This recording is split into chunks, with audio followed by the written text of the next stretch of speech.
Swamiji, I think such a person like you was never born earlier and never will be born again. For which Gautam Buddha replied, Swamiji, before me, there were n number of people who achieved Buddhahood. And after me, there will be n number of people who would achieve the same Buddhahood. This is nothing special for me. I am one of those many.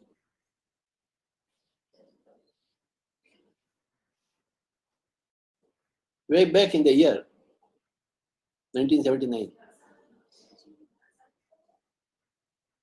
I also came to know that I have become a Buddha. I began to see light at the end of the tunnel of darkness. And I came out of the tunnel of darkness to a grand light, cosmic light, way back in the year 1979. And since that moment onwards, I made it my life's purpose to teach meditation to everybody.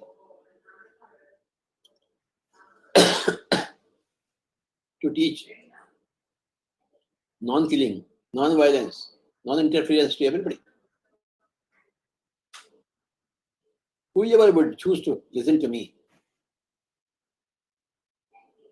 I am there for him or her.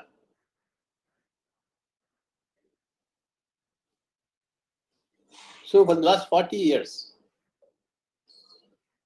I've been traveling and traveling and traveling,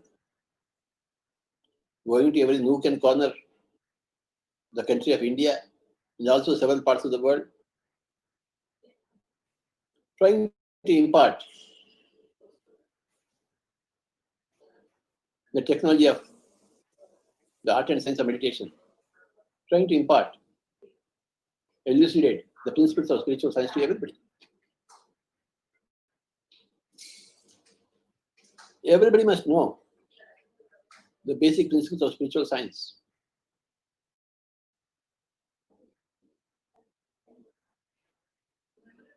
There are several principles in spiritual science. The first principle says, is the principle of consciousness. We are not these physical bodies. We are not atoms and molecules. We are not cells and protoplasm. We are not enzymes and coenzymes. We are pure consciousness, pure awareness.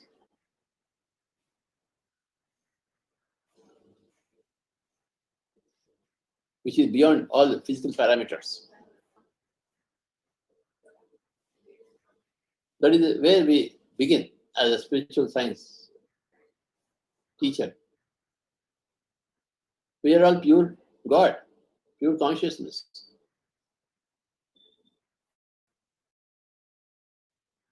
Which is eternally existing.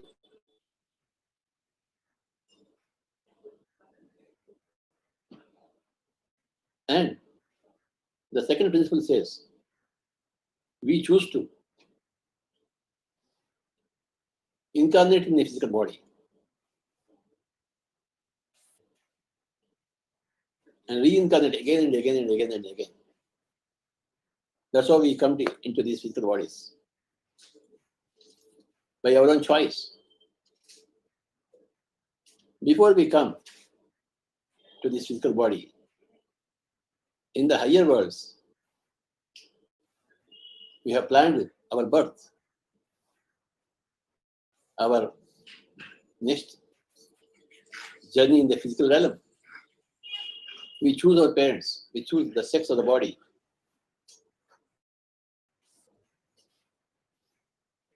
And any number of times we are born again. And we again die to the earth planet. And we get back to where we have come from.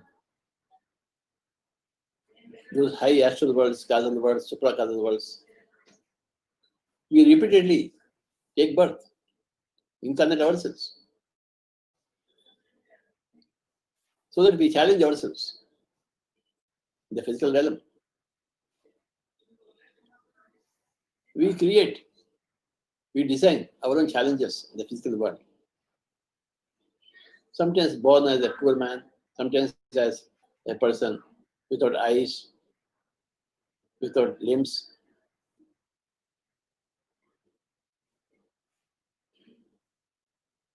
Sometimes as a rich person,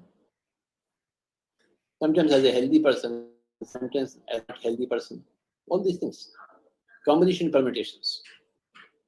We design ourselves. And we encounter those circumstances, whatever we have chosen ourselves.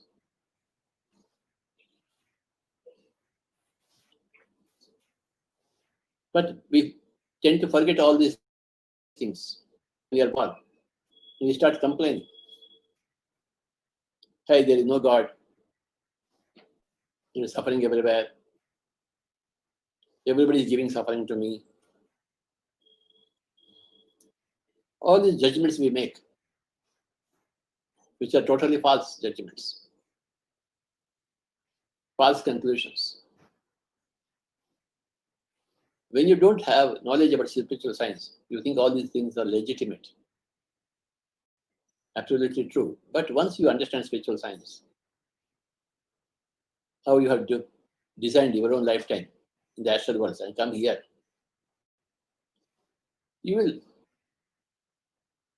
come to know that all the life you have designed yourself, and they are for a purpose.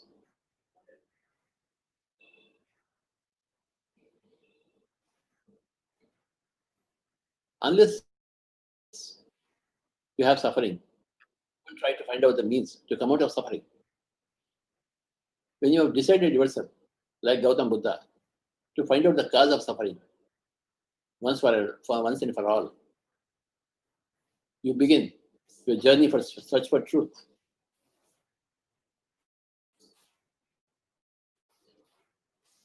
The grand journey of search for truth comes. It comes for every human being.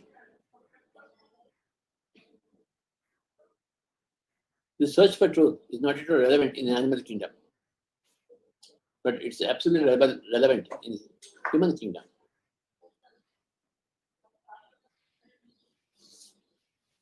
All the animals are naturally living.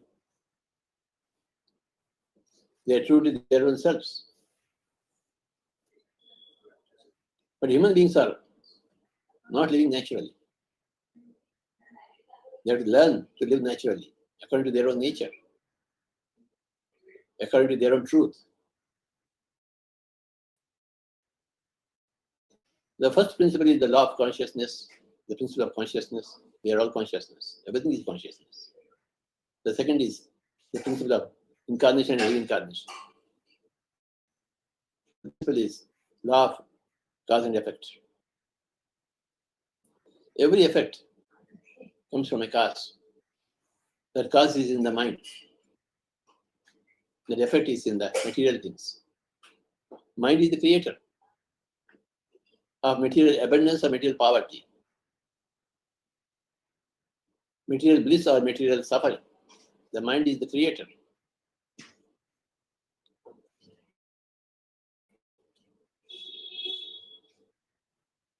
Before we are born into our mother's womb, our mind has designed our own lifetime. And as we have designed our own lifetime, we encounter those specific situations in every given lifetime. Once you know this law of karma, law of cause and effect,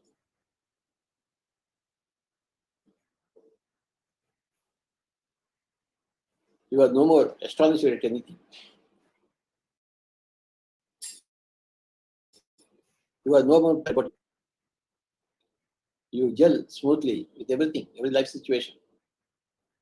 You understand that you have created for yourself.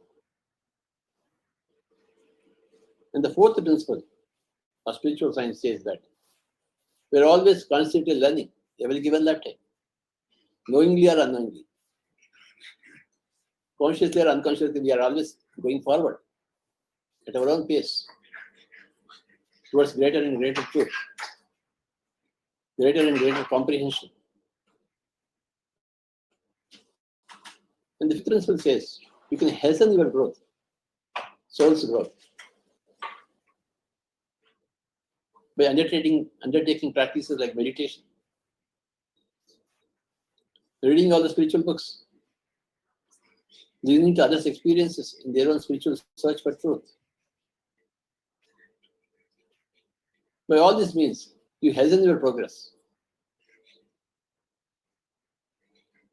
That is the fifth principle. Then you move on to the sixth principle. There are any number of dimensions, any number of galaxies, any number of life situations to where you can go and learn from. Today is not the end of the world. Tomorrow is not the end of the world. There is no end of the world at all. There is no end to the search for truth.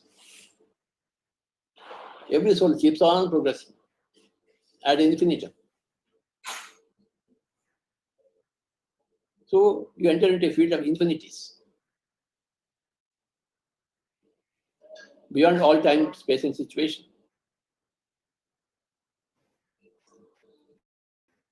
All these principles, the principle of consciousness, the principle of incarnation and reincarnation, the principle of cause and effect, law of karma, the principle of constant progression, the principle of hastening your progression, the principle of infinities, all this constitute the core of spiritual wisdom. N number of people have contributed to the whole body of spiritual science.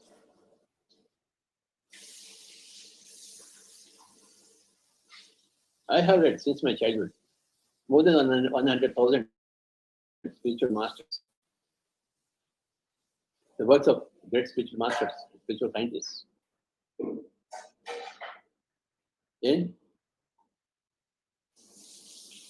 my life was molded because of them.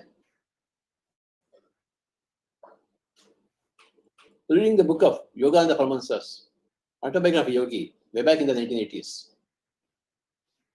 And many books like that. Reading the books of Paul Brunton, Dr. Paul Brunton, A Search in Secret Egypt, A Search in Secret India. Reading all the books of Linda Goodman, of Shirley MacLaine, of Ruth Montgomery, of D.T. Suzuki, Alan Watts. Reading the books of Swami Rama, great Theosophical Society books by Annie Besant, Blavatsky, Leadbeater, Jina Rajadasa. Reading the books of Osho, and many persons like that. It was my joy to enter into the spiritual science. And in the year 1979, I could see my goal in this lifetime to teach everything to everybody about the basic principles of spiritual science, basic benefits of spiritual practices, the meditation practice, the vegetarianism practice,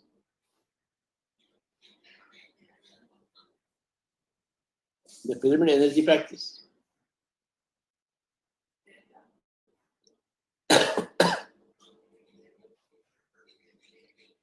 And it is my joy to see so many people becoming enlightened.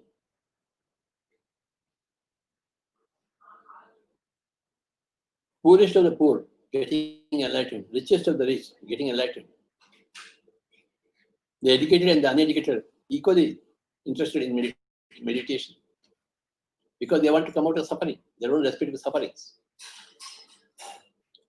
Meditation makes your mind empty. How do you do meditation? You sit comfortably, hands into hands, fingers into fingers, cross your feet, close your eyes, and become one with your breath. When you become one with your breath, the mind becomes empty. The worldly mind becomes empty. And the spiritual mind gets bored. That spiritual mind, we call it as the soul. And all spirituality is revealed to that soul, that spiritual mind. When you make your worldly mind empty,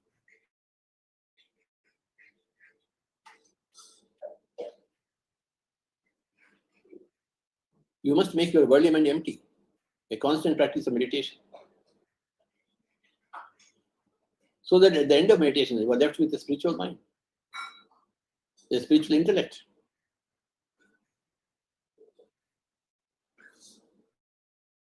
A spiritualized soul. Soul is already spiritualized. You don't have to spiritualize afresh. But the mind and intellect need to be spiritualized. That happens through meditation, research into spiritual science, adopting ahimsa, vegetarian methods. You become a Buddha.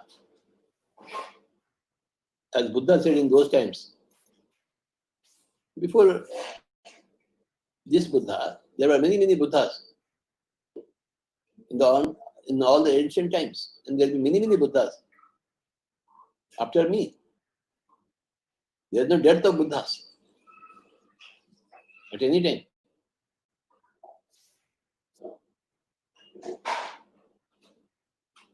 One Buddha helps the other fellow to become a Buddha.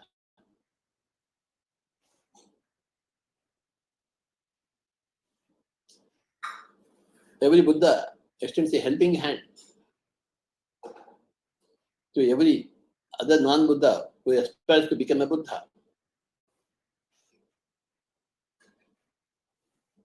When you have a spiritual mind, a spiritual intellect, you have become a Buddha.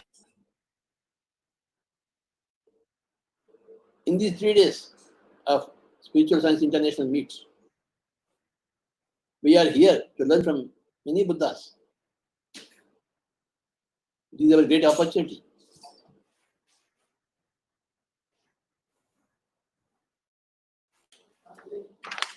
You need to be with your breath to become a meditator.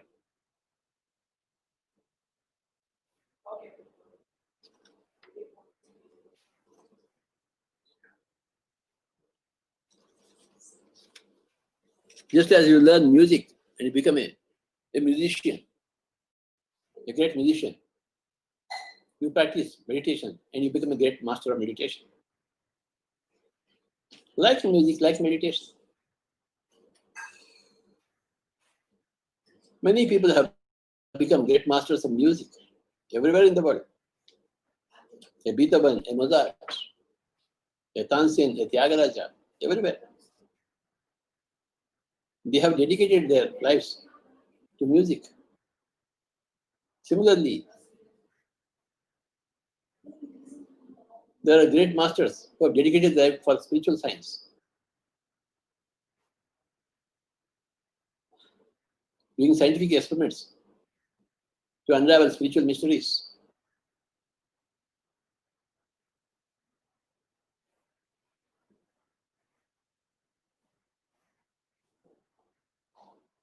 The great Jane Roberts, Dr. Michael Newton, Brad Steiger,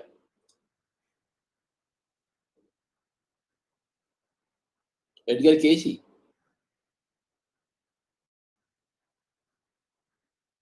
so many people, Elizabeth Kubler-Ross, Dr. Raymond Moody,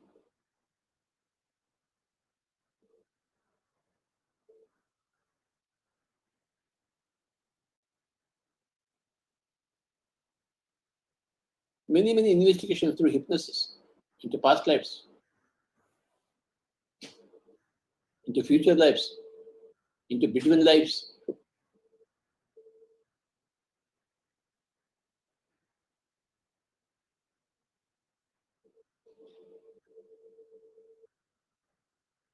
Books by Robert Schwartz. So many people have contributed to this great edifice of spiritual science.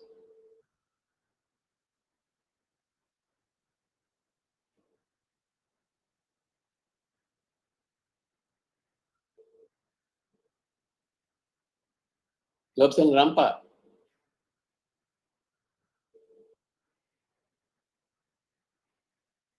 Lives of great masters like Milarepa, Aurobindo Mother,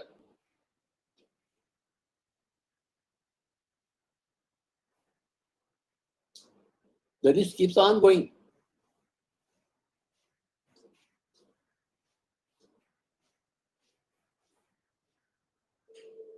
I was very fortunate to go into all these masters' works.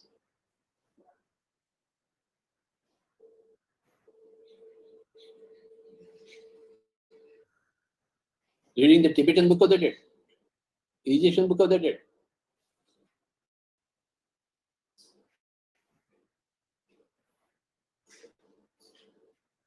Everybody's experiences are different,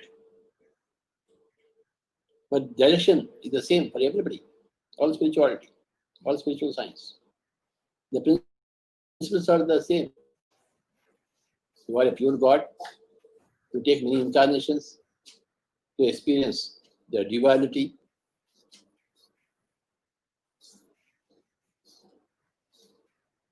And through constant experiences of the duality, you learn more about non-duality.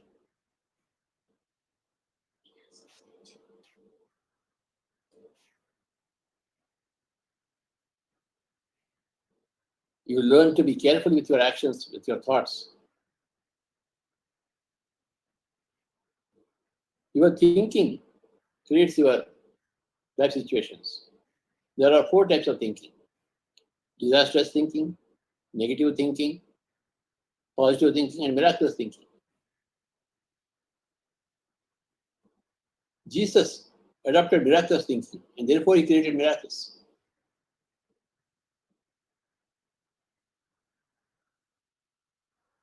Edgar Casey adopted miraculous thinking, therefore he created miracles. Gandhiji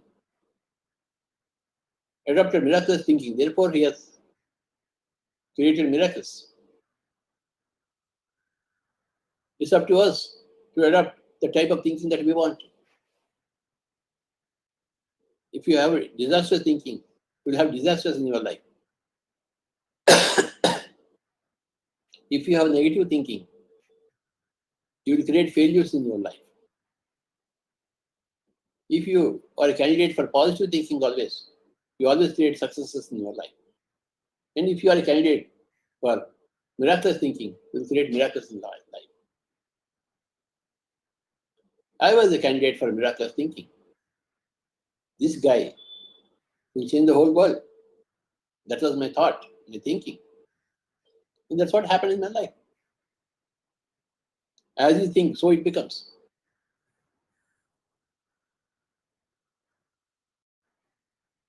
Your thinking is your choice.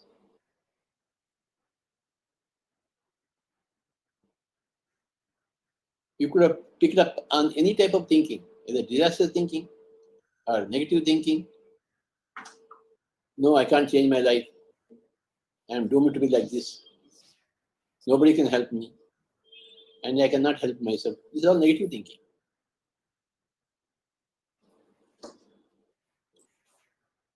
You have to know the power of mind in spirituality and jack up your mind from a negative mind to a positive mind, from a positive mind to a miraculous mind. When you are doing meditation constantly, when you are practicing meditation, you become a candidate for miraculous thinking. You got to understand that there is nothing impossible in this world. You can achieve whatever you want. The American government putting man on the moon is a case of miraculous thinking.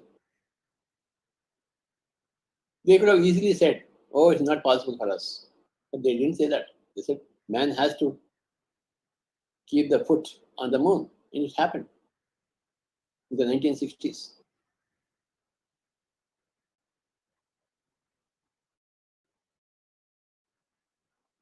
When Hitler, because of his strong intention, he created a world. One human being can create a world war. That is the potential of every human being.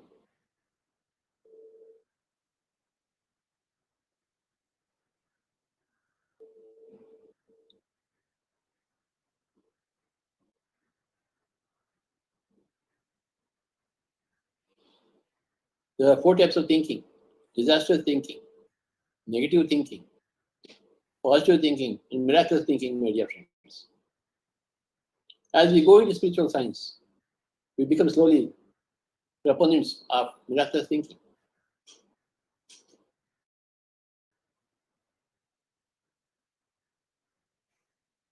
We say to every person, hey, you can create miracles.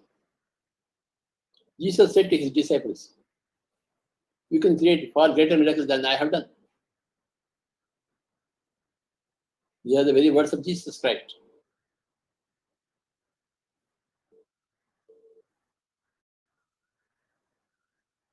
He believed in the strength of every person.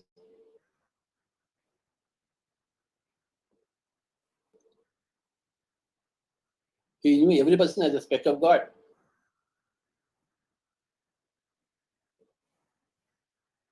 And whatever he has achieved, we can achieve in ourselves, in our own lives.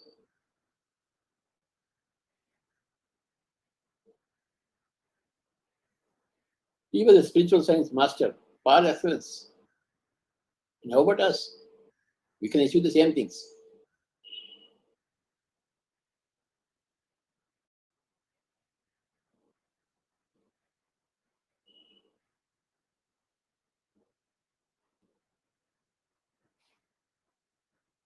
The crux of the whole matter is meditation.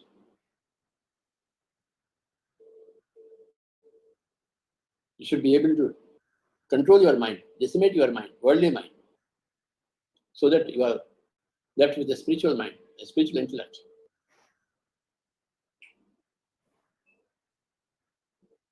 A spiritual mind and a spiritual intellect will create miracles for you. A worldly mind, a worldly intellect creates suffering for you and for your friends, for your relatives, for your family members.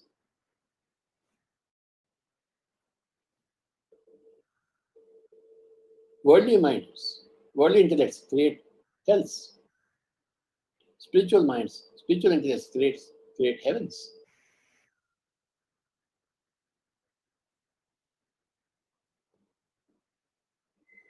A spiritual man will never kill animals and eat the carcasses thereof. Never it happens. If you are doing that, you are not at all spiritual. You are not a true Christian, you are not a true Islamic person, you are not a true Hindu, you are not a true Buddhist. You are killing animals and eating the meat thereof. There is no spirituality there.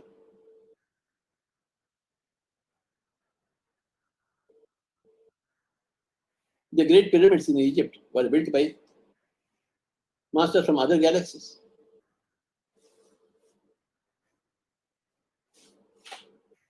They have created pyramids, temples of meditation, temples of spiritual science, temples of spiritual wisdom.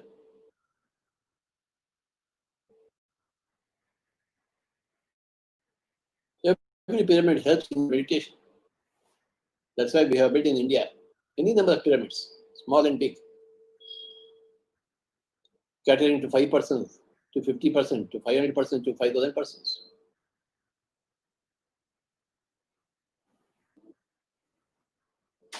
People who come into touch with the pyramid spiritual social movement, they first learn their meditation technology and become good meditators. Once they become meditators, they become vegetarians. And then they build pyramids for better meditation. That's what I have seen in the past 30 years.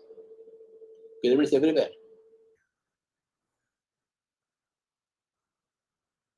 We have our website, Pyramids Everywhere, where at least 2,000 pyramids are shown. That's only a small sample of all the pyramids existing in India, constructed by pyramid masters. At least 2,000 of them are there in the website.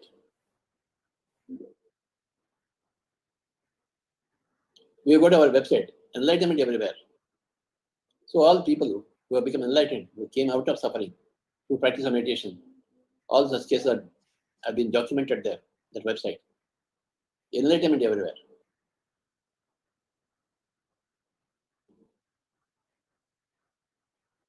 And we have our Pyramid Meditation channel, a TV channel, where every day all the meditators express their experiences in various Indian languages.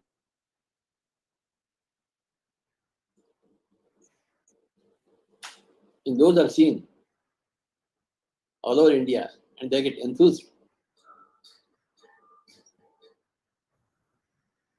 to know about spiritual science.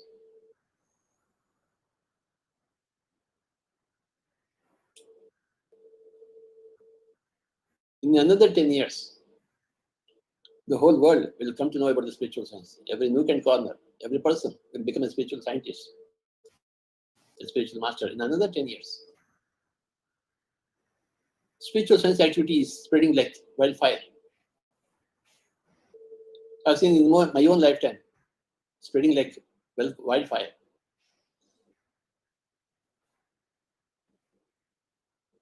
Wherever I travel, there's total acceptance of spiritual science, of meditation, of non-killing, of non-interference, non-violence, of vegetarianism.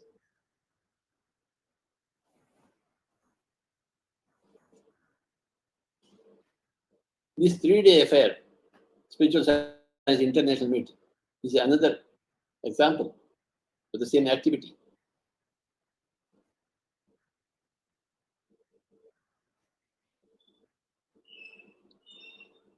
Yesterday, we heard some examples from India and the East, like Vietnam and Dubai.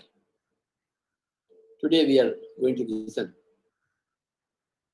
to some examples from Europe. Tomorrow, we'll be having some examples from USA.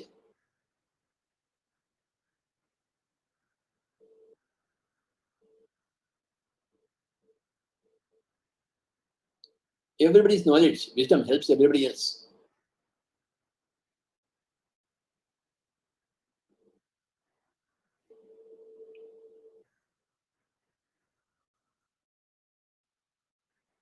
My experience, my spiritual search helps your experience, your spiritual search, and your spiritual search helps my spiritual search.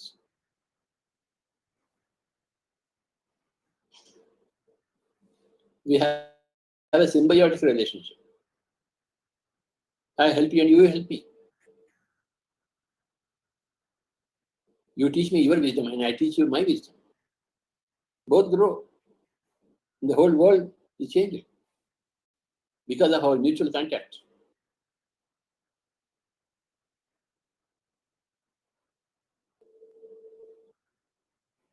Every second in every day has to be utilized for spiritual growth.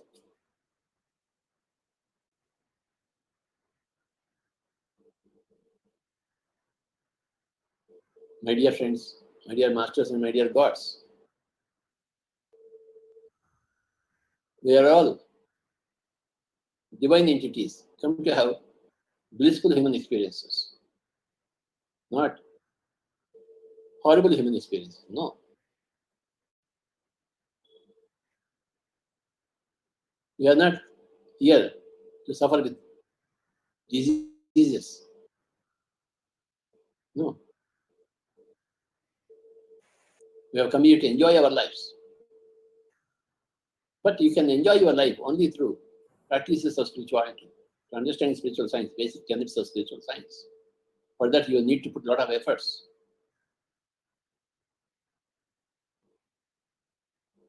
Nothing comes out of nothing. Nothing from the heavens can fall into your lap. You have to make specific efforts, specific intentions, specific hard work in this direction of spirituality, spiritual science, meditation.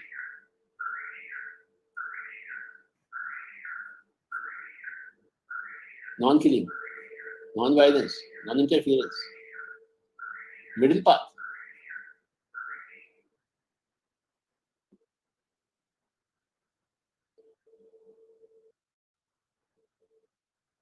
Taking help from everybody else and giving help to everybody else.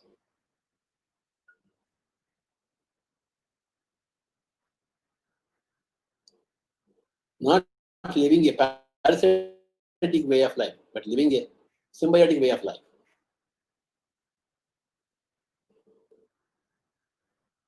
Where I help you and you help me. Symbiotic way of life. I help the animals and the animals help me. I help the birds and birds help me. I help the plants and plants help me. I help the human beings and human beings help me.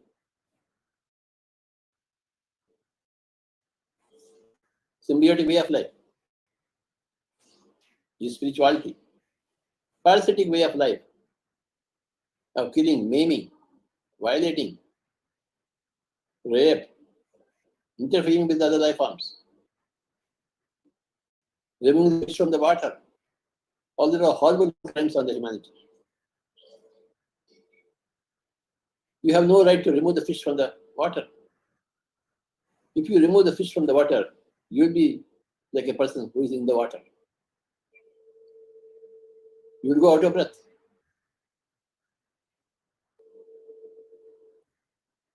You will be killed. You will have diseases. You will have suffering.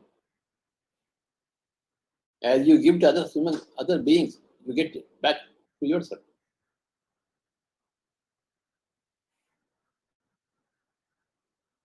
A wise spiritual being never can think of doing any harm to any being, any plant being, any animal being, any bird being, any fish being, any human being. Oh, it's not possible.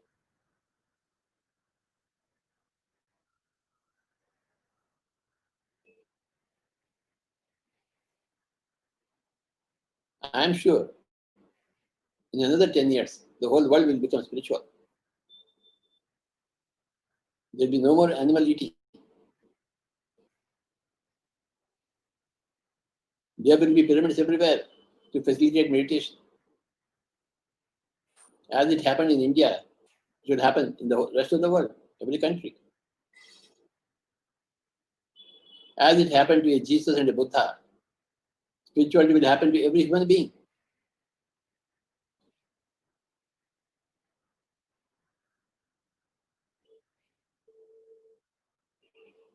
No human being is greater than the others. No human being is lesser than the others.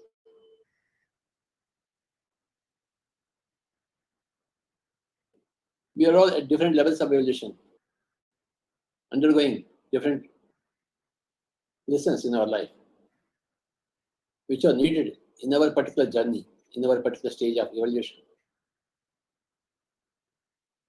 As Richard Bach said, the mark of your ignorance is the depth of your belief in injustice and tragedy. Such a great statement. If you are thinking of injustice and tragedy, that reveals your own ignorance, lack of spiritual knowledge, lack of spiritual wisdom.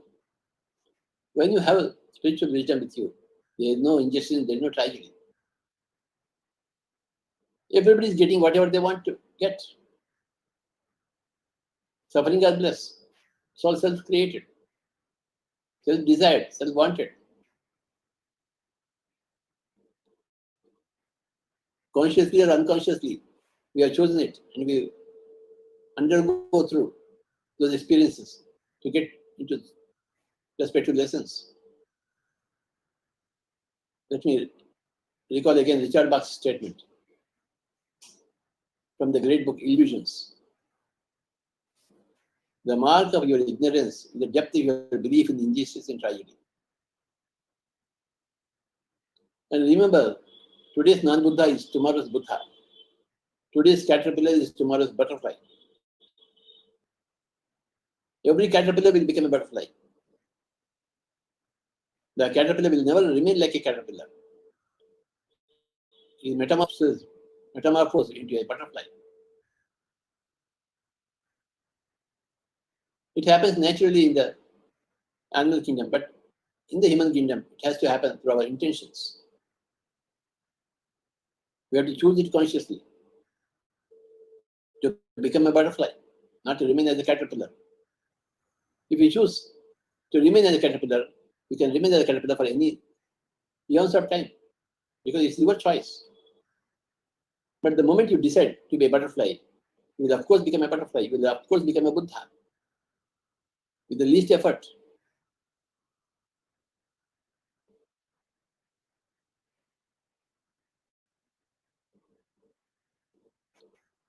Meditation is the answer for all the questions of humanity. My questions cannot be answered by you. My questions can be answered only by myself through my spiritual quest, but through my spiritual practices.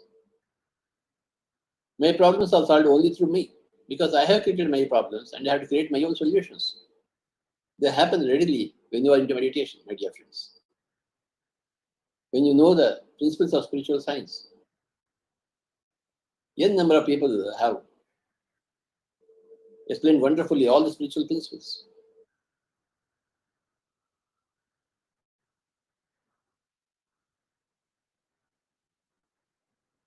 Every spiritual master is a stepping stone for you.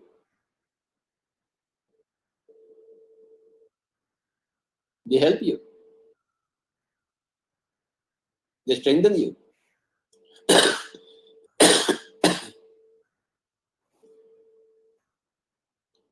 You have to read all the books. You have to listen to all the masters.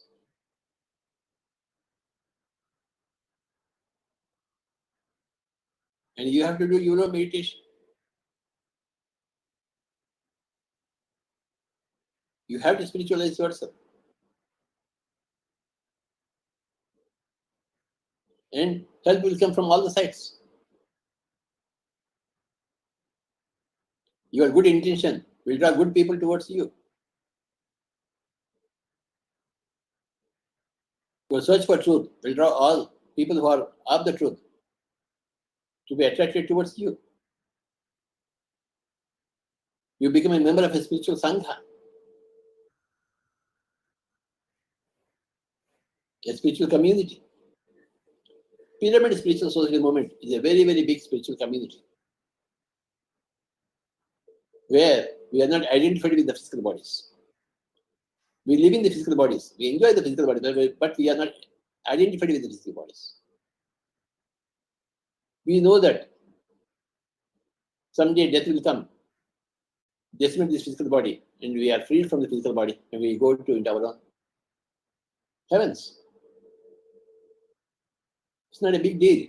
To die is not a big deal. It's normal, natural. Once you die, you become a butterfly. The caterpillar goes through a pupal stage and becomes a butterfly. The pupal stage in human beings is meditation. You withdraw from the world. You don't see the world. You close your eyes. And you seek the kingdom of God which is within. Jesus Christ said, "Seek ye the kingdom of God and his righteousness first, and then all else will be added unto you." What is his righteousness? Non-killing, non-violence, non-interference is his righteousness. And how do you seek the kingdom of God which is within? Meditation.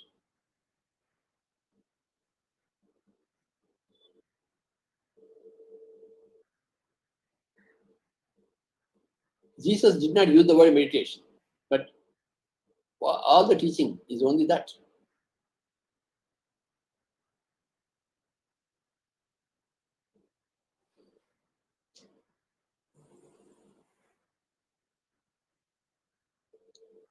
All the masters of meditation have given us many, many mindfulness techniques. Being mindful of your breath, normal natural breath, is called a meditation.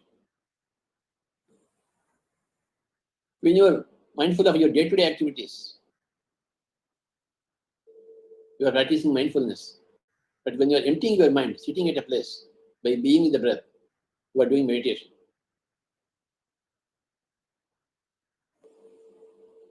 Gautam Buddha said to a lay person who inquired about meditation, he said, "Walk while you are watching and eat while you are eating."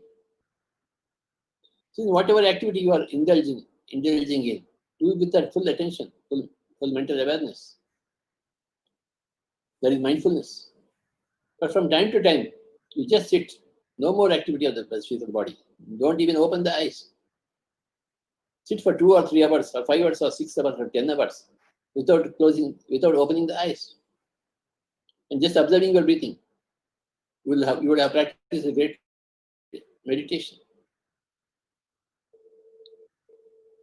Your ESP, extrasensory perception, becomes activated. You become a candidate for the other worlds, staying in the physical body. You become a seer.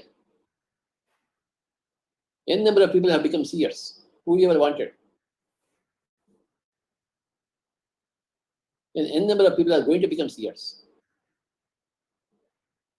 Because whatever you want, that's what you are going to get.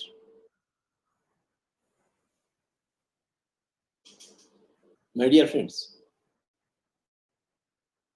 of Europe, Pyramid Spiritual Society movement is here to help you. Let us do meditation, my dear friends.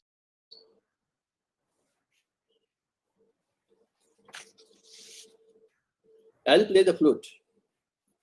And that's all. Close our eyes, respective eyes, and be with our respective breaths. This technology has been given by Lord Buddha 2500 years back to every person in the whole world.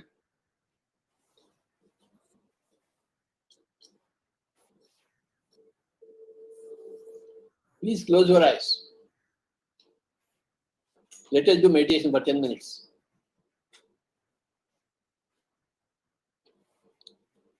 Even 1 minute of meditation is going to help you a lot.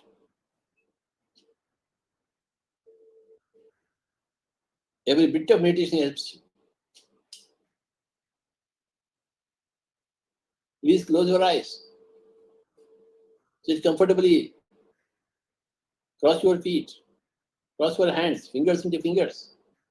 And be with your normal, natural, easy, soft, simple, tender, peaceful, tranquil breath, my dear friends. You should be able to answer all your questions. You should be able to solve all your problems. Others cannot answer for your questions. Others cannot solve your problems. It is your duty to help yourself. It is your duty, responsibility towards yourself to become an ardent student of meditation. For the next 10 minutes, please don't open your eyes. I'll be playing the flute. And you just observe the breathing. This technique is called Anapanasati. In the ancient Pali language used by Buddha, Ana means inhalation, Apana means exhalation, Sati means to be with. This is the grand technology, very, very simple and very, very great. The whole Pyramid Spiritual Society movement all over the world uses this technology to become enlightened, to regain Buddhahood, to regain the paradise.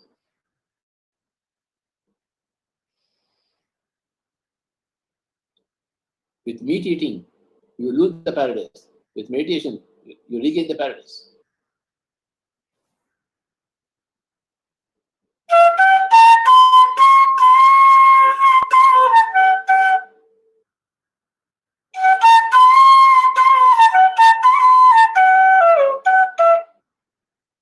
Just 10 minutes.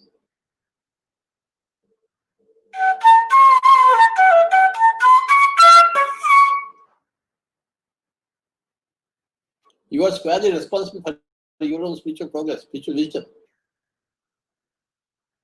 Never ever open your eyes.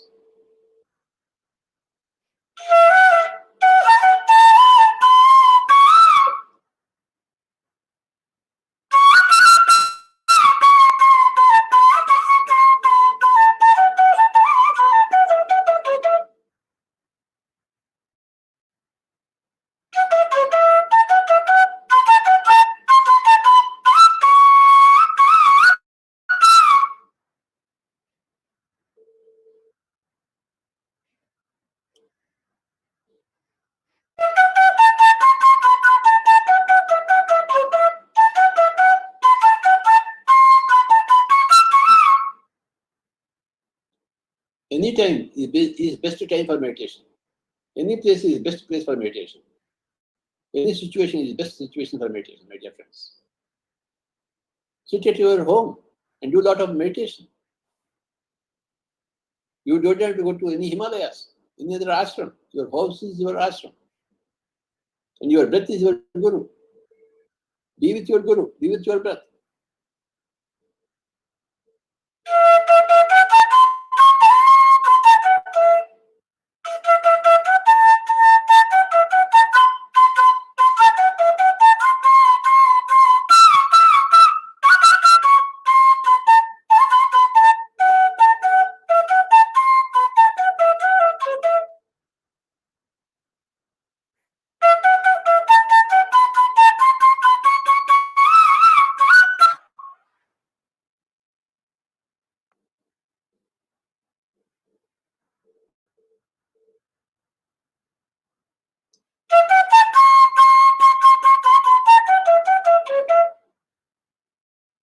Be with your normal, natural breath, my dear friends.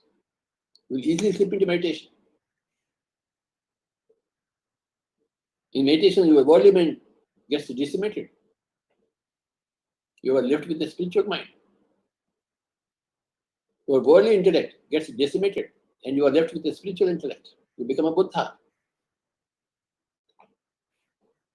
A spiritual mind and a spiritual intellect is equal to Buddha.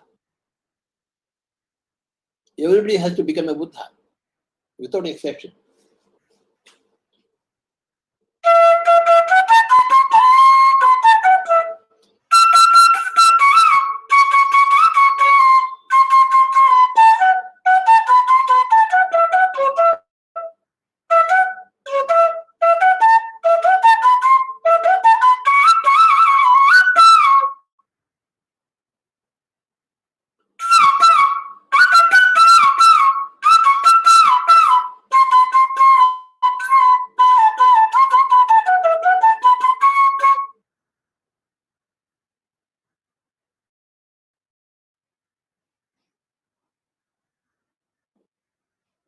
The best use of your time is the time when you spend in meditation.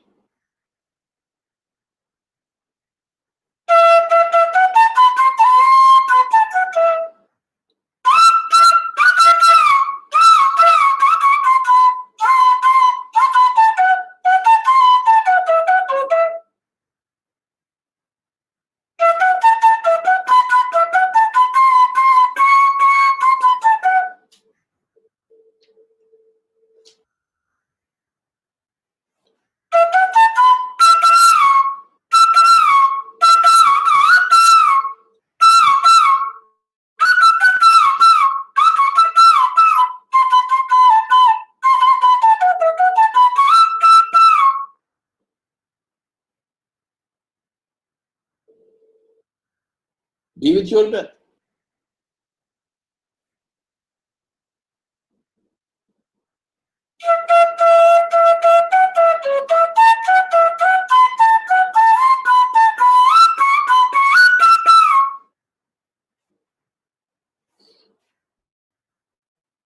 Be a candidate for miraculous thinking.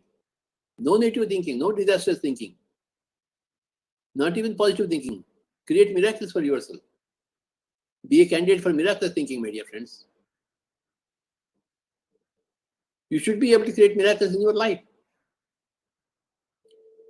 As you think, so it becomes.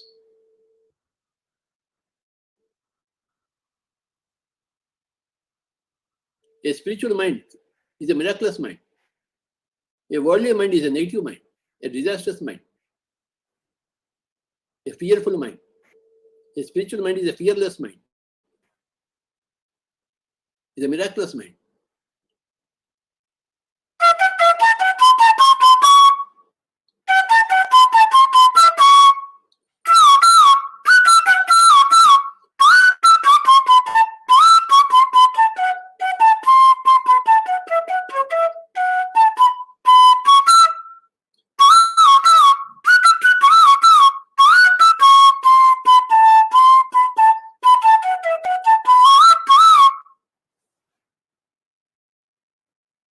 Final 1 minute. Only 1 minute. Be with your breath.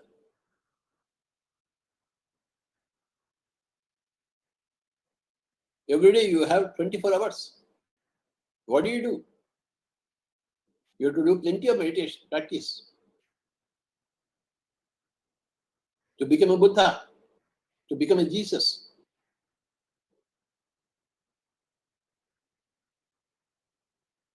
to become a miraculous human mind, to get into miraculous human intellect. Final 1 minute.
Any instrumental music is very good for meditation. More so with classical music.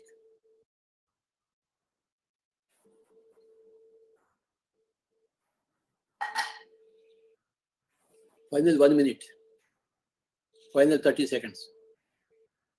Final 20 seconds. Final 10 seconds.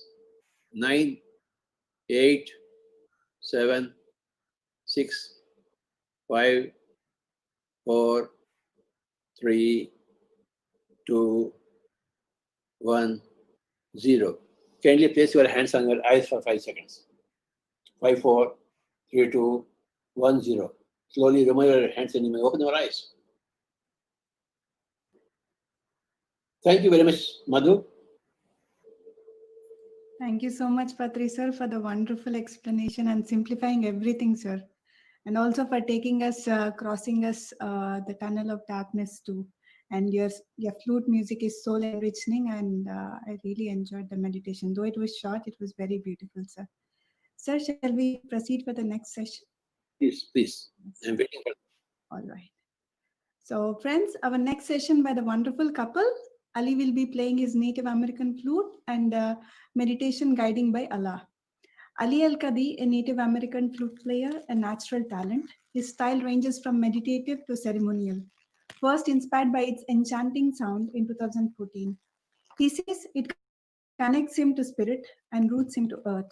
In 2015, he bought his first flute and began self meditation, and soon after, he began to facilitate and guide group meditations in Egypt, where he delights meditators to ride the flow of his flute tunes and go inward on deep journeys. His playing is based on intuition and moment to moment improvisation, which results in organic, natural flow suitable for meditation journeys. Allah, Allah Mokhtar will be guiding today's meditation vocally. She's an interior architect by profession and calls herself a space therapist.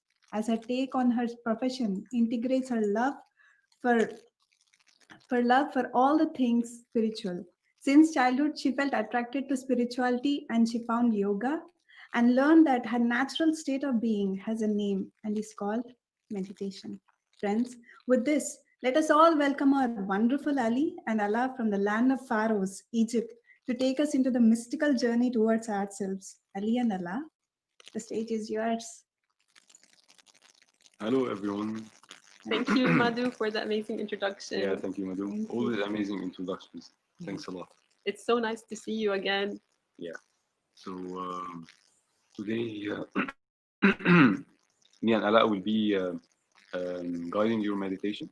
Ala will be guiding it vocally, and I'll be playing my Native American flute. Um, Ala, she's an amazing person, yeah, and she's really um, her voice is very meditative. Her guidance is very mellow and subtle, and will surely enhance today's experience. I hope so. I hope everybody enjoys the meditation and enjoys Ali's amazing flute playing, which I'm sure is going to take everybody to different worlds, wherever that may be. And we can hear about that after the meditation from everyone, if possible. And hope everybody enjoys it today. And of course, you already have been meditating to Patriji's amazing flute playing, and we're just going to keep rolling with that, hopefully, and keep Yeah. people in a Yeah. meditative state. Yeah. Should we start? Let's start. Okay. So let's start with 3 long, big breaths. Take the first breath in and exhale. Try to relax. Relax from your head to your toes. Big, big breath. Try to relax all your facial muscles, your brow, your eyebrows, your eyes, your cheeks, your lips. And exhale. Take another deep breath. And relax your neck and your shoulders, your arms. Notice if you are holding tension anywhere, and exhale. Take another third deep breath. And as you relax your torso and your stomach, try to center yourself there. Put all your weight there. And exhale. And relax your legs, your back. Pay attention to your toes even, and relax them one by one. Wiggle them around maybe. Make sure they're happy.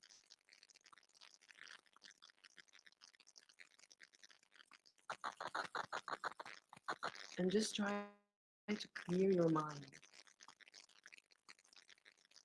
You don't have to try too hard. Just be with your breath. Watch your breathing, inhaling and exhaling, and just try to be with it.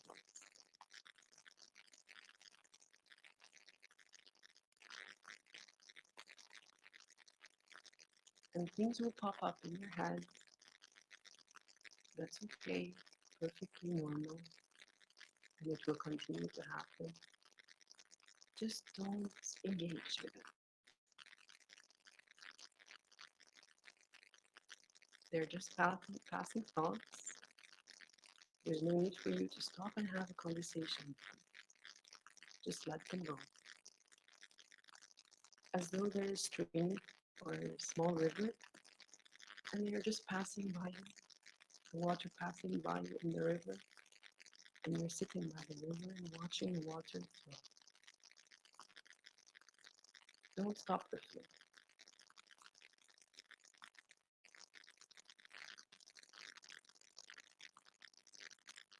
And you can notice what thoughts come in your head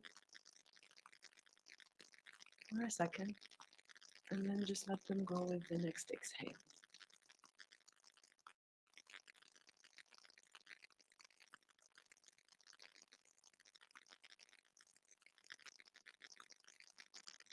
And keep yourself centered.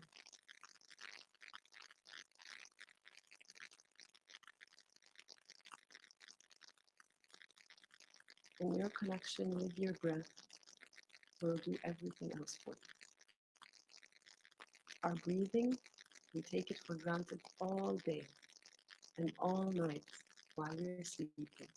We're breathing and we don't appreciate it. And in the morning, all day while we're working and getting things done, we are breathing and we don't notice and we don't appreciate it. We will take this time to connect with that breath that is giving us all other hours of the day, giving us life in all other hours of the day. We will connect with now and be grateful for. And any interrupting thoughts, they are welcome. Any interrupting emotion, they are welcome. But let's not let them get in the way of connecting to our breath. Let them flow.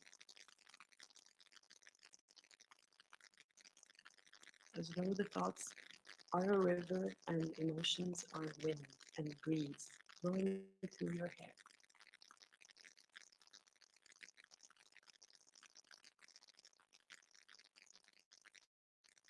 And deep in your center, plant that seed of gratitude for your breath.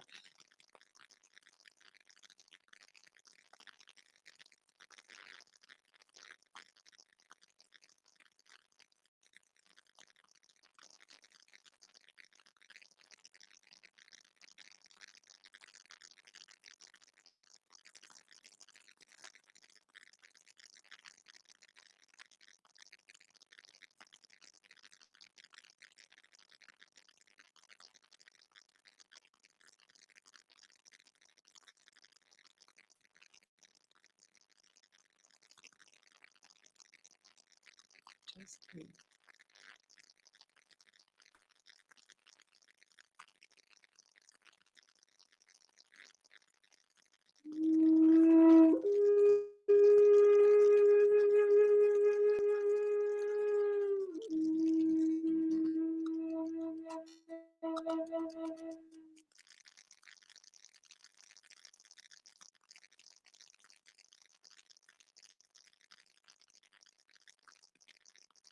Connect to the music as well and let it guide you deep into that center and deep into that gratitude for your breath and for your life.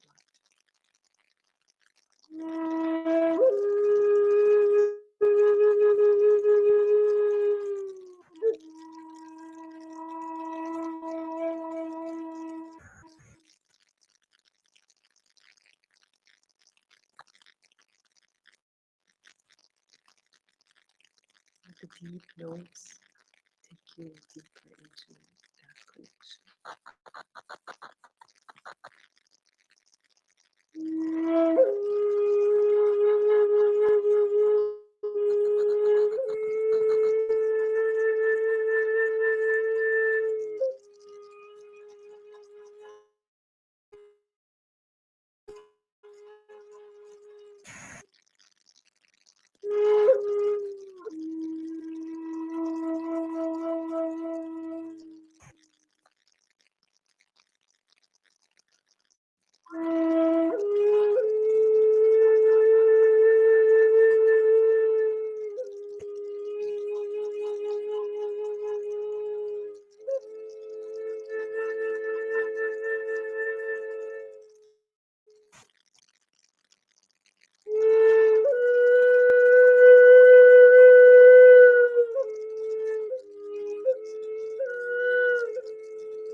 Just breathe.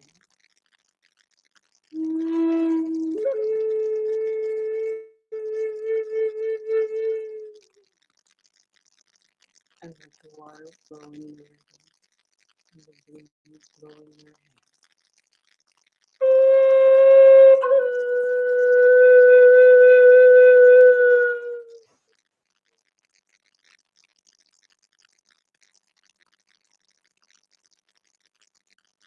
Thoughts, hear more water flowing in every emotion. Feel the breeze.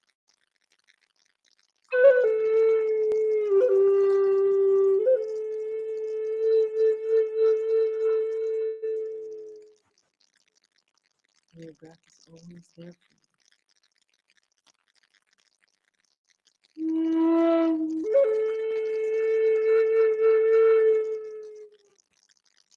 With all the emotions and all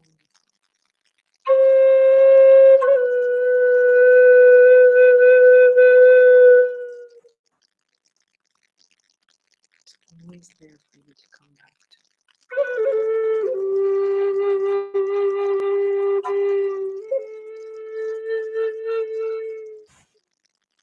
And for that, we are so grateful.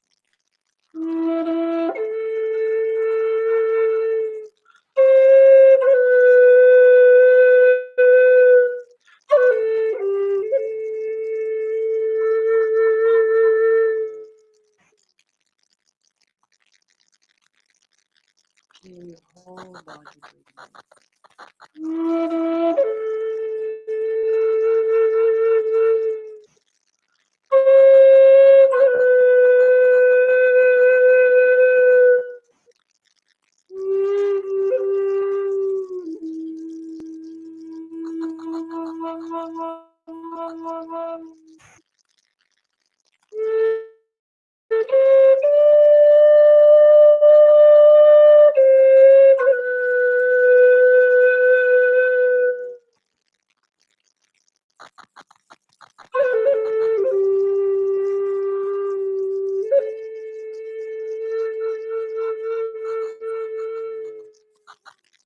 Feel your skin.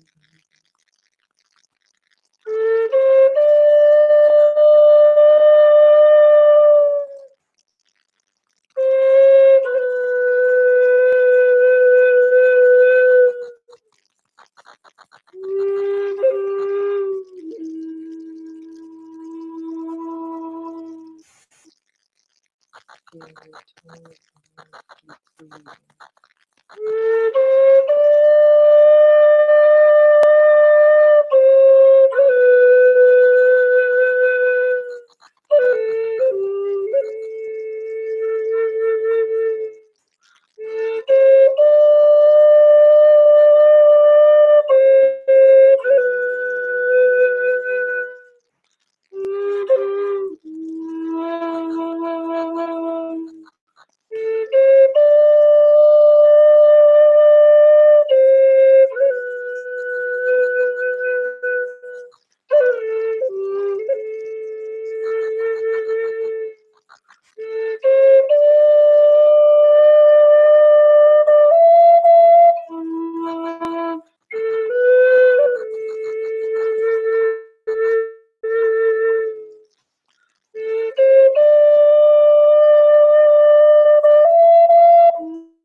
Feel these beautiful sounds fill your ears breathing.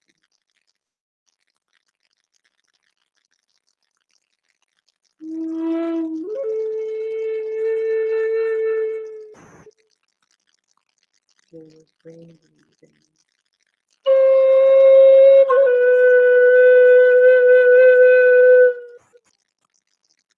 With your eyes breathing.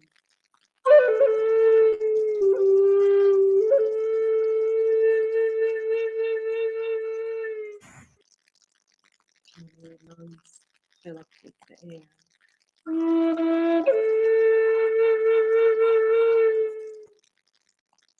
Feel your heart breathing.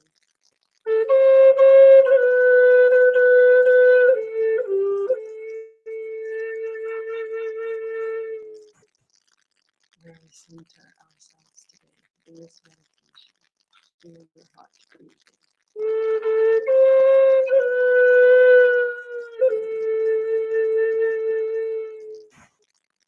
Feel it expand.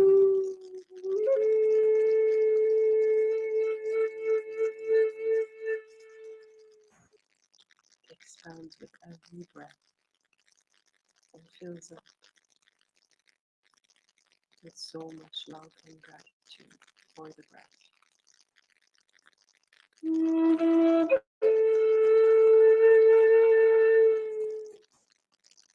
Feel your abdomen breathing, your stomach and your intestines.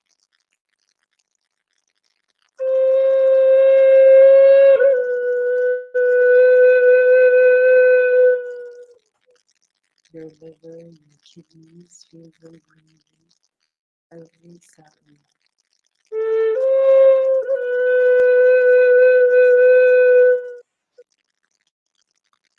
Clearing away anything there.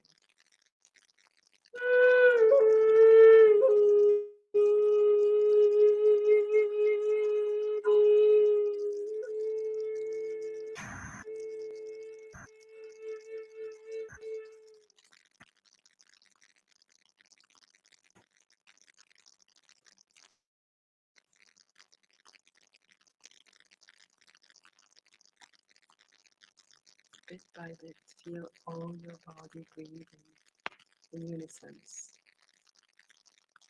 All your organs breathing and working together for you.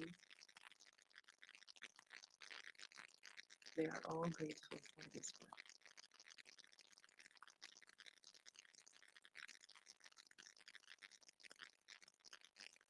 And just like your breath is there for you, all your body is also there for you. And you are one with it and one with your breath.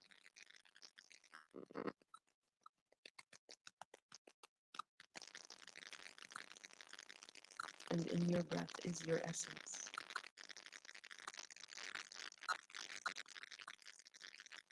It's pure and bright and full of lightness. It's always there.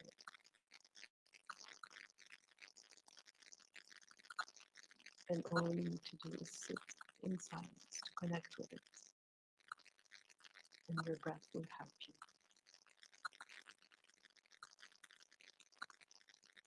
This beauty is always there inside of you.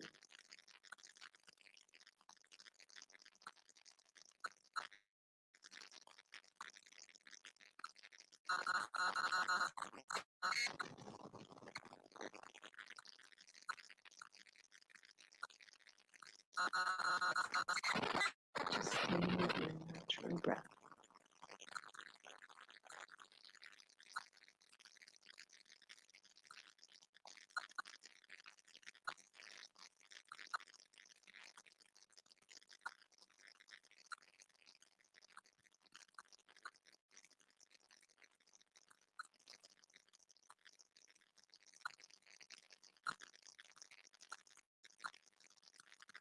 And stay where the music has taken you, up to a magical place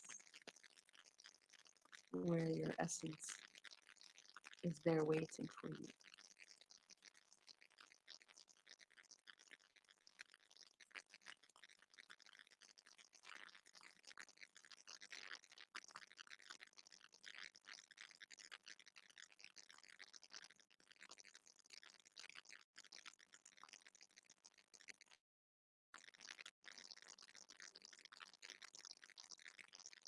Now together,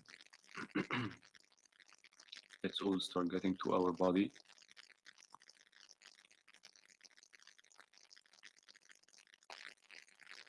Start wiggling your toes and wiggling your fingers.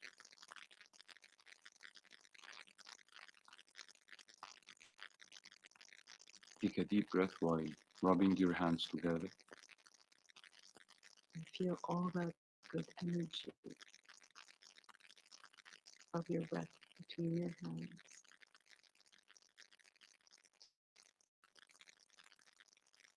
And place your hands over your eyes.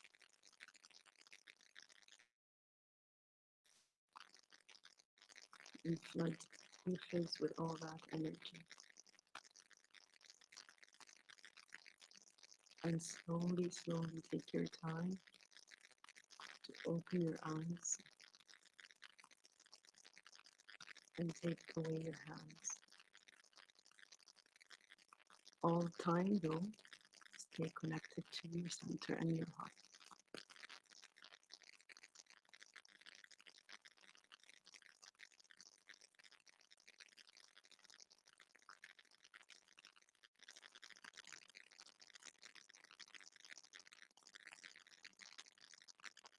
Welcome back, everyone.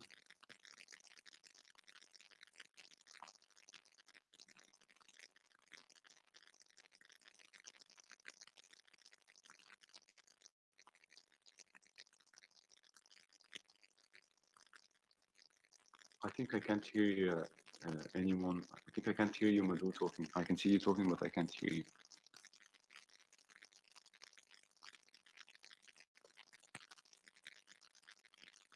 I can't hear you.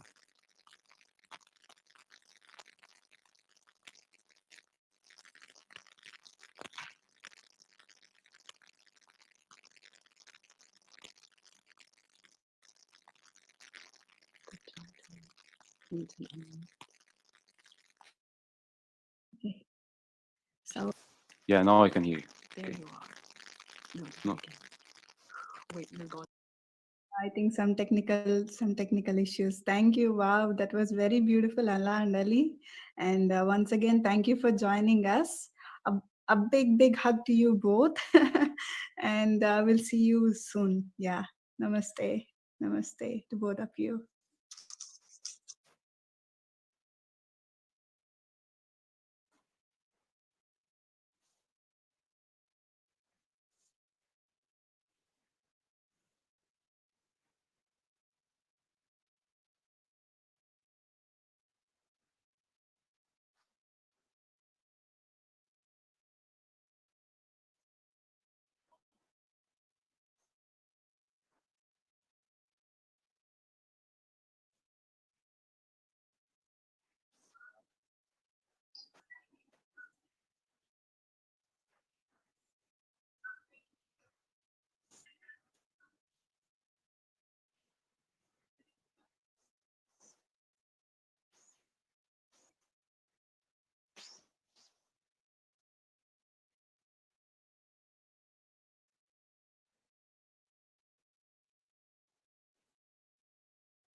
Namaste, everyone.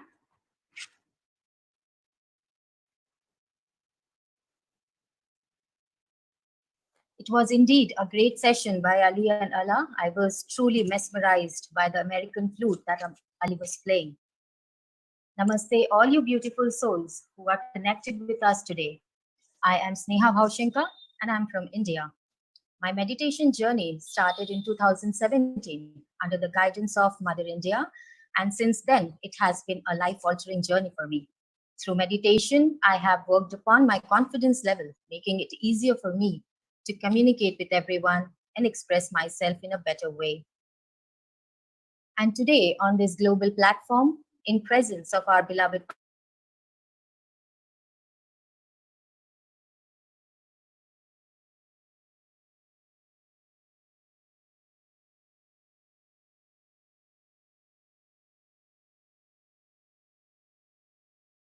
expert for spiritual enhancement subjects and Raja Yoga meditation at various organizations and countries. Dr. Bini is the Regional Director for Global Peace Initiative for India by US Doctor of Spirituality, Brahma Kumaris. She is the recipient of prestigious Ambassador for Peace Award 2016 for distinguished services to humanity on International Human Rights Day. She was awarded by the All India Council of Human Rights at Delhi. She has been awarded with many awards and certificates, including Award of Scholarship from St. Xavier University, Canada, award and honor from Chaudhry Charan Singh University, Meerut, and many more. She is also the recipient of PRCI Chanakya Award 2012 by Spiritual Communicator of the Year. She is honorary spiritual advisor and speaker for women and youth empowerment at Defense Welfare Centers of India and also for different professions. Without any further delay, I would like to invite Dr. Binny Sareen to share her wisdom on the importance of spiritual energy with all of us.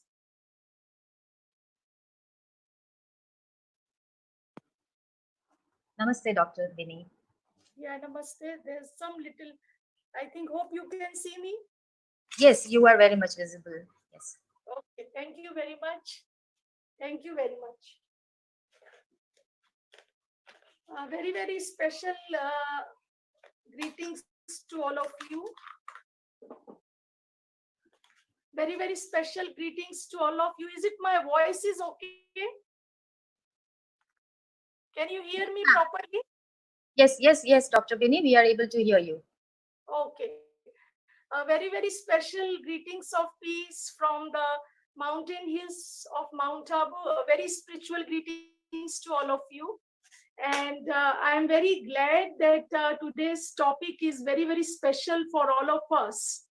And very briefly, my aim is to give you a little, presentation of my study. And along with, I wanted to conduct a few spiritual energy exercises to wind it up, that we can all have the experience that what is spiritual energy. And I know that all of you are hearing from yesterday, and this topic is the need of the hour. What is spirituality? Spirituality is the fragrance of soul.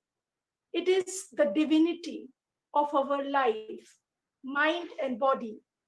It is very, very important for all of us to know it in a simple way, because sometimes people feel that it is a difficult subject, but it is very easy. When I was doing my doctorate PhD, at that time, I conducted few research studies, and I found the importance of spiritual energy. I feel that when we call this as a spiritual energy, what is the importance of spiritual energy in day-to-day life? As we all know that the word spiritual is derived from Latin language spiritus. Spiritus is again a very vital meaning. It is a breathing force, it is a vital life force also, and it is also soul and spirit within us.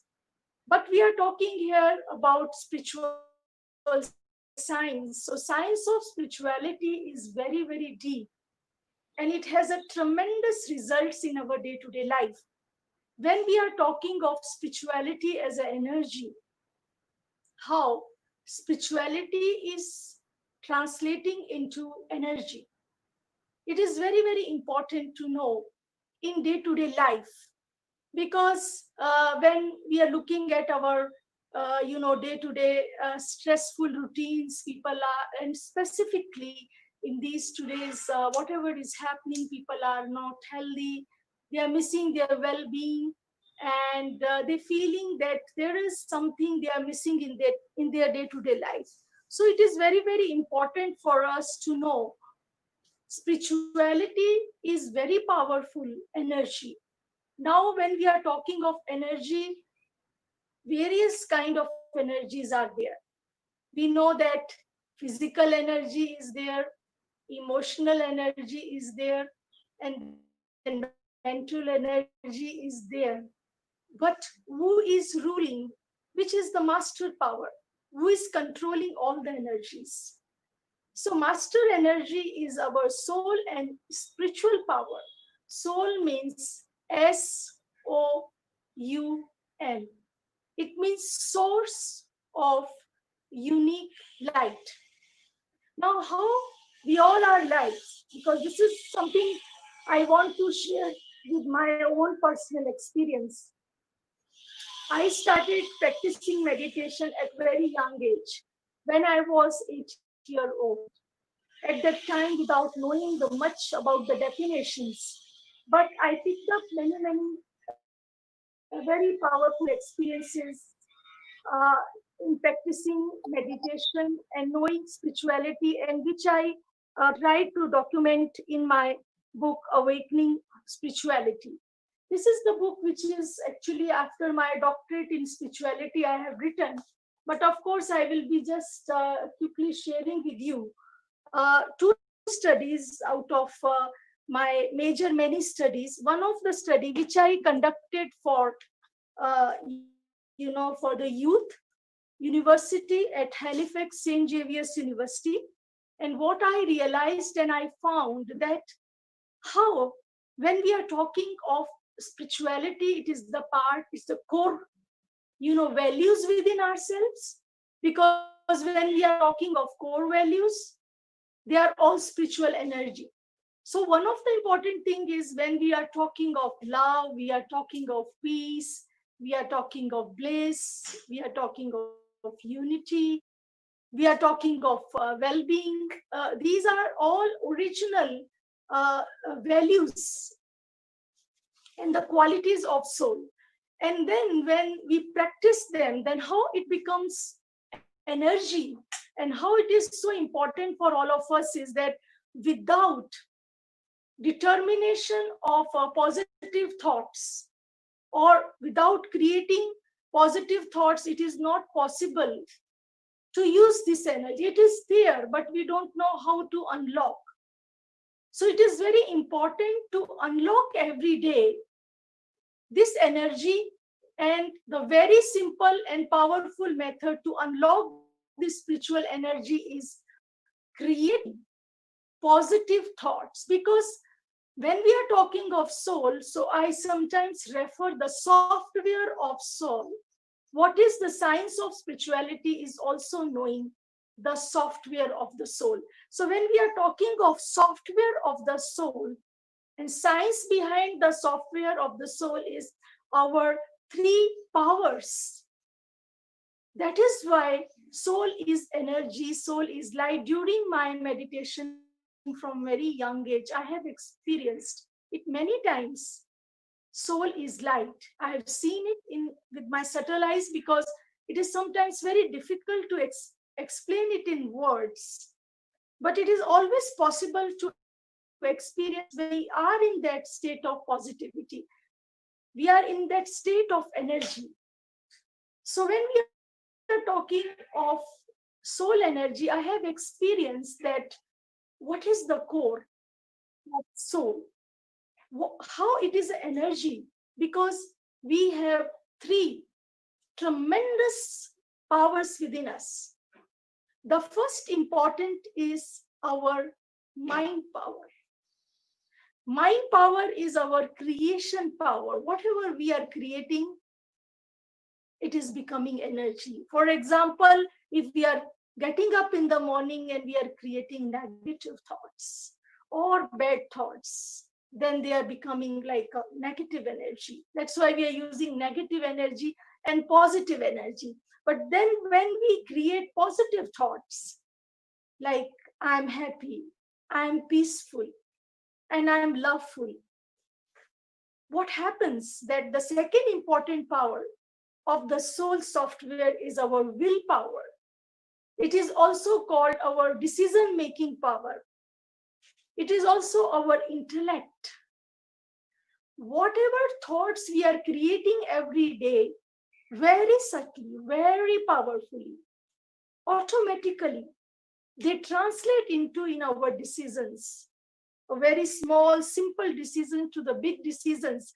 But behind that is our thought power, and whatever decisions we are taking, whether we are accepting, whether we are rejecting. The moment when we are accepting our decisions, or we decide that this will be my action, so then it is becoming our action power, third power. In other words, we can call it subconscious. And we all know the power of subconscious these days, how the miracles are happening with our energetic thought. I just want to show you a little example that, for example, this is there in front of me. The moment I light up this, just see, have a look. This is becoming an energy. Why? See around the spark, the light. It is so powerful because this is what the soul energy is. The moment we create positive and powerful thoughts, they become powerful cells, like they translate into our body system, and then we call it like all our brain cells, our physical cells, or whatever cells are there, they become charged because behind that is the power of the soul. So this works wonderfully. This is now, right now, you can see that it is like a soul energy. It is just I'm just showing you an example to show you that when we are lighted up with the powerful thought. So the light up means every day to increase our thought power. It is very, very important that I think it is clear to everyone. It is very, very important for all of us. See, that we should light up our mind, our thoughts with positive feelings. And 5 steps are there to create an energy every day. Is every day, because this is I'm sharing with my own personal practice. Whenever I get up early at 4 o'clock, I practice meditation. I create positive affirmations for myself, for others, for surroundings. So I feel whatever is going on, but then I'm not missing my energy. I'm trying to maintain my energy. The moment we create thoughts, they change into feelings, emotions, words, and actions. They are the 5 steps to understand the importance of energy, because these steps can lose the energy, and these are the steps. So that is why, where is the seed power of the soul, which is the powerful tool to create energy in our day-to-day thoughts and words. So the thought power and the mind power is very, very important for us to create wonderful and powerful thoughts. So I want to give you a little experience through creating spiritual energy thoughts, how they are there within us. The main important thing is that they are already within us. This is what I try to document in my studies, that we have conducted one of the important study with our heart patients. And almost 15 years back, they came to us, and this study was, launched with the help of our former President of India, Dr. APJ Abdul Kalam. He supported us. And then afterwards, what we have realized that the 4 aspects of the energy level, how the blockages, 80 to 90% blockages just gone away without bypass surgery. The 4 important tools were there. Lifestyle changes first, second is meditation, yoga meditation, and third is vegetarian diet, and 4th is exercise. So now at present, we have more than 7,000 heart patients. We don't call them heart patients. We call them the patients, those who have a wonderful heart. So it is very, very important to share this news to all of you, that the amount of energy which can just unlock our any blockages. These 7,000 patients, I just quickly show you one of the important thing about this trial. This is called the heart trial of the patients. Those were the part of this study. And the interesting thing came out of this study. I'm just showing it. Maybe I can send you the matter. You can see that, changes in their total system. What was before and how it was later on it came. how this trial group, control group, and we found that more than 80 to 90% of these patients are okay right now. So these are related, the studies with the heart patient we are doing with the diabetes, psychosomatic disorders, and then we are controlling them with the yoga, meditation, lifestyle changes and diet, and everyday practice of meditation and study. Every day in their day-to-day life to increase their energy. So I want to share one thing. It is very important for all of us that we should utilize our spiritual energy. It is already there. Only just simple things. So I'm just requesting, I'm not taking much of your time, but just 3 minutes and want to give you a beautiful experience with little music, that how to create wonderful energetic and miracle thoughts. Because our breathing is related with that. 5, again, the steps, which is very important: positive affirmations, auto suggestions, reflections, music, and breathing exercises. So let's start this beautiful journey of spiritual energy. And I request you that sit relaxed and also positive. Just have a little smile on your face.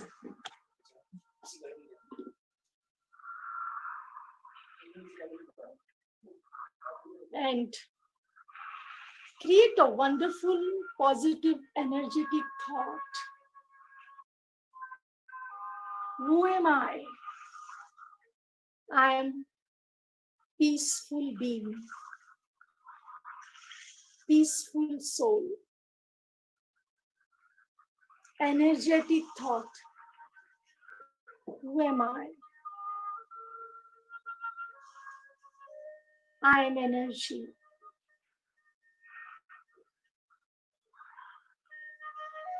My mind is relaxed, powerful. To receive this positive energy, the highest point in the physical body, in the middle of my forehead,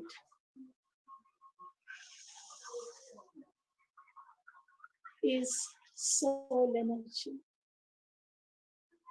As a point of divine light, I can experience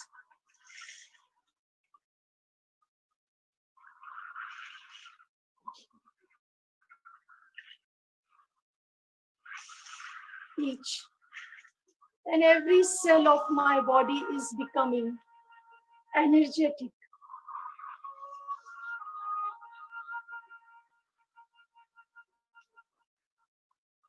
There is no waste, no negativity, experience of peace and well-being.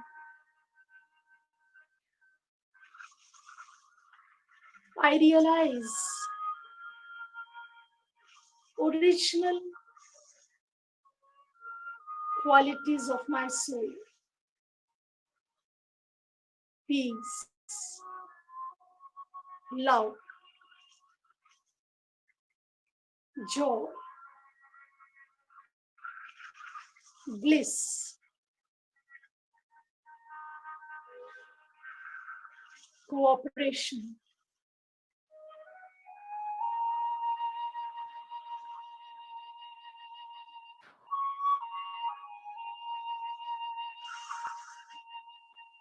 These affirmations are translating and empowering my mind and body. Balanced, healthy, and peaceful. Let me flow.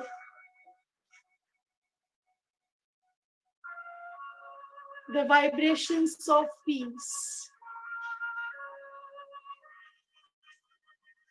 and love and harmony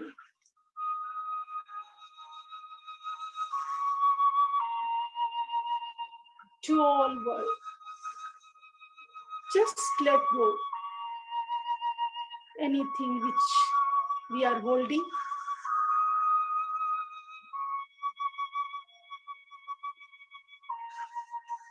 Just forgive, forget. Feeling of gratitude for the Almighty. Supreme energy. This beautiful connection of the soul with Supreme is yoga, meditation, positive reflection.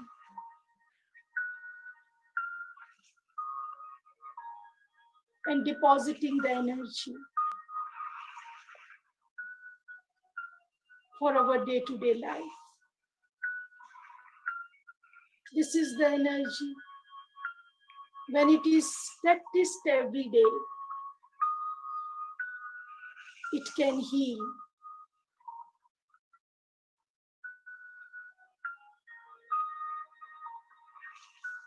It can change, can clear, can empower, can control, can be creative. Let's start today this journey. Empower ourselves more and more. Spiritual energy. Not only for us, let us donate. Let us spread. Let us give. Let us vibrate to our families, to our countries, to the whole world.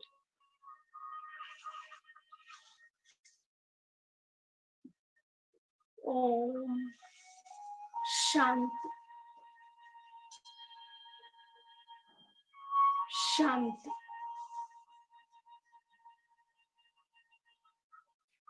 Shanti.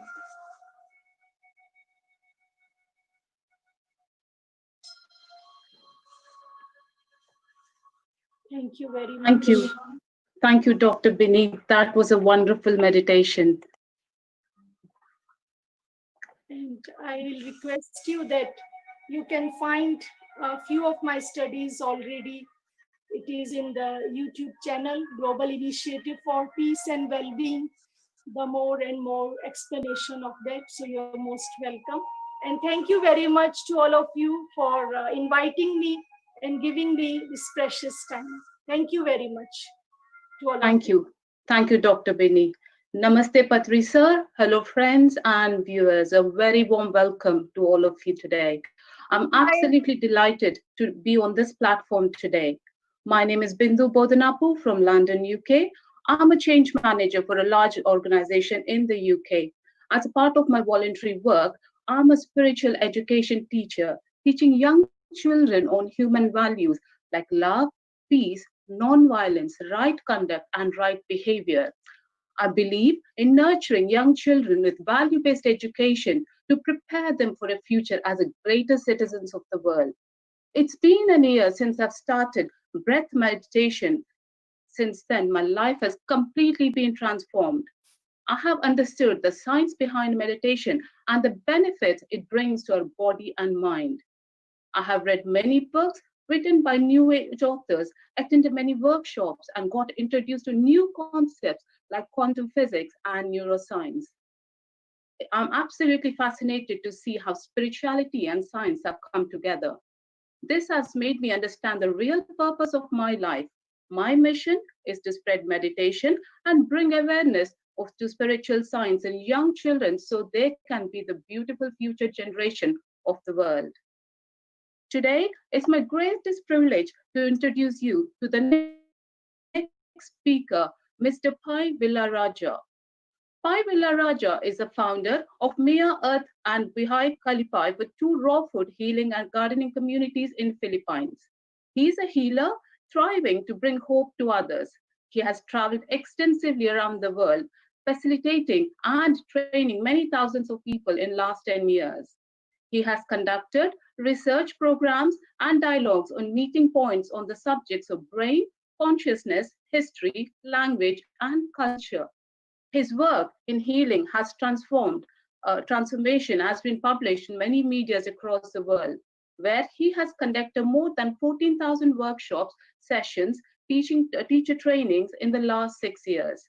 He has written 2 wonderful books called Conscious Trance and Transformation Medicine.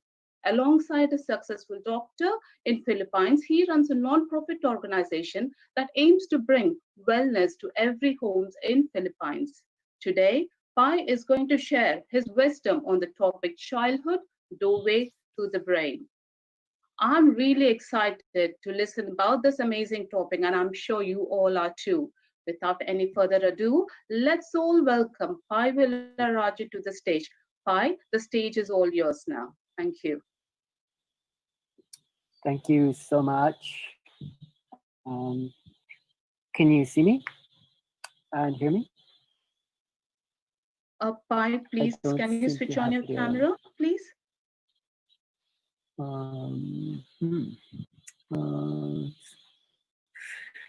It says FaceTime camera. I can hear you. I can't see you. Maybe it's meant to be that way. It's just dark. It should be okay. It doesn't really have any options other than it says the video is working. Can I request the moderator to please allow Pai to switch on his camera? We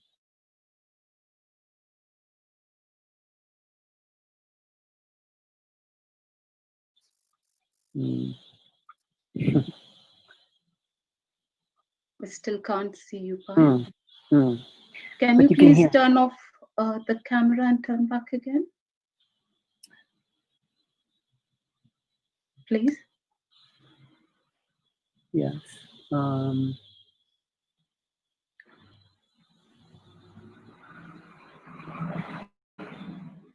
Sorry, friends, just bear with us as we try to sort this out. Seems to be a technical issue. Thank you.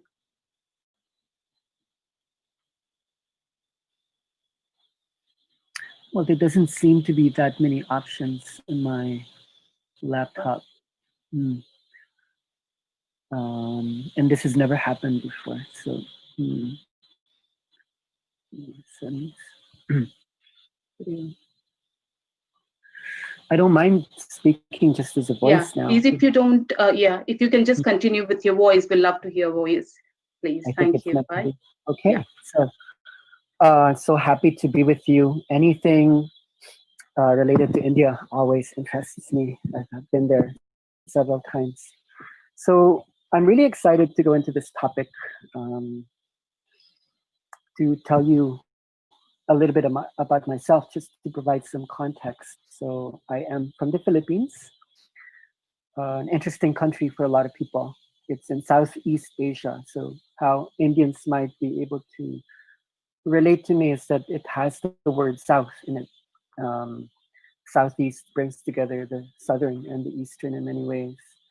So there's something about our culture, which is very gentle and is an admixture of the global South and the Orient.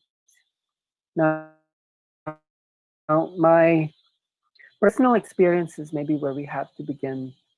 I basically am a product of a spiritual journey that happened about 13 years ago, where I left my life as a business person because of a calling by spirit. I was being called to walk away. And so I guess how a lot of people might be able to relate to this is that mine was a guru-less path. I had no teachers, nor did I have access to spiritual tradition prior to walking as a sannyasin for about a year. I left everything. I had no money. It was one of the most difficult, but yet almost one of the easiest things I've ever done. I felt very guided. Um, After this, I was asked to live as a hermit, alone. Coconut diet. I basically ended up in an island without any people. I achieved a very strange heightened state of consciousness whereby my mind just um, left its normal state. I guess I'm trying to put it into words now, and this is actually the heart of my topic. Where I can probably center on is it had something to do with the body. The very first time it took place, I heard these words. The words spoke that the mother and I are now one. And I felt a very huge rush of energy rushing through my entire being. And then my body, interestingly, began to move on its own. At this point, I have no access to words like the Kundalini, the Divine Mother, Shakti. I have no awareness of even yoga or meditation. All I knew was that something seemed to take over me that didn't seem to be coming from outside me either. What I have to share comes from a very long story because this happened more than 10 years ago. I basically was launched into a life of healing. Um, I basically, for the next 7 years, lived within the realms of energy. I smelled, I spoke, I thought, I felt, I saw that everything was not what we thought it was. And I lived in another dimension. It took a long time, in fact, to come back into reality as we know it. But there was something curious about this movement that seemed to guide me. And as I began to touch people from around the world, as I began to meet people again, what was interesting is that they started to undergo a kind of Shaktipat process where they themselves began to move in this way. Now, my life and passion has a name in many different countries in Europe, in Asia, in Australia, in the Americas. There's this word called the inner dance, um, whereby there's something specific, maybe, that began in the Philippines that holds a kind of discourse. And for me, I am curious as to how this ended up holding space in a where people didn't really need to live their life as I did, nor did they need to live on a mono live foods diet as I did. But there's something about the resonance of Mother Nature that seemed to bring about a remembrance in people. Now, I don't want to speak too much about this. It's a very big topic, how this created a healing process that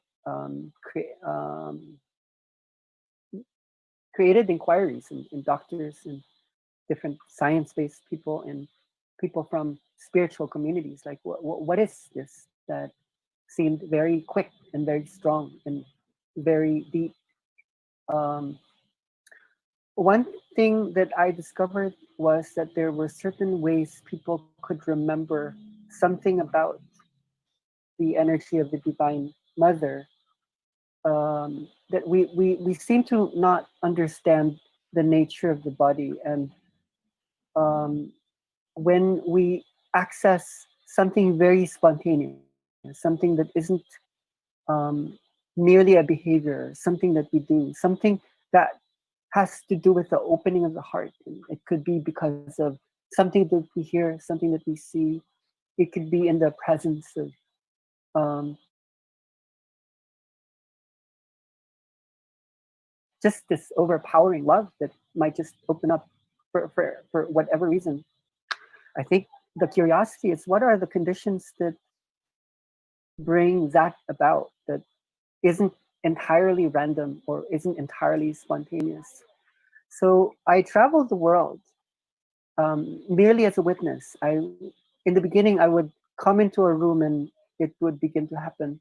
Later on, as I myself rediscovered my humanity, I realized that I needed tools to understand this from the point of view of the external mirror.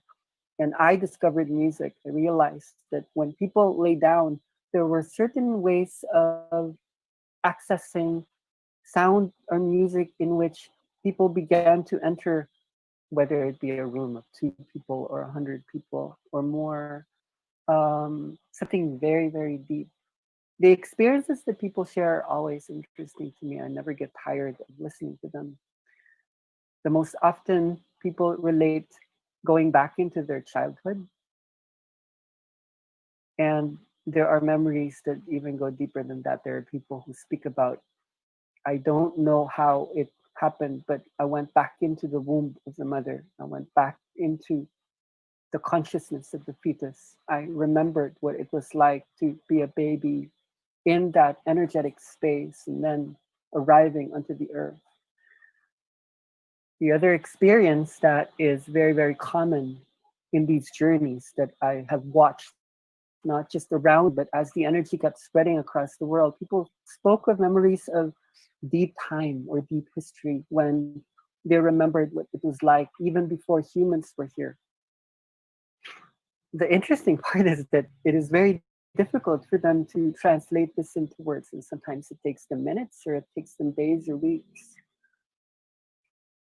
I was just curious, and always I had my notebook with me, taking notes, doing more research, collaborating with people in the spirit and in the scientific communities.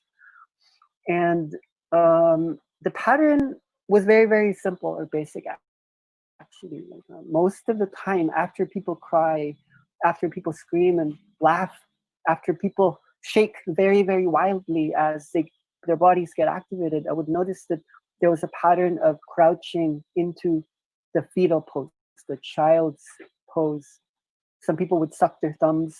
Some people would seem just very, very empty and quiet.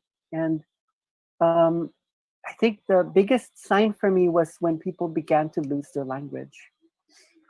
Sometimes people would not be able to speak in hours. Some people would not be able to speak in days. In fact, I met people who lost their speaking in months. I'm speaking to a woman now for 6 months and I've only gained it back. I wanted to understand the foundations of this. And so I searched because I was experiencing all of this with a brain activation that was coming from the unexplainable. It was only a matter of time before I would get interested in my own brain. And I think it was the patterns in the music that provided certain clues as to what I am calling in this topic, the childhood doorway of the brain. I feel that the greatest problem that humanity is dealing with is that we have forgotten certain vibrations that belong to earth time and that belongs to babies and that belongs to nature. And every time there is a description of consciousness leaving time in history as we know it, what we might call simultaneity, when one day doesn't seem to be one day, but seems many days, in one place seems to be so many places, and each person just seems like a universe to us.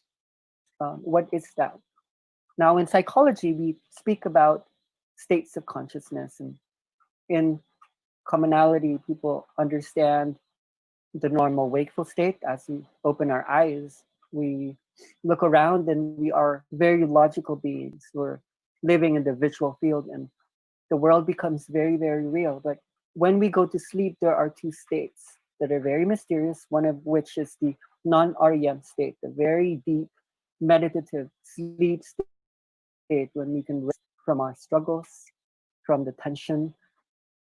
And then there's this interesting thing called the dream, when suddenly what we might call Shiva or Shakti, the yin and the yang, the masculine and the feminine, the light and the dark, seems to come into a dance, coming together of the polarities of the east, the west, the north and the south, that seems to bring about an awareness of ourselves, of who we are from beyond that which is knowable by the individual. So herein maybe lies the definition of the ego death as the awakening of a planetary consciousness. But what does this have to do with the baby or the childlike mind? And I think this is an important topic for us to bring up, as this pandemic not only creates problems in places like the Philippines and India, but it also creates openings where in the Philippines, for example, the government has announced that there is no classroom time, that people have to study through different ways. I'm asking teachers and parents that I think it's time that we begin to understand 1-year-old or a 2-year-old, because we couldn't speak it then. We didn't have the chance to elaborate on something that goes beyond memory or beyond language. Now, I feel there are many insights within the neurological and the linguistic, whereby there are actually cases wherein people lose their language all the time. But the problem is, from the Western standpoint, this is normally seen as a problem.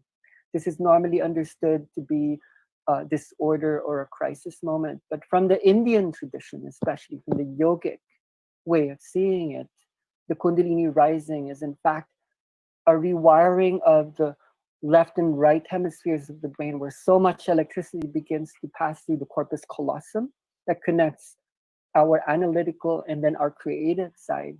And I think music has something to do with that. I'm interested in certain questions, such as what is really an authentic learning that starts from a pure experience? I can only also relate this from my own personal process, because as I underwent what I did, as I went back into the world, not exactly here, I was weird, I was strange. I live in a country that is the biggest Catholic nation in Asia, and you can imagine how I had a hard time contextualizing this, because this is not really supposed to happen.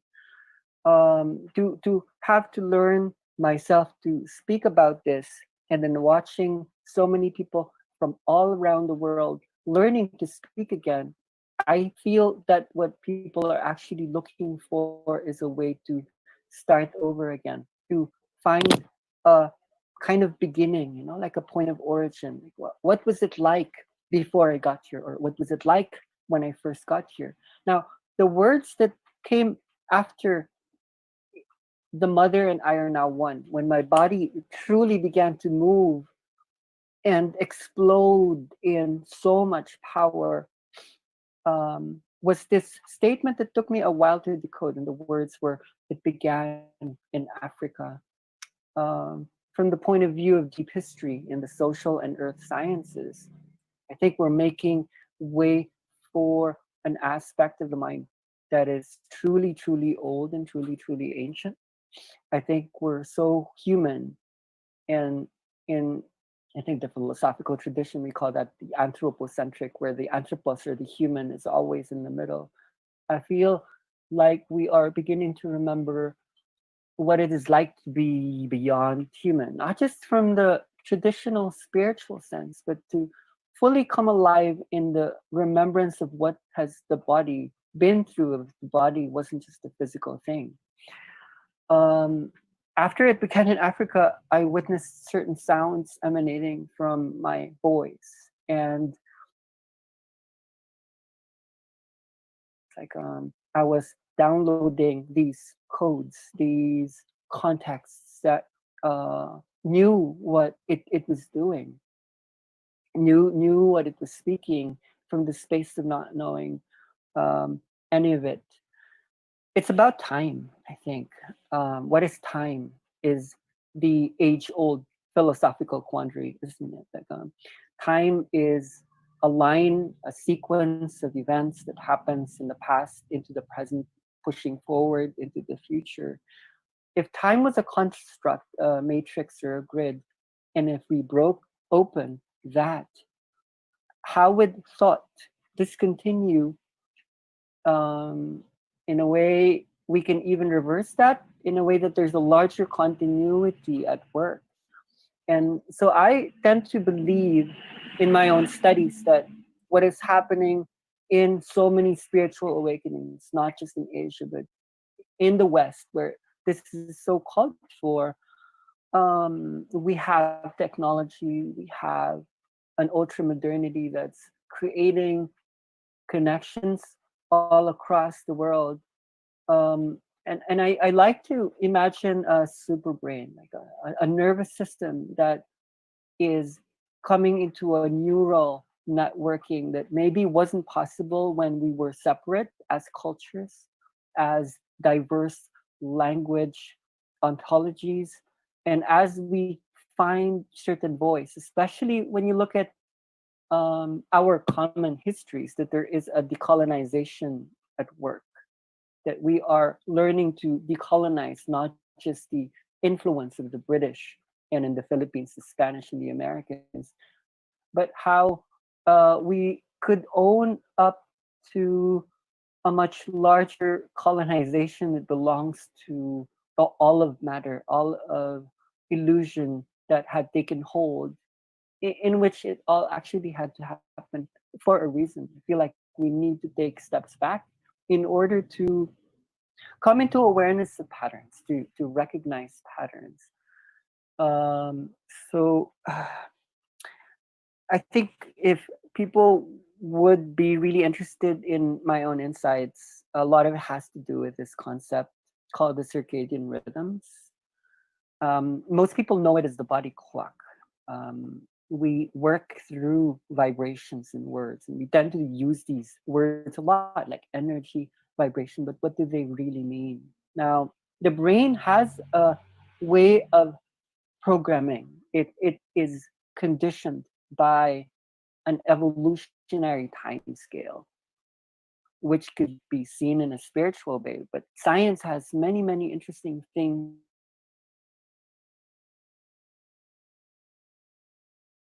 we get to. Why do we look different? Why do we sound different? To establish the history of the brain, the circadian rhythms speaks about how there was a story of reacting to every experience that we ever had on Earth, whether it be fear or whether it be through courage. We actually logged it in.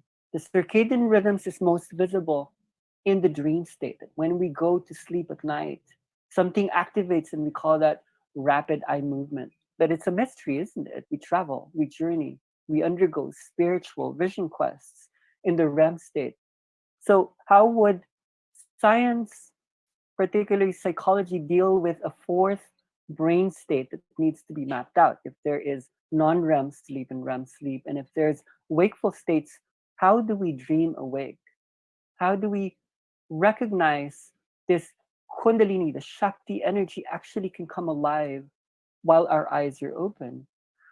Circadian rhythms have to do with this, and the pattern burst onto my vision when I realized that there was a particular pattern in the music that I always used, and it would go up and down, it would slow down, it would go faster, and I didn't understand what it was. All I knew was that there was an earth song that had to be sung in exactly an hour to 90 minutes, until I did my research and I realized that the vibrations that I was actually mimicking is the 90-minute dream cycle that people go through several times at night when we rebalance all of our stress points into this spiritual space that is universal to all beings, the dream, and all organisms, I think, from what I know, go into the dream.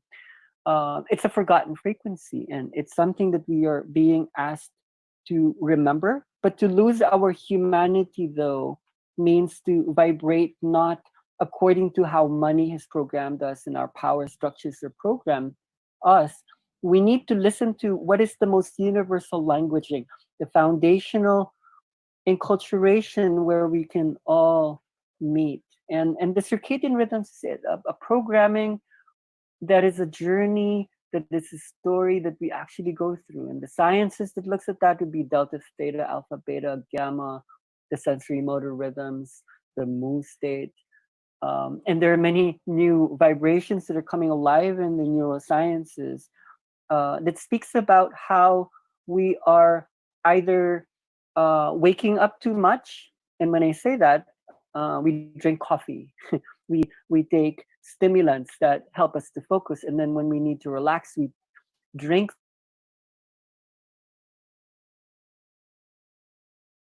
that we can meditate upon life. But what is it like to actually combine the vibrant and the quiet? You know, like the delta state being the most relaxed possible frequency. And then there's this aliveness that we do not invalidate this aliveness at the same time. So what greatly interests me, I think, is having watched the Chinese, the Indians, the people from Nepal, the Sri Lankans, the British, the Americans, the Australians, the Filipinos, the Singaporeans. After watching about 60 nationalities going into the expanded state, the heightened state of awareness, that I've seen patterns. It's almost like we're becoming each other. Like the West is finding their Asiatic, their tribal processes. And as I watch the Asians and I watch the Africans, we're actually becoming the other side, that there are these stages of development in psychology that have tracked what is the concept of growth. But as I speak to these spiritual beings in the modern sense, these teachers waking up from the 3-year-old or the 7-year-old who are speaking like gurus, like transcendent, luminescent beings, what I'm seeing is that it's not the ego speaking anymore. That there's something very deep that's beginning to access a language that isn't just bound by words, but is using words again. If we could contextualize this and not generalize it and bring it to the schools, bring it to hospitals, I feel that this is where science and spirit ultimately meets. It brings me to a state of wonder that science is actually catching up with what the gurus in India was speaking about for thousands of years. And I'm curious as to who is going to get there first. Like as spiritual teachers are starting to develop their minds into amazing structural aspects, I'm wondering as well, how would the West and the scientists experience spirit directly in a way that isn't conceptual, that isn't just behavioral, but is in fact purity, that is in fact isn't just thinking about it, but is becoming it. So I think thank you, Pai. Thank you. That was a wonderful sharing. It was absolutely great to have you here today. Thank you very much. I would now like to request my co-traveler Nilima to take this further. Thank you.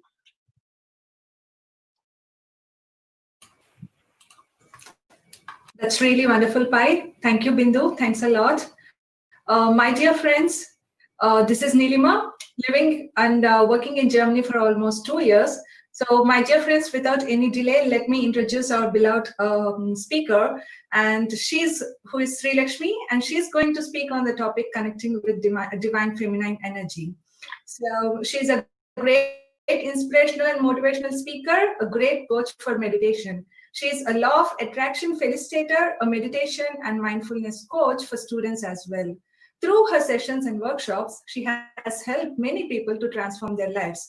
Her mission is to inspire and empower women, children, and everyone to become meditators and vegetarians. So, dear friends, let me welcome Master Sri Lakshmi, and the platform is all yours now. Thank you so much, Nilima. Hello, friends. Hello, Patrisa. Thank you so much for this wonderful opportunity. Friends, I'm Sri Lakshmi. Today, I want to share a beautiful topic which is very close to my heart, that is connecting with divine feminine energies within all of us. Woman means wisdom of mankind. Women are so mentally strong by birth because every woman possesses the divine Shakti, the divine creative energies in them to give birth to another life form. In this universe, after God, has to create or give birth to another life form.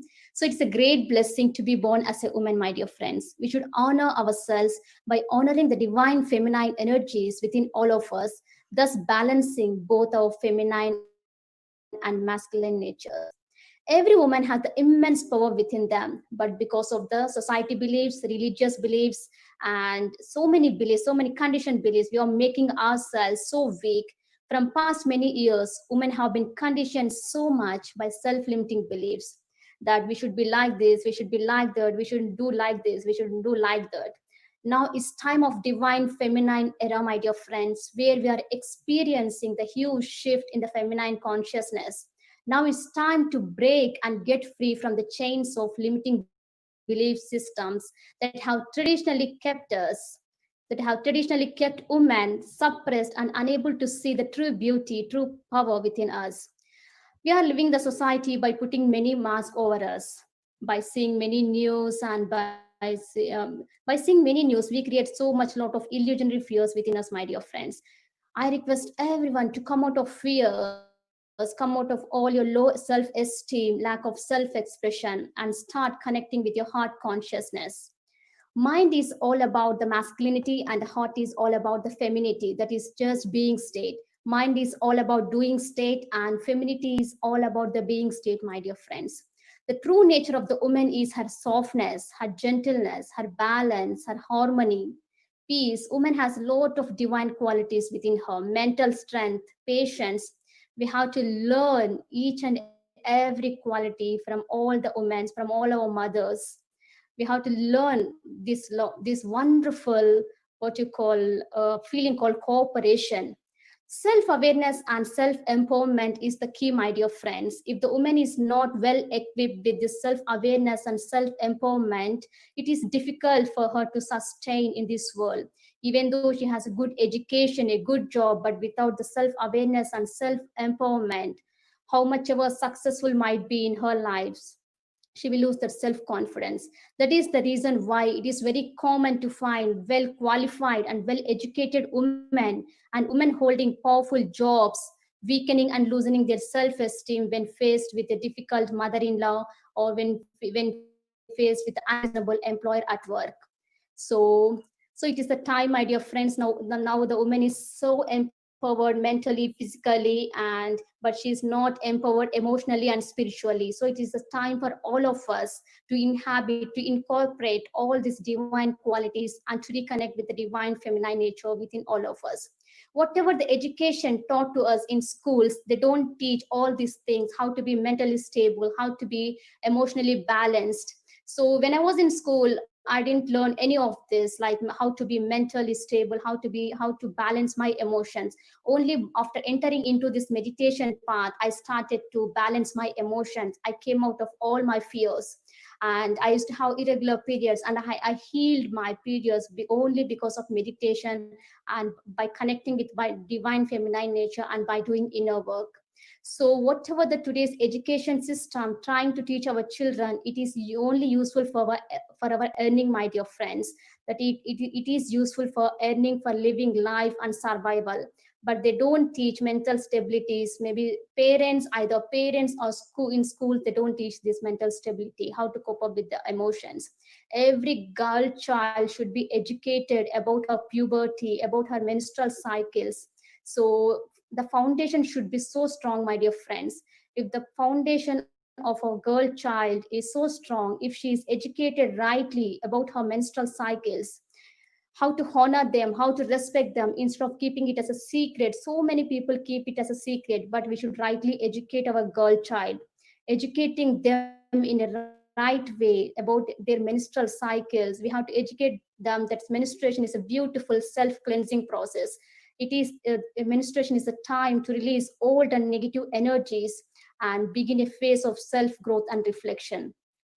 So as I said, we have empowered financially, professionally, socially, but we have not empowered emotionally, my dear friends. We hold a lot of emotional trauma in our womb, in our heart space, thus experiencing a lot of moodiness, cramps, skin problems, PMS.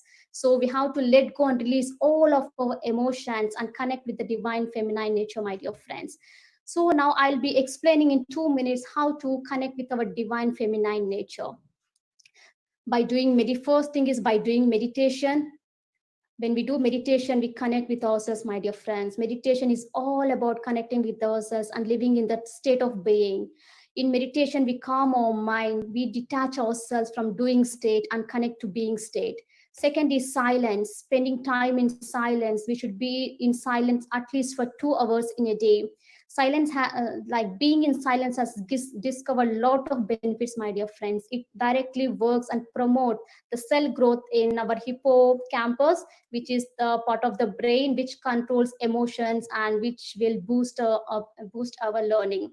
Silence makes us so calmer. It boosts our immune system. It boosts our intuition. It helps us to understand better about ourselves. It improves our awareness. It taps, by being in silence, we can tap into our creativity. And there are so many lot of benefits. Our life purpose will be known. So many benefits about this silence. So by doing meditation, by being in silence, and by connecting with the mother nature, my dear friends, mother nature is the ultimate mother. Go and spend time in the mother nature, just really going out and connecting and grounding with the mother nature by living in this present moment of awareness. Go and connect with the mother nature. Mother nature is all about Mother Earth. Mother nature is all about this divine feminine energy, my dear friends. So this will keep you to slow down and to connect with the beings that instead of doing, working, raising kids, going job. So instead of we have to detach from the doing state and we have to connect with our being state, my dear friends. So daily do meditation, be in silence, connect with the mother nature, and develop a lot of listening, because women is all about receiving, femininity is all about receiving. So please do listen. When we are in the listening state, instead of always speaking out, we should also develop the art of listening. So by doing all of this, and there are still more to add, but follow these 4 steps, how to connect with the divine feminine energy within all of you. And thank you so much for giving me this wonderful opportunity, my dear friends. And today I'm super excited to announce our next speaker of the platform, Dr. Carmen Bolter. Carmen Bolter, she's a director, producer, and the writer of The Pyramid Code, an epic 5-episode documentary series that has aired on national TV in 38 countries. Carmen is a retired professor from the Graduate Division of Educational Research at the University of Calgary.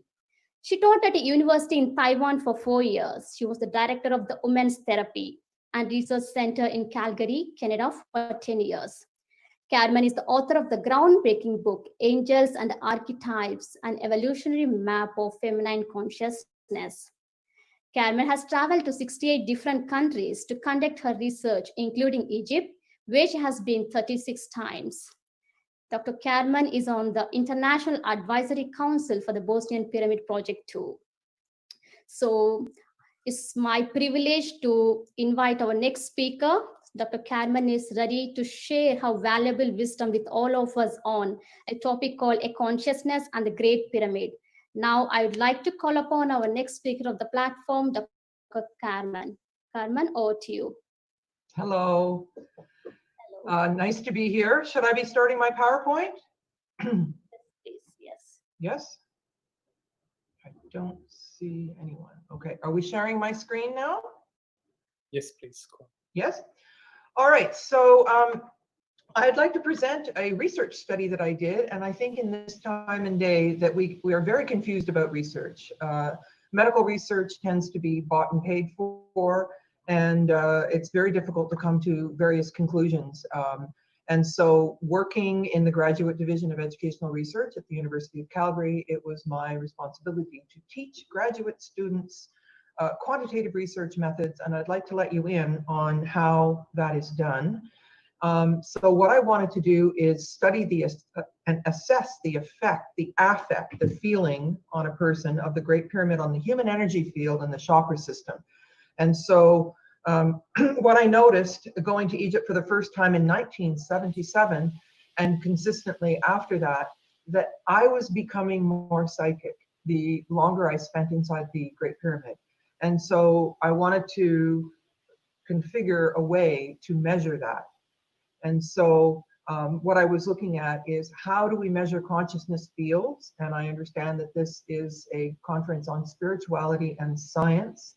And in one of my undergrad degrees, I started measuring how you can see the human aura, what are devices that can measure subtle fields, and how can we actually assess what is going on that can increase consciousness fields. Apologies, So, are you yes, sharing something? Are you sharing pardon? something, Carmen? Are you I'm sharing sharing something? a PowerPoint. Do you not see it? I don't see it. Can you please click on share screen button and then start sharing? We don't see anything. Oh. Apologies to interrupt you.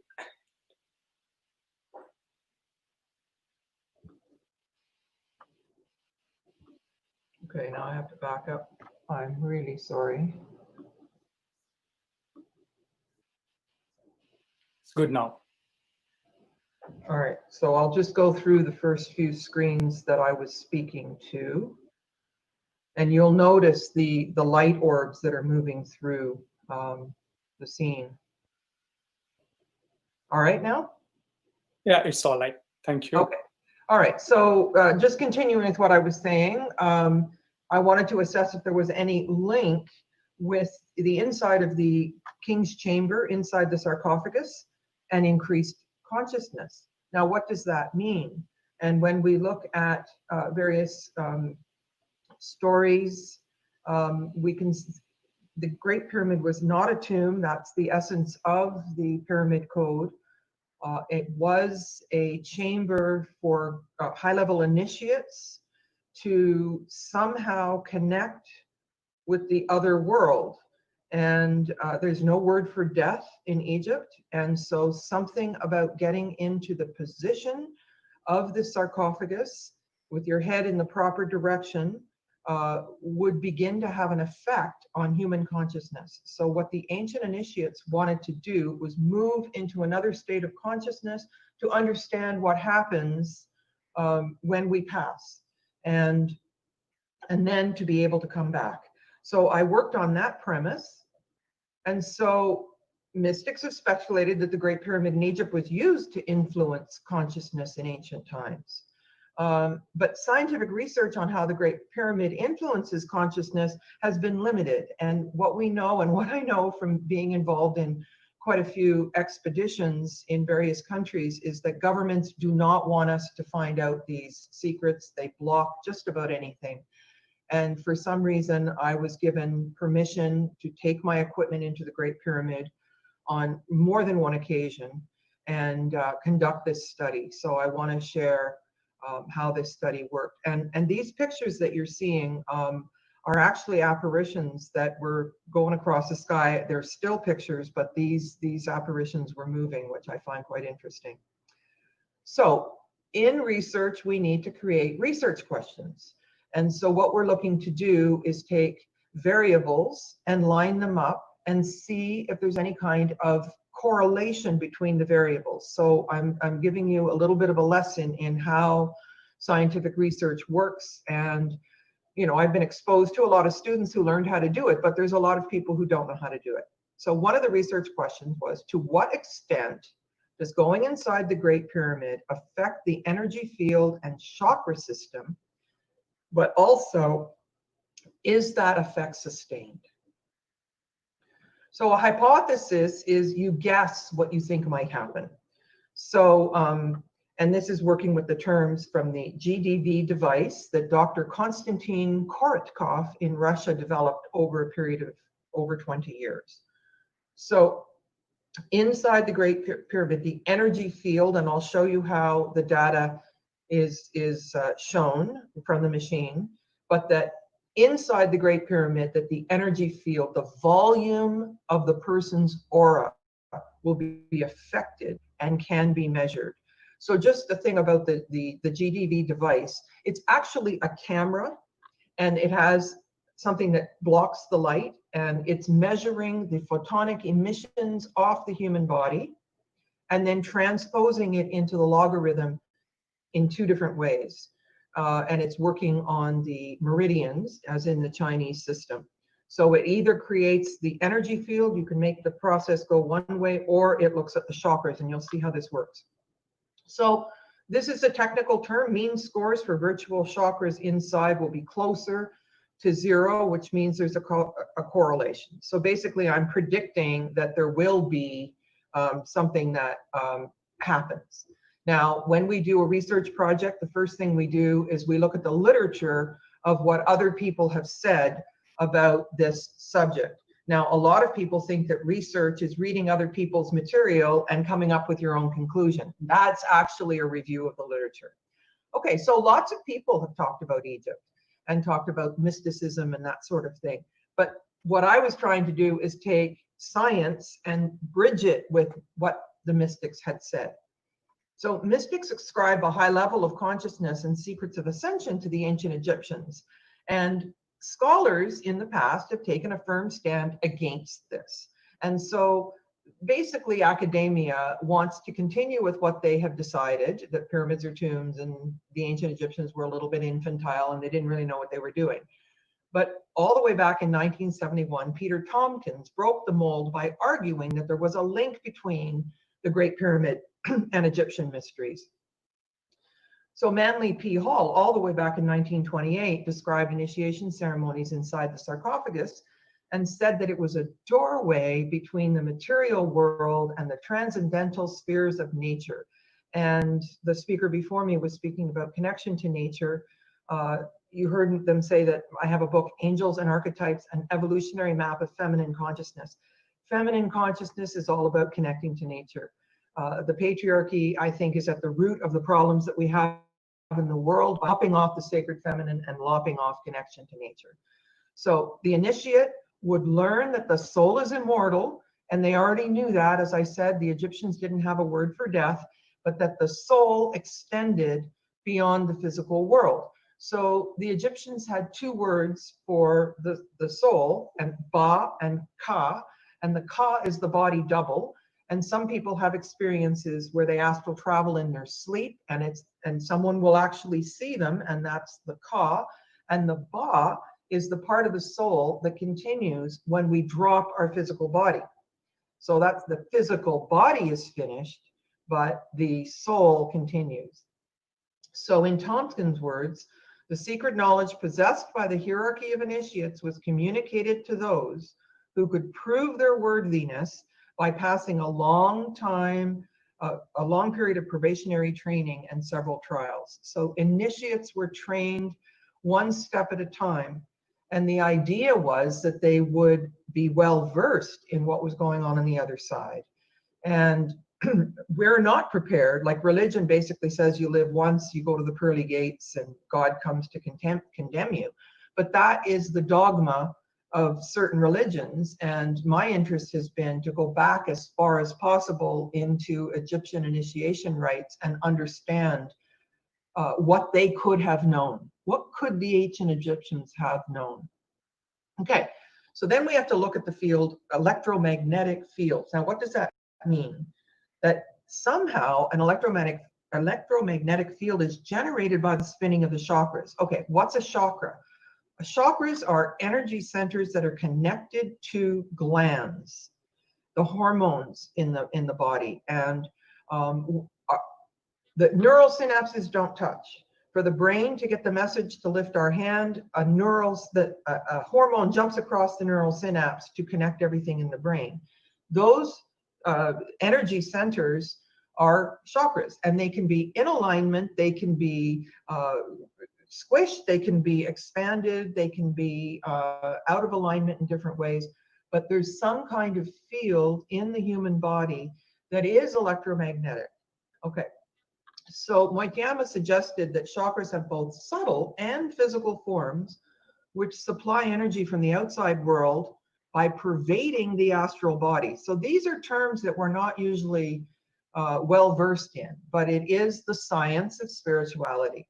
So energetic properties of individual chakras can be contained in isolation, and cited research indicating that chakras orchestrate in complex fields with one another happens due to their proximity. So understanding patterns of entrainment, now this is a very important word among chakras, can illuminate an intersensory association known as synergy. So synesthesia. So synesthesia is a Greek word for blending senses. That's when someone can hear a picture, see music, and it's common across babies, adults, and elderly people. But our world that focuses on material reality takes us away from that. And so what is consciousness if it isn't some kind of a cross-sensory perception? So I was using the research on synesthesia to help define the variables that I would use to measure what we're talking about here. So it's a union or a sensation that has loosely been referred to as a sixth sense. So as people meditate more and eat better and connect more with nature, somehow this psychic energy is developed. And the more we use it, the more it's developed. And so if we ignore it, it's like a muscle. If we don't use a muscle, then if you don't use it, you lose it. So the rare capacity of cross-sensory perception is such as hearing pictures, seeing music, tasting shapes. Somebody hands somebody a bouquet of roses on TV and you can smell them. So synesthesia has been observed in every age group, but it's considered abnormal because it's statistically rare. Okay, so I'm pulling in the idea that we can build on it. So understanding synesthesia can be linked to understanding brain functioning and consciousness. So it is possible to measure the unseen. So Satowick describes a neuroimmune endocrine network. Okay, this is all, sounds very complicated, but I hope you can just relax and let these words come to you because it actually makes sense. It makes a lot of sense. And most people aren't using this vocabulary. So synergistic, which means coordinated, transmitters regulate glandular function, giving chemical feedback to hardwired portions of the nervous system. So we are not functioning at our full potential in this world that's telling us if you can't see it, it's not there. Profit is a higher value than consciousness. So all of us have been steered away from this truth, but it is measurable and it is true. So the glandular system is closely associated with the chakra system, and neurotransmitters can be tagged and seen microscopically, tracing energetic transfers between nerve fibers. So being psychic means being connected and being aware. So Konstantin Korotkov confirmed that photonic emissions from the human body can be photographed using an electrode system that creates a high-intensity field called gaseous discharge visualization. So we were able to bring this GDV device into the Great Pyramid and do the measurements. A pre-test happened, and I'll explain more about that. We did the measurements inside the pyramid, and then we did various post-tests. So electrophotonic imaging, what it is souped up biofeedback, and they've been working with this for a while. So EPI, software programs that calculate over 30 parameters, area, brightness, density, chakra alignment, energetic values associated with this technology. We talk about Kirlian photography. Some of you have been to psychic fairs and you put your hand on a plate and you get your picture taken and your aura appears. Well, this is high definition Kirlian photography. It's based on the same principles. So Korotkov's GDV EPI invention measures logarithmically processes scores to evaluate alterations in psychological states and consciousness fields. So this is all very exciting. And this machine has been used throughout the world for sports psychology, it's a medical device used in Russia.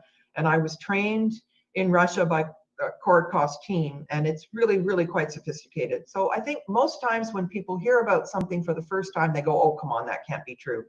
But the longer you look into it, kind of like astrology, the more you appreciate it. So synesthesia has shown emotion is spread over multiple neural and glandular pathways, so transmodal areas, reciprocal connections between multimodal areas, modulates parallel sensory perception. So we have got all of this going on in our body. When you get a recognition reflex and the hair goes up on your arms, or you get goosebumps. My friend even turned that into a verb, goosebumping. Or you get a feeling in your gut that says, no, there's something wrong with this. Or a really open feeling that says, yes, I can trust this. And so all of this is what we're looking to measure. How do we know? And knowing, as Hakeem says in the Pyramid Code, the indigenous elder, is a very deep power. So the architecture of the human brain, the glandular system, and the chakra system exemplify transmodal connectivity. We should all have to learn this in school, I think. Okay, so now let's get into the actual design. So I had two groups. You do a pre-test and a post-test. One group, it was in 2010, and one group was 2012. So the treatment is considered lying in the sarcophagus for 2 minutes only, because it has an immediate effect. And so I'll explain as I go along, but the second group, I had them do a post-test even later, because one of the hypotheses was, does this effect last? And in my experience, spending a lot of time inside the Great Pyramid, inside the Sphinx, inside the tunnel system for years and years in Egypt, was creating something in me that I had a hypothesis, a hunch, that there was something related to the pyramid and to the energy fields on the Giza Plateau that was causing this to happen. So the subjects were people in my groups on the Magic Egypt trips, and they agreed to participate in the study. And so I did 3 GDV readings for each of the 30 subjects. So that was 90 readings in October of 2010. The second was 4 readings for 60 subjects in December of 2012. So data collection. So over a 5-day period, we measured before we went into the pyramid, we measured inside the pyramid, and we measured after. And group 2 did a post-test 4 days later. So while inside the pyramid, each subject spent 2 minutes lying in the sarcophagus in the king's chamber. Now, if you lie with your head in the proper direction, all of the energy fields connect into your pineal gland in the Great Pyramid. And so that's super important. Okay, I'm just watching the time. Okay, all right, so this is what the GDV offers in terms of measurement. And what you can see is the actual auric field can be measured in terms of size, okay? And when there's gaps in the auric field, which you can see inside the first top left picture, there's lots of gaps. And the understanding is that when there are gaps in the field, literally the protective coating around our human body is not as strong.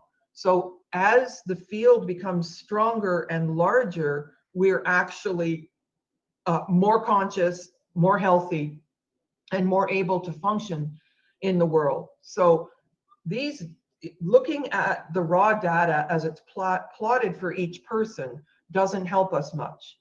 This quantitative research methods means you've got more than 30 subjects, you've got more variables, and then you use data analysis and statistics that a lot of my students called sadistics, because it was just so difficult to understand.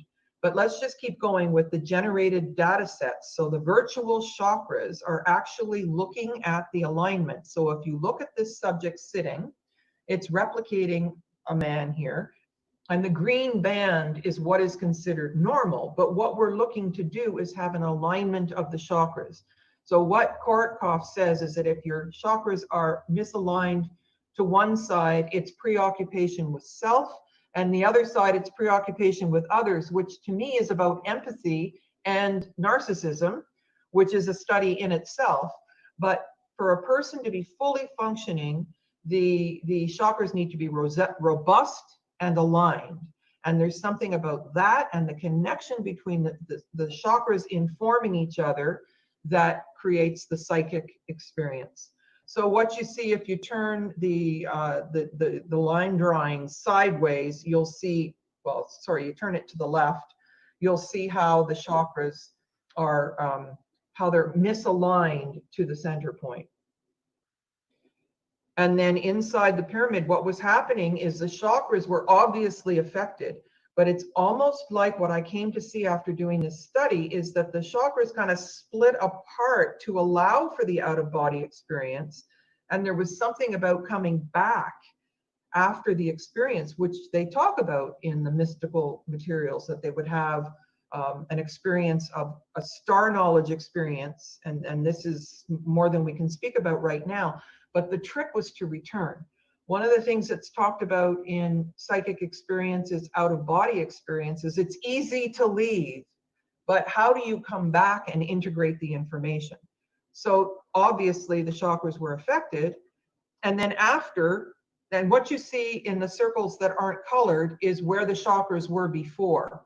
And so after, there was this alignment and the crown chakra was slightly out of alignment, but that is quite remarkable that the chakras are robust, they're big. And as you could see in the previous one, the lower 2, 3 chakras were smaller, which meant they were not, they didn't have the same energetic value is what we're talking about. So here's the data. And so then the data analysis through the statistical analysis software, and this is just a technical term, two-tailed correlations, but basically the simple way of saying, okay, here's your crash course in one sentence of statistical analysis. Okay, the probability that something happened by chance, a mild statistical correlation is that 95%, so probability is less than 0.05, that it happened by chance. That's a mild correlation. A moderate correlation is that 1 in 100 chances that it happened by chance. Like 99% it did not happen by chance. But what we're looking for strong statistical analysis, this did not happen by chance. And you do that with numbers. You do that with the size of the group, and it's the computer's checking every possibility. And so probability is less than 1 in 1,000 that this could have happened by chance. So what it's saying is that the treatment, which is being inside the sarcophagus, actually did something. That's what we're looking for. Okay, so the energy fields and the mean scores before, inside, after, and the delayed post-test. So specific patterns of entrainment between and among the chakras were found with all of these: mild, moderate, and strong statistical significance. So what the data is showing is that it didn't happen by chance. Now, again, you have to be a little bit statistically minded to understand these different patterns. But the point of the matter is that this, I'm just showing you the raw data, because too many times people say it happened and we know when it happened for sure. And that's why I think it's really important. And this is what peer-reviewed journal articles do, is they show you the data to let the reader assess. Did you have strong research methodology and did it work? So these are the chakras plotted, but again, it's each individual person. And my point of showing you this is that if you just look at one person, you can't get the picture of what was happening to everyone as a group statistically. And that's the difference. So qualitative research methods, you can measure, Johnny's having a problem in school, so you interview the parents, the teacher, the friends, the principal, and they go, well, I don't, and they come up with some kind of idea about what could be wrong with Johnny. That's qualitative, where you're looking at one person, and that's usually what a pilot project is. And you get your hypothesis because you've done a preliminary analysis, but you're not doing statistics. Statistics is only for quantitative, which means numbers. So here's, I'm just showing you the data, and mostly it's to show that the chakras moved all over the place. And it doesn't look like it's coherent, okay? And so it's basically looking that there's no effect here until you do the statistical analysis. Okay, and then the energy frequency, because we did a test, the pre-test was outside the pyramid, and the post-test was inside the pyramid. So it's definitely showing that there's a difference in the energy frequency between inside and outside. And some people will tell you that and I've experienced this myself, that outside the pyramid is a very strong energetic field. It's just not the same, and it's not having the same effect as inside the pyramid.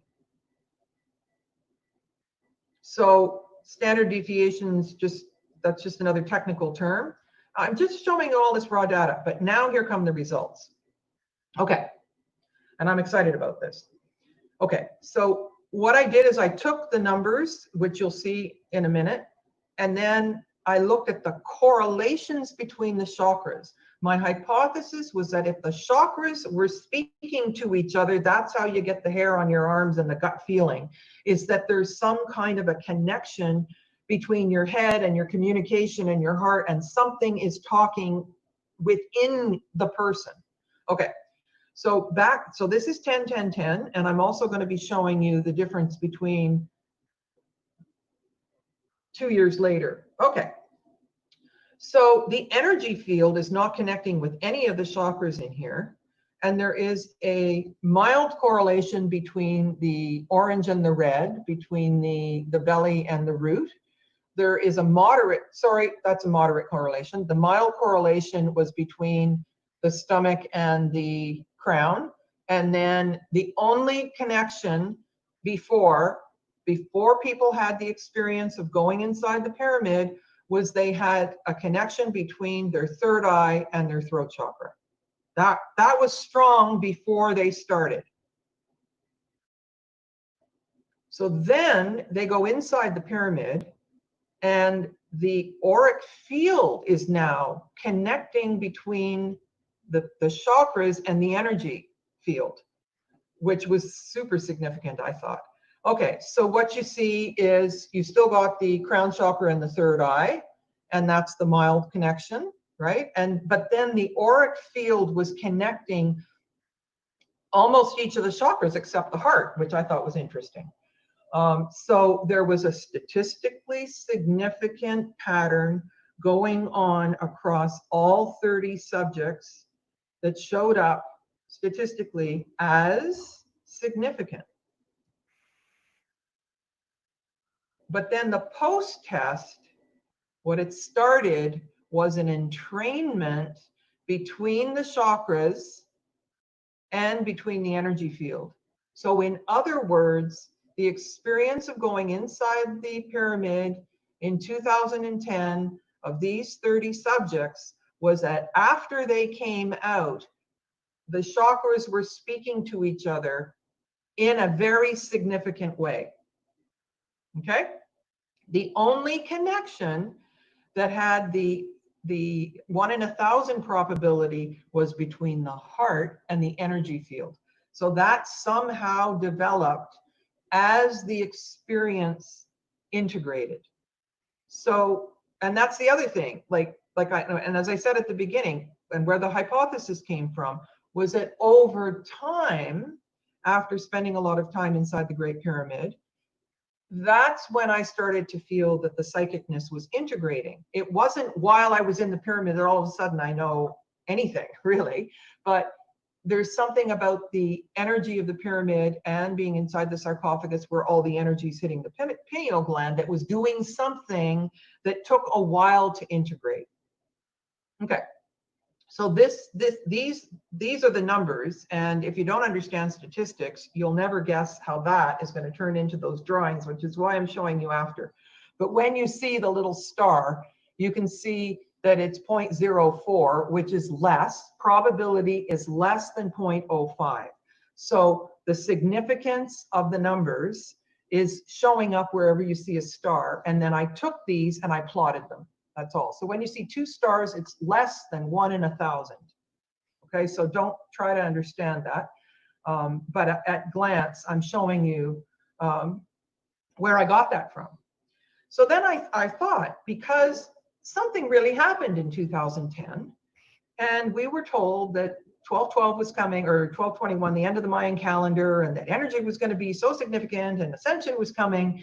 And so my question was, would 2 years make a difference generally in terms of the energy without doing anything? And again, how would you measure that? Like, lots of people have been speculating that there was something about the end of the Mayan calendar that was significant. But significant how? I wanted to know if it was significant statistically. So before the subjects even went in, the chakras were quite aligned. Now think, if this is you, and your crown chakra is speaking to your heart and speaking. Now, I didn't put the numbers in here, but the thick lines are the less than 1 in 1,000. And the medium line is 1 in 100, and the faint line is 5 in 100. So the strong lines are the 1 in 1,000, less than 1 in 1,000 chance that it happened by accident. So things are not so connected to communication. They're connected to intuition. So the solar plexus, which is our sense of self and personal power, and connected to our gut response. So nothing was really connected to the root chakra. The throat was now universally more connected to the energy field, making people's communication connect to the robustness of their auric field. But there was a lot of crisscross correlation, so much more connected before they went into the pyramid than 2 years before. And some of the subjects were the same that had come on the other trip, but mostly it was different people. And those are the numbers again. So then when they were inside the pyramid, now we have this kind of swooping connection. And I mean, join me with this. If all of the different hormonal states and the energy field and the chakras are communicating with one another, you will be more psychic, I think. I think that's a good way to show it. And look at this after. Everything was connected to everything, okay? But not so much to the energy field. But this is where I wanted to see, if we did a delayed post-test with the second group, what would connect? And it wasn't as much. So this is where the biggest connection was, right away after. So, and the other thing is, just because we have a hypothesis and we're looking to see if the data supports the hypothesis, it doesn't mean we're right. And I think a lot of paid research for pharmaceuticals bends the research, bends the data to say, see, it's safe, right? And that's happening, and perhaps it isn't well known, but if you dig around a little bit, you'll find that. So it's really important as a researcher to be willing to be wrong, but to see what happens. So in each of the studies that I've done for my master's thesis, my PhD dissertation, these kinds of studies that I did independently after, mostly I was wrong, meaning that my best guess at what variable influenced what was naive, okay? I couldn't see deep enough without doing the literature review and looking at the data. And the data became, it informed my private practice. It informed how I conducted my work. I worked as a psychologist for 35 years. And so that's the value of research, is to allow yourself to be surprised and to allow what happened to teach you something. So the after test to me was the most coherently connected in the 1212 group. And that's what the data showed. So, and I hope you're generating a lot of questions. So this is just the comparison of means, and I don't want to get into the data, but what you can see in the data, the actual numbers, is that there's definitely an effect. You may not know how to explain the effect, but you can see that the orange lines are stronger than the blue lines. And so the blue lines is 10-10 and the orange lines is 12-12. So I'm here to say that I think that it was measurable in this narrow experiment that there was a difference in the energy field between 2010 and 2012. Okay, so what can we conclude from this? We can conclude that going inside the pyramid and lying in the sarcophagus in the king's chamber for 2 minutes with your head in the right direction clearly impacts the human aura. I think we can conclude that. Data show that time for integration may affect the results. Okay. The experience initiates have is a pattern of entrainment between, the experience initiates a pattern of entrainment between the chakras, a network of synergetic transmitters, creating energetic transfers between the nerve fibers and the neurotransmitters. This, to me, is how we get smarter. Once there is more of a connection, and that's when you're trying to understand something, you want your brain to connect and you want to have an aha. You want to feel connected to the experience. And that's what our society has done, is disconnect, disconnect, disconnect. One discipline doesn't speak to the other discipline. They don't want us thinking. They don't want creative thinking. They don't want us figuring things out. So anything I say that we can do that reconnects us to nature, reconnects us to ourselves, is going to be useful for the development of humanity. And I think that that is particularly challenged these days. Okay, so it seems clear that the pyramid did not affect all subjects in the same way. And when I went for my training in Russia, and I was showing the trainers the data, and the trainer, not knowing much about pyramids or what I was trying to do, and she just blurted out, "You can't expect them to all experience the same thing. You can't expect them to all be affected just because they went in the pyramid." So, you know, her idea was that it was a far-fetched notion that anything could happen in a statistical way, and she wasn't familiar with the literature review and all of that. But basically, in her opinion, it was a long shot to think that anything could happen. But we see statistically that something did happen. So it stands to reason, since in today's society, initiation and consciousness fields are not well understood, and subjects likely did not know how to handle the increased energy. Now, when I spent a lot of time inside the pyramid by myself, and I brought a lot of groups in for private meditation. Now, the other thing is that if there's the general public in the pyramid at the same time, all of their take my picture with the you know, and sacrilegious, not knowing how to be quiet or meditative, it's just enough to blow my head off. You know, it's just like, it's so augmented. So when we go in there, I want people to be meditative, move, because you hear every single footstep. I mean, it's a harmonic resonance field. There's no question of that. And anyway, so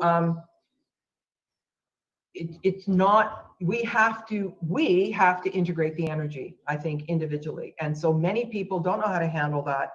And it's of course, most of the time research raises more questions than it answers. And sometimes a really good question is better than a mediocre answer. Okay, so this may be the reason subject chakras slipped out of alignment when exposed to the energy of the Great Pyramid. So looking at the individual experience of each of the, 90 subjects, it's almost like the chakras were opening up to allow the out-of-body experience, something like that. I mean, that's inconclusive. That's something that I surmised. See, so there's a difference between a hunch or an idea and data, okay? So only one subject had the strongest reading for the energy field inside the pyramid. So most everybody, their energy field became stronger and more stable after, okay? One subject was strongest when she went in, and then she lost energy, but that's 1 out of 80, which is, not significant. Okay, so examining the raw data for the chakras, the pyramid had a dramatic effect on subjects, but it may be that subjects needed more time and more exposure. Like this was the one and only time most of them had ever been inside the pyramid, right? And so I've spent 100 hours in there minimum. Okay, so future studies, a post-test can be delayed, allowing for time for integration. The literature on synesthesia sheds some light on cross-sensory perception, multiple neural and glandular pathways, and transmodal areas of communication within the body. And patterns of entrainment were shown. And I think that entrainment is what happens when we meditate. When we do yoga, when we do things that are synthesizing and clarifying and centering us, we end up with patterns of entrainment. And even women's menstrual cycles, if they're not flying through the air too much when they work together, they become entrained. So what is entrainment? If you have a room full of clocks and they're going tick-tock and they're all over the place, eventually they all start to entrain. Okay? So this invites further study to gain more understanding of the affect being the how it comes to our feelings on the human aura and chakra system. So the most unexpected finding is that the energetic frequency outside the Great Pyramid was not only higher, it was more stable, which speaks to the idea that the purpose of the pyramids was for a more global, universal effect for humanity. That Hakim would say it was for peace and food, and that the pyramids were built to have a stabilizing, positive, energetic effect for the planet, not just for the people. But we know that or we can assume that it was the high-level initiates that went in to handle the intense energy of the pyramid.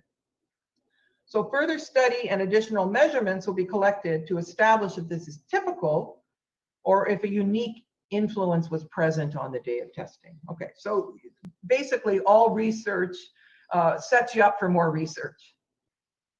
And there's the references that I used. Okay, so we do have some time for questions. And so you can find information on various archived interviews that I've done and trips to Egypt on pyramidcode.com. And right now I'm working on The New Atlantis, which is a sequel to the Pyramid Code, 5 episodes. And I'm in the editing stage now, and I plan to finish it by the end of the year. And that's what I have to say. And I do have a little video for you, which comes out of the Pyramid Code. Let me just make it full screen. No. Sorry. Hold on. It doesn't want to go full screen. No. Sorry. I want to play this for you. Come on. All right. I hope you can still see that. So I started the model of standing inside a sphere with the idea that each of those cross-quarter points could be informative for a way that we perceive information. And then I use that for, okay, why isn't it finishing? Let's try that again. All right, so I hope you have lots of questions. And here come the chakras. So that just happens to be an animation that I described to the animators for the Pyramid Code, and this is what they came up with. And I'll stop sharing. And then I use that as a model to plot the data on. All right, so ready for questions? Hi, Carmen. That was a I wonderful. can't hear you. Now, can you hear me? Hello? Yes. Yeah. Yes.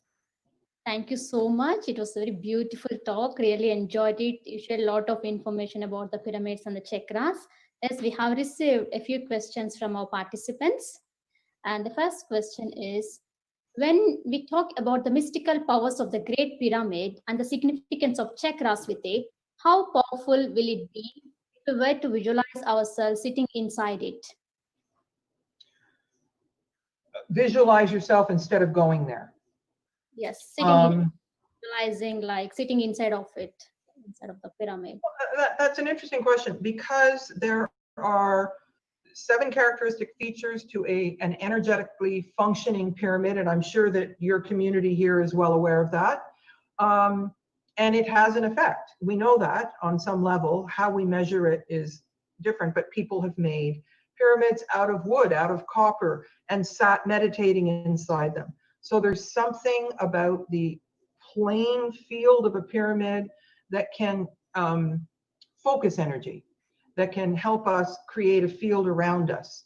And so in a way we can say it's a metaphor and it's a reality.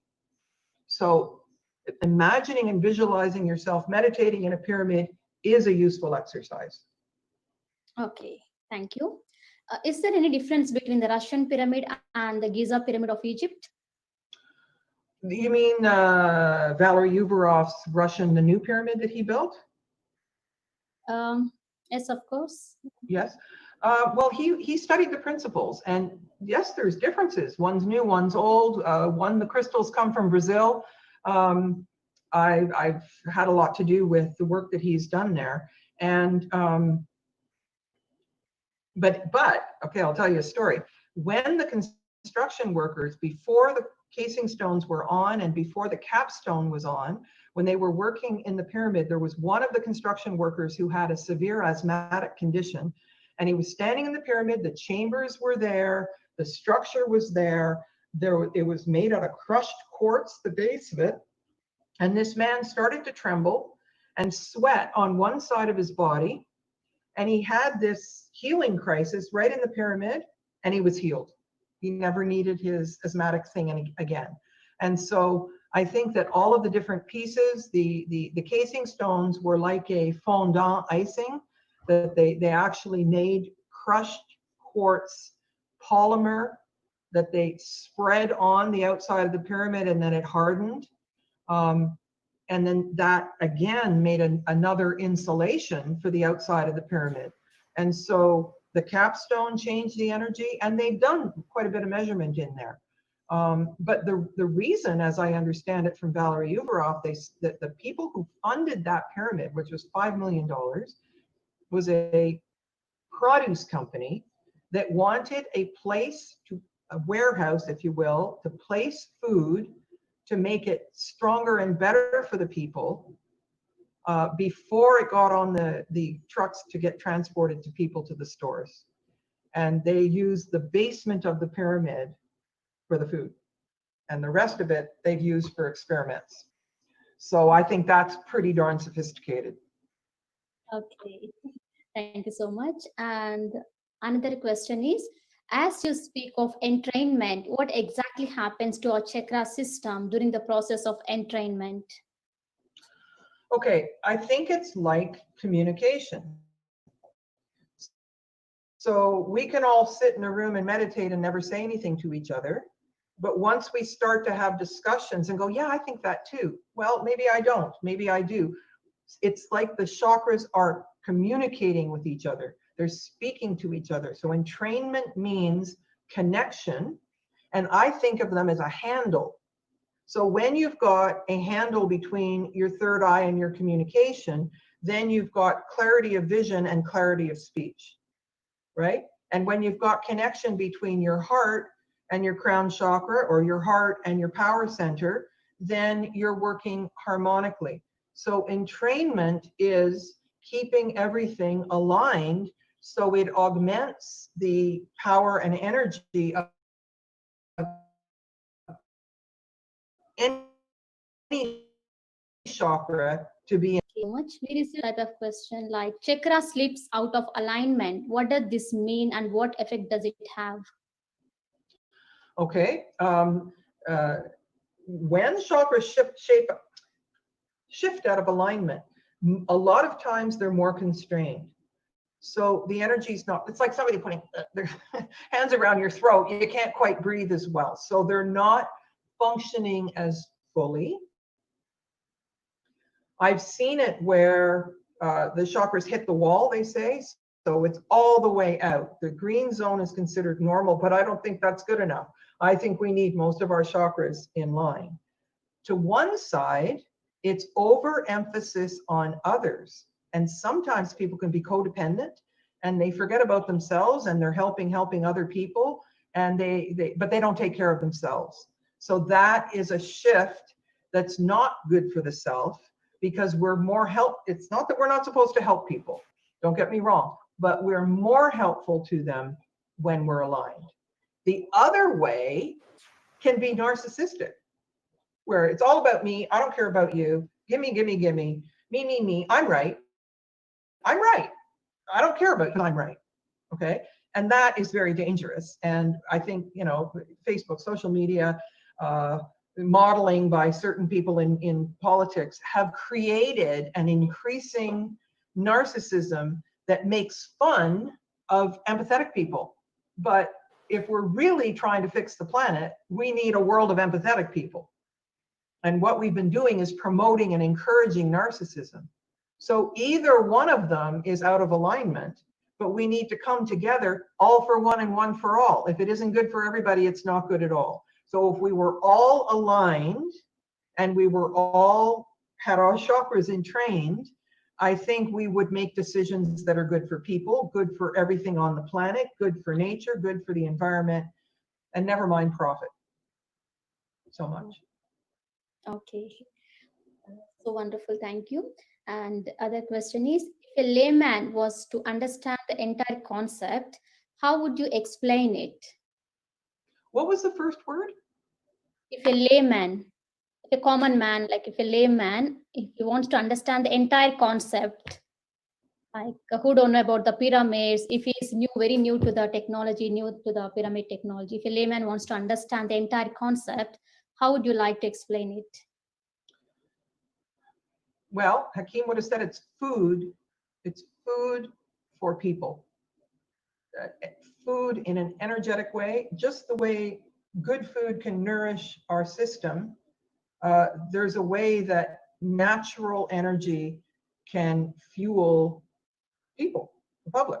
And so it makes a cohesive, energetic field, electromagnetic field, where people feel good. But when we see people now, people are anxious, they're suspicious, they're arguing with each other, they want to be right. Like we are in a dystopic phase of disconnect, disconnect, disconnect. You're against me, he's wrong, I'm right, you know, and it just doesn't work. So there was a system on the planet, and matriarchy isn't the opposite of patriarchy. By developing our feminine consciousness, we don't ignore our masculine consciousness, and men have feminine consciousness inside them, women have masculine consciousness. So if we integrate and include all people, children, age groups, and respect everyone, we live harmoniously. And so the energy of the pyramids, and they're all over the world.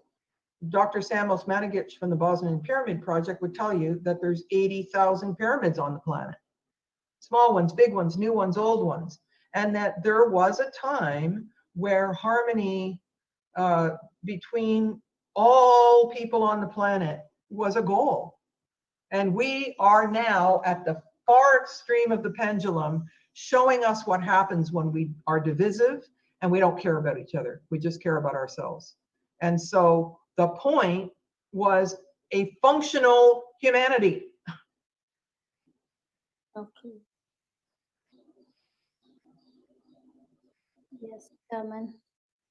And the effect you spoke about the pyramid. Does it affect? Does this affect only in the Great Pyramid or any pyramid? Like. Okay, that's a decent question. The bent pyramid, no. Step pyramid in Saqqara that's shaped like this with a flat top actually had grave goods in it. And my understanding is that a flat topped pyramid is a mastaba. Okay, so when they say pyramids are tombs, no. The characteristic features of a straight-sided pyramid makes it functional. Now, the angle can be different, but they have chambers inside that are positioned in different places, almost like notes on a flute, right? They always have a water system underneath, a system of tunnels. They are created with different kinds of stone that insulate and transmit energy, almost like an electrical cord that has a protective coating on the outside and different kinds of wires. And that they always have crystalline structures. So they are aligned where they're placed on the ground, especially in Egypt. It looks like you just scattered them. But if you align a star map, they're literally connected to stars. And in the Great Pyramid, the passageways from the Queen's Chamber and the King's Chamber point to stars.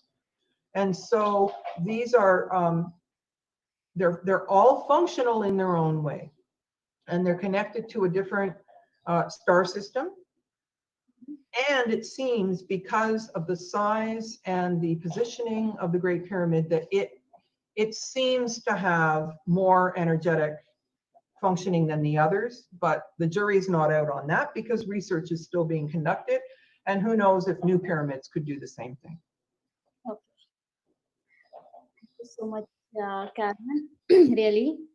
And it was a very wonderful talk once again. Thank you so much. And yes. Well, thank you for having me, and good luck with the rest of the conference. Yes, yes. Thank you. Thank you so much for patiently answering all the questions and coming up and giving us a wonderful insight about the pyramids and check. Thank you. Okay, goodbye. Bye. And friends, now I'd like to pass on to my dear friend Sheena. Sheena, over to you now.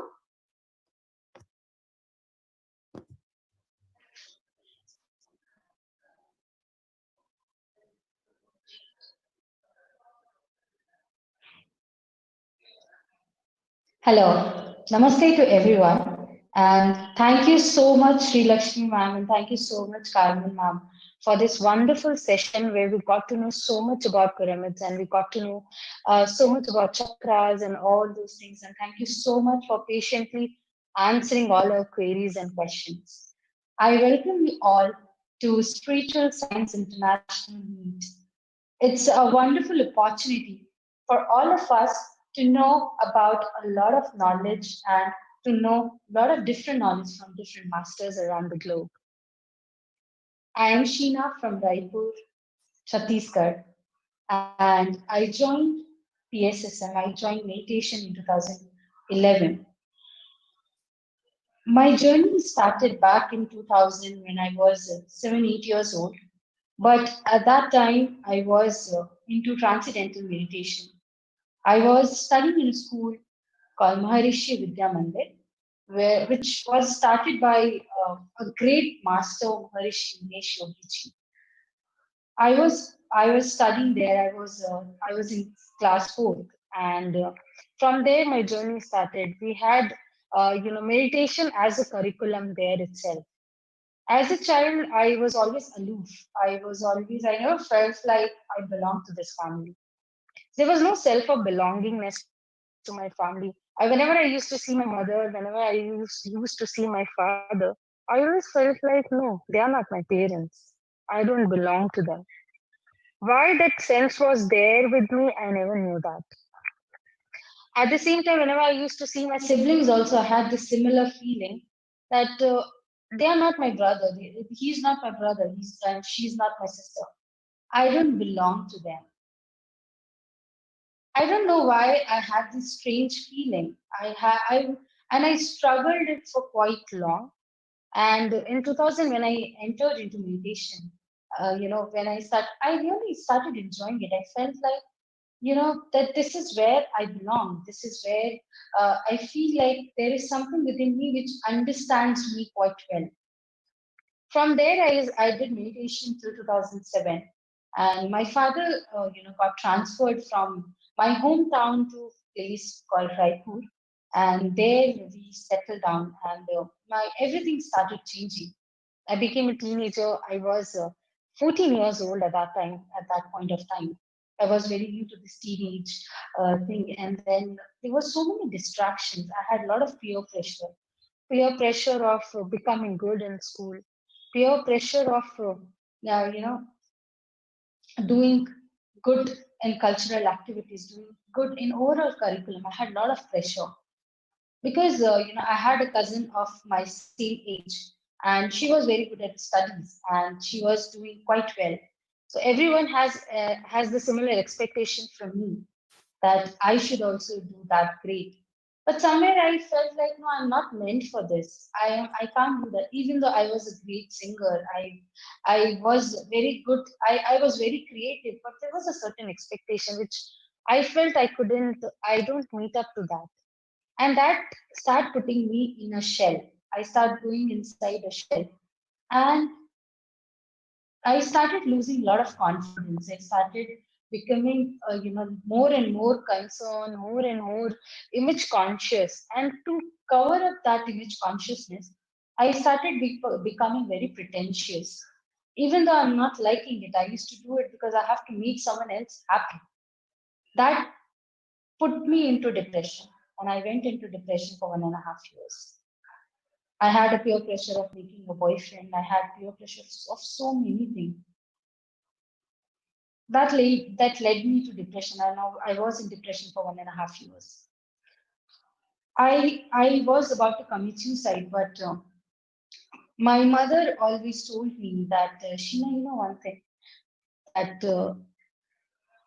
there is one thing which a human can do very bad to himself or herself is killing themselves. It's the biggest sin in the world you can do to yourself. Never do that to yourself, even if there is so much of pressure. I don't know why my mother, had this feeling that she just said this to me out of the blue one day. That was there with me, and I realized, no, I can't end my life like this. No, this is not the way. This is not the way out to any of my problems. I can't do this. And I started crying. I cried a lot. And I just said one thing to universe that you have put me in this situation and you know how to bring me out of it.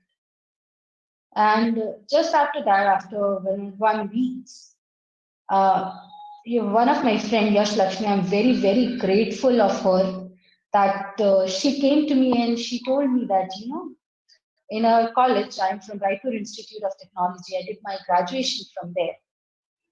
Shailin Jainji was the owner of that college, and he is very dear one and close to Patriji. I got to know, she came to me and she told me, she in our college, we have this new thing started, that is meditation. Since I knew about meditation long back, I was young when I started doing meditation, I knew about it. That made me very excited from within. I don't know why, it just made me very much excited. And then, the very next day I went there. I wasn't well on the very day, so I couldn't go to college. I missed meeting Patri sir that day. Then very next day I went to college, and I didn't know that we have a class of meditation that day. So I left from my college early. I wasn't feeling well since I wasn't well, so I left college early. But something came to me, and I don't know, I felt like, okay, fine, it's just about 2 more classes. I should go back. I should go and attend my class. The moment I entered, I saw my master and my friend, Rose ma'am, Fultushi ma'am, she was taking the class, and I entered. She started telling us about all the spiritual science. She started telling us about pyramid and everything, and that excited me quite a lot. There, she asked us to sit for meditation for 10 minutes. And when I sat for meditation for that 10 minutes, I felt like this is what I'm looking for so long. For the very first time, I felt that I have so many unanswered questions within me that can be answered. And just after that realization, after 10 minutes, that class got over. And she started to leave, and I ran behind her and I said, "Ma'am, I really want to continue this. How can I continue? She said, why don't you join me after college? I take classes then. I said, definitely I'll do that. I will join you. At that time, she used to take classes in a very small temple. And I joined her, and it was, I still remember that was 22nd of September 2011. That was the day when I met her, and my journey, spiritual journey of Anapanasati started. And after that, I have learned so much and so many things about life. My questions about what exactly happens when we die, why do we take birth, what is the purpose of my life, why, if I am this way, what is the reason? I stopped complaining. Definitely. I just want to share a very small example that I told you earlier also, that I was pretentious. I was very much image conscious. It's a very small experience of mine. In 2012, we made a very small group of all the youngsters, that was Zorba de Buddha group, and we started a small meditation center that was Zorba de Buddha Pyramid Meditation Center. There, we asked Patri sir to come and inaugurate it for us. So when he came and when he inaugurated, so we organized a small event also followed to that inauguration, where we never imagined, okay, that 200 people will definitely come, and we only prepare everything for 50 to 100 people, but the show off was for 200 people. And that day, as a sanskara, what was given to all of us, that if you see that, if there is anyone who is elder to us, you should, you should always take work from them and start doing it by yourself. And I also, am I audible?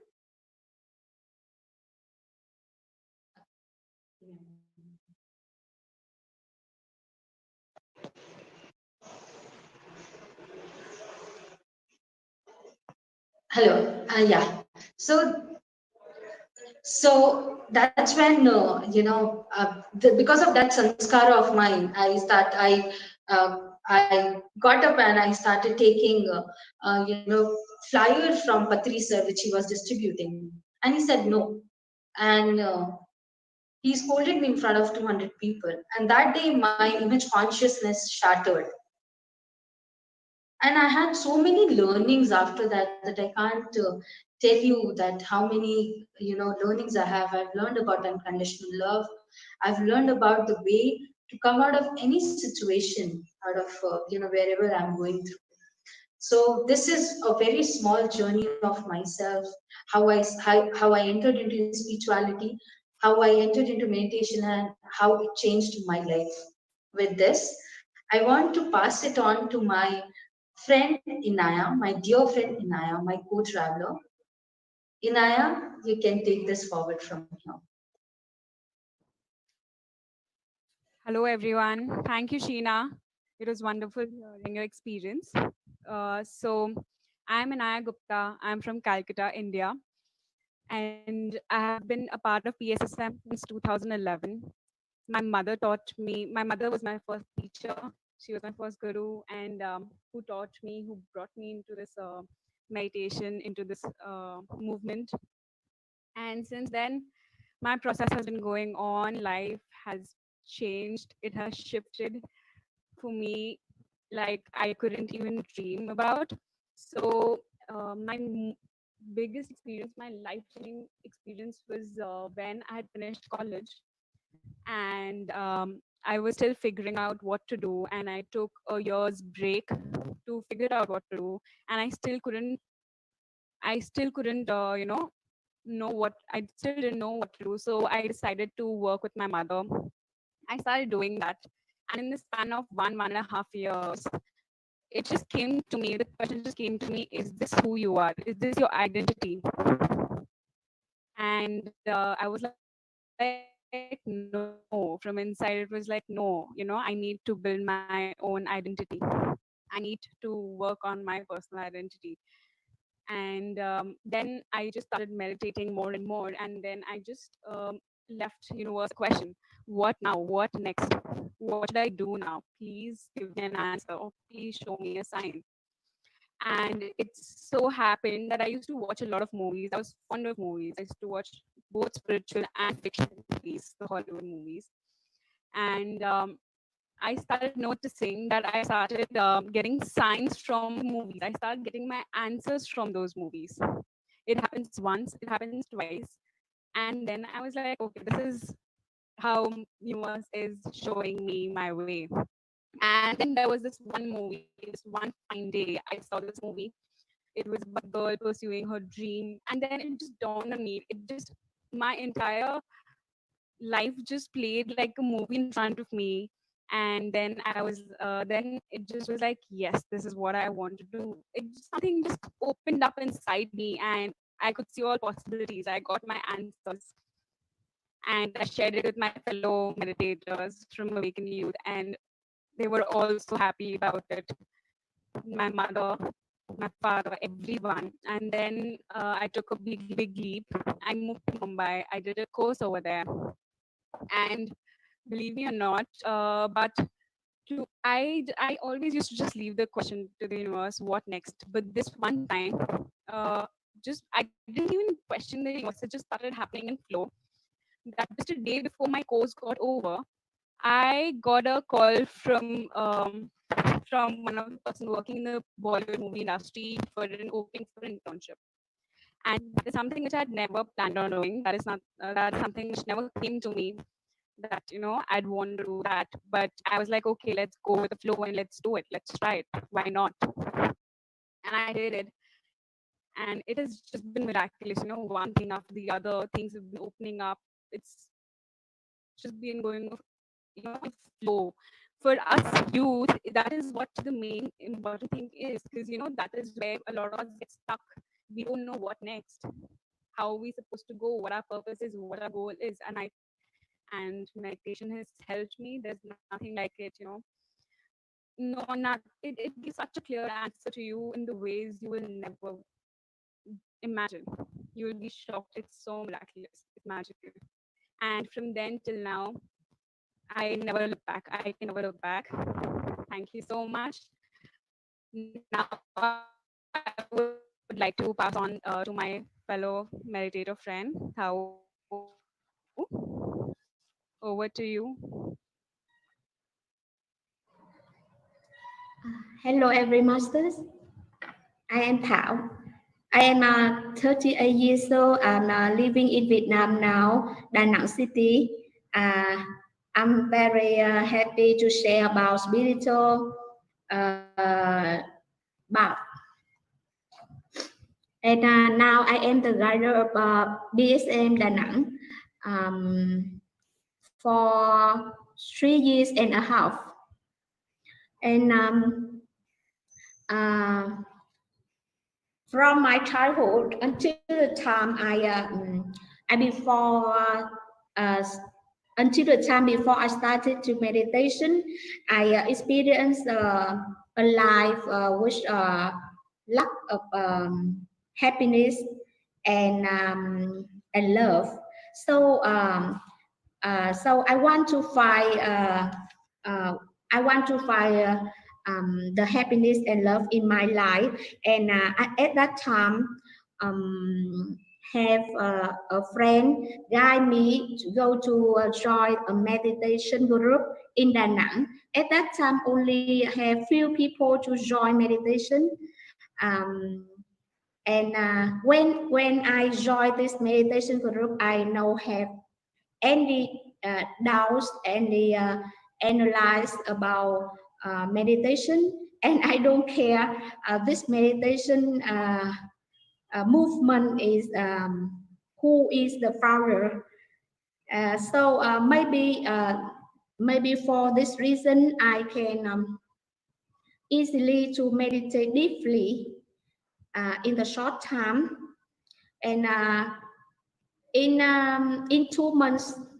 In 2 months, I have deeply meditation, and to the third month, I I can go back to my past life, and I can see. I can answer all my questions from my childhood to now. And in the past life, I see my parents, and I know the reason in this life I can receive my parents' love, and have a person who opened the gates, the past life gave for me to enter, and after I finished that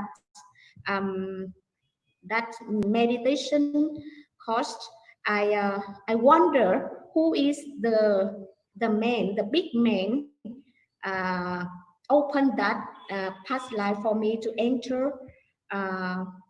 And after 2 days later, I have a friend who give me a book. That book's name is The Teaching of Brahmasi Bhattacharya, and I feel so amazing and very divine, because this is the first time I face this divine spiritual. So I saw the picture of that book, the Brahmasi Bhattacharya, and that is the person who opened the gates of my past life, and also my father is the past life. And after that, I know about my mission in this life, what it is, and very divine. After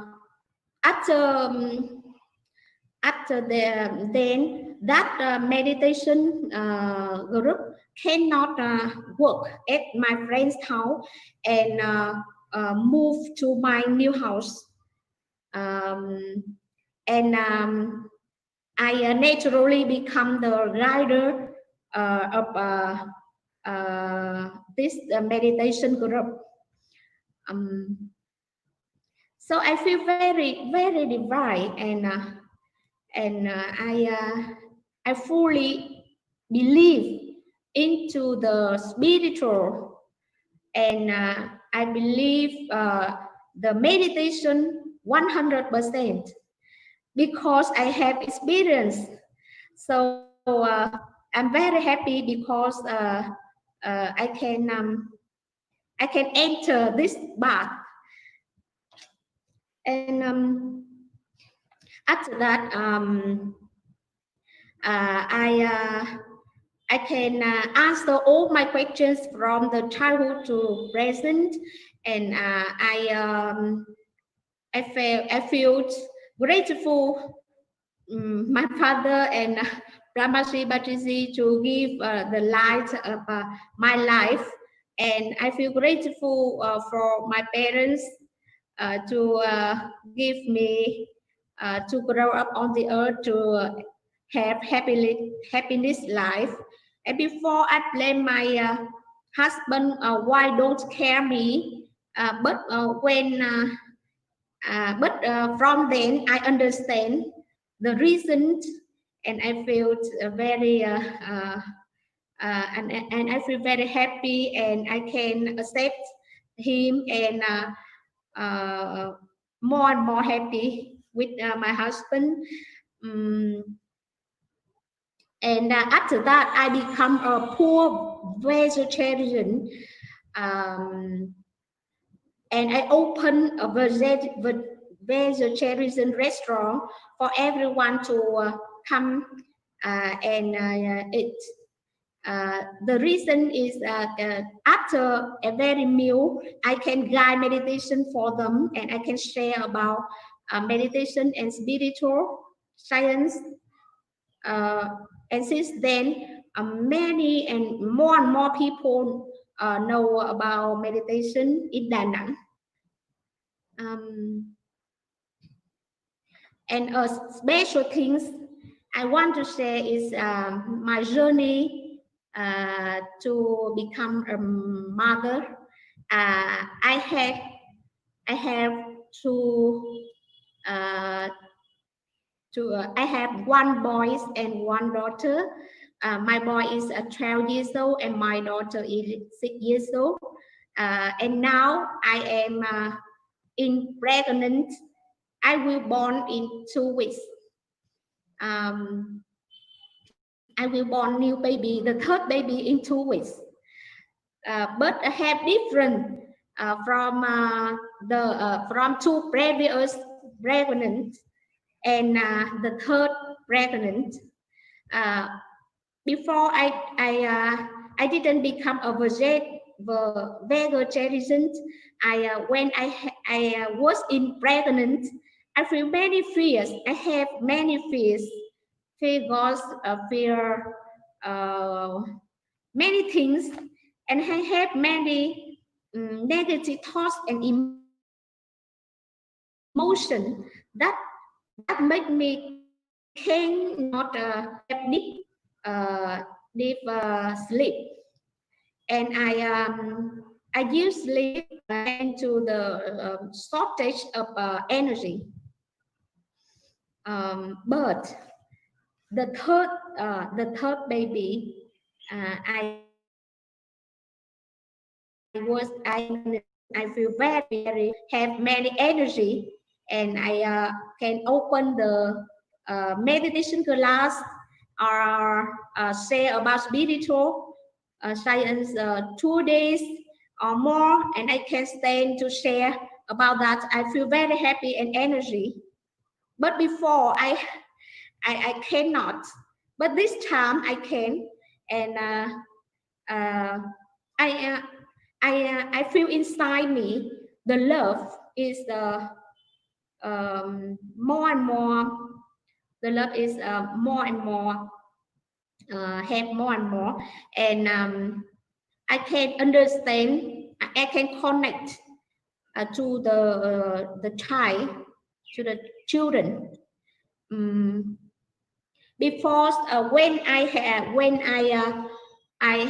was in pregnant before, I have a dream, a show come to me and talk to me. Can I understand that shows come into me, and I agreed about that. And after that, 1 month later, I know I have pregnant, and I can understand deeply the plan of a show's rebirth, because I have experience from that, from my third baby, and from that I feel inside me have many energy, and I can easily to understand the spiritual science, and can share about my spiritual science to everyone, and everyone welcomed about that and can transform their life. Thank you so much for your wonderful experience sharing. Now I would like to call Rupali here, and she'll be continuing from here. Thank you so much, Tao, for your lovely experience. Thank you so much. Thank you.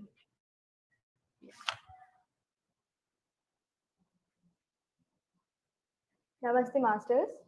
I am Upali, and thank you so much, Tao. It was a lovely experience and lovely journey in spirituality.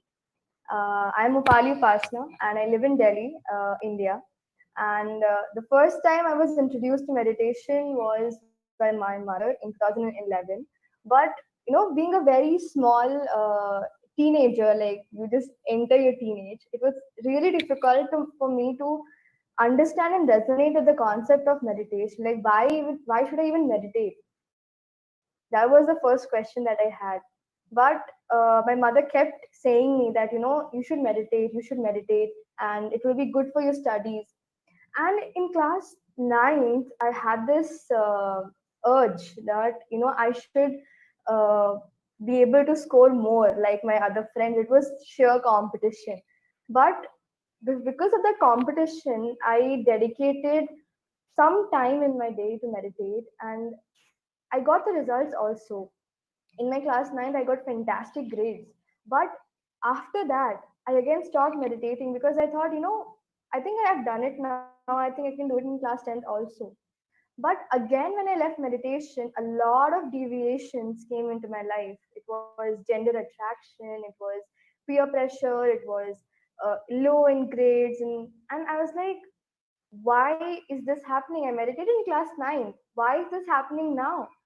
Then I again meditated in class 10th before my examinations. And again, I got the results. Again, I got straight A's. And that time I understood that I can actually keep my emotions and my studies differently. I can devote time to my studies and keep emotions aside. I was blown by the fact that meditation has such power to it. And this understanding helped me in my class 11th also. Again, in my school, I was getting deviated in representation in my own school and choosing the correct career path. Again, it was meditation who helped me in decision making. So whether it was deviation, attraction, distraction, decision making, for every student, it is necessary to do meditation, and it helped me throughout my school career. But when the important decision had to be taken in my life, that what do I do next, I pre-decided that I will go for MBBS, I will do psychiatry because of my inclination towards behavior and mind sciences. But after I took a drop year after my entrance examination because of some reasons, I realized that it's not necessary to do something after 7 years of formal education. You can directly study what you want to study. You don't have to wait for a chance or a stage in your life after which you want to do what you like to do. So this stage also, meditation and correct guidance obviously, and a lot of books helped me realize that do what you want to do right now. Don't wait for something to happen and then you do what your interest is. Everything should start right now. And this time I realized that spirituality and study is not different for me. Spirituality is study and study is spirituality. There's nothing different in it. I am living what I read in books. It's psychology or spirituality or meditation, it's all the same. My life just revolves around it, and I'm in it. And I'm really happy that I get to involve myself in a lot of spiritual activities, in a lot of live events, in a lot of spreading awareness about mental health and meditation to masses, and especially to youth, because I understand that what I've been through should not be a challenge for the other people. So I get to share my experience of what I did, what I achieved in my meditation, in my spiritual journey, and share it across this amazing youth platform. So I'm very thankful that I got an opportunity to come here and share my experience. And now I would like to pass on to my dear friend, Akshaya Murali. So thank you so much.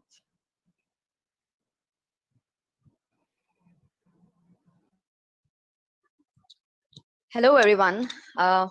First of all, I am so glad and thankful for everyone who has given me this opportunity to speak on this platform, on this special occasion.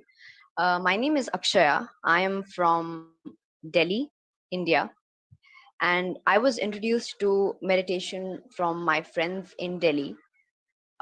It's been 10 years, I think more than like 7 to 8 years now since I've been meditating. And the only reason I was open to something, to attending or to learning something like this is because I was in college at that time when I was never sure of what I wanted to do in my life. And I was always a person who was never clear in anything, like to what to do next in my life. So I never had that clarity. So because of that reason, I thought maybe, why not try something like this. So the first time I went for a meditation program, I felt a lot of energy, and I think that was the turning point. That was when I decided that I'm going to continue this no matter what, because I feel that there's something in it. So since then, I've been continuing on and off, doing meditation on and off, not regularly. But since the past 3 years, I've been regularly meditating, and uh, there's some things which I want to share with the youth in particular. That this is from what I have realized is from a person who used to have absolutely no clarity, and like all the time being confused uh, to make a decision itself. And I always used to felt that the other person is right. I mean, he's able to guide me better than I am guiding for myself. So I got to know that I had uh, I mean, I saw the purpose, and I got the clarity of what I want to pursue in my life. uh, I realized that I have to, my purpose in this lifetime is to spread music through meditation. uh, so that was one thing, and the second thing is uh, having that fear in doing everything. I am now a very fearless person. I don't fear. I mean, I'm able to deal with a lot of situations in a very calm way. And third thing is that whatever answers I've been looking for, I've got all the answers. And I feel that every youth who is um, in that state in which they're not able to gauge or uh, not able to understand what is happening in their life, or everything is, they're looking at people, there's pressure, there's everyone is just, there's competition everywhere, and there's so much going on, and a person is not able to understand. So I think it's something that it is important for every phase, like for a teenager, for a baby of 5 years old. It is important for that person to meditate for 5 minutes. So as per your age, you are you can meditate. And lastly, before giving it to Sheena, the the only message for the youth, and the only answer, or what, from what I have understood of what spirituality is to me, is that everyone is equal and everyone is right in their own perspective. So whether if a person wants to spread meditation through music, or a person wants to do something else in their life in any other way, and I think it's everyone is right in their own way. We just need to accept, respect, allow, and let people be without any form of judgment. Whatever is happening, it's happening for a reason, and it's all everyone is having their own experiences. So thank you so much, spiritual, for this on this occasion I'm getting to speak. So I over to you, Sheena. Thank you so much, Akshay. It was lovely hearing all the youth, Inaya, Tao, Upali, and Akshay. Thank you so much for having us all here. And it was a wonderful opportunity for all of us to share our views and share our small journey with all of you, so that we can inspire and we can motivate all the youth to start the meditation and start their spiritual journey. Without taking much time, I would like to pass it on to Bindu, our co-traveler. She'll be taking this wonderful journey further with us. Bindu, I Thank you. Thank you, Sheena. That was absolutely wonderful. It was absolutely wonderful to listen to the inspiring journeys of the youth and how meditation has actually transformed your lives. Absolutely wonderful. Thank you. Namaste, Prati sir. Hello, friends, and all the beautiful souls who are watching this program today. A very warm welcome to you all again. I'm absolutely delighted to be on this platform today of Spiritual Science International Meet. What a wonderful day it has been so far, with some great speakers sharing the wisdom, guided meditation sessions, and some mindfulness tips. I'm sure you all will agree with me on this. My name is Bindu Bodhanapu from London, UK. I work as a change manager for a large retail organization in the UK. It's been a year when I started practicing breath meditation. Since then, my life has completely been transformed. I have understood the science behind meditation and the benefit it brings in to our body and mind. I have read many books written by the New Age authors, attended many workshops, and got introduced to new concepts like neuroscience and quantum physics. It was absolutely fascinating to see how spirituality and science have come together. My mission is to spread meditation and bring awareness of spiritual science in young children so they can be the beautiful future generation of the world. Today, it's my greatest privilege to introduce you to our next speaker, Jennifer Cahill, who is an author, speaker, recruiter, and a TV host.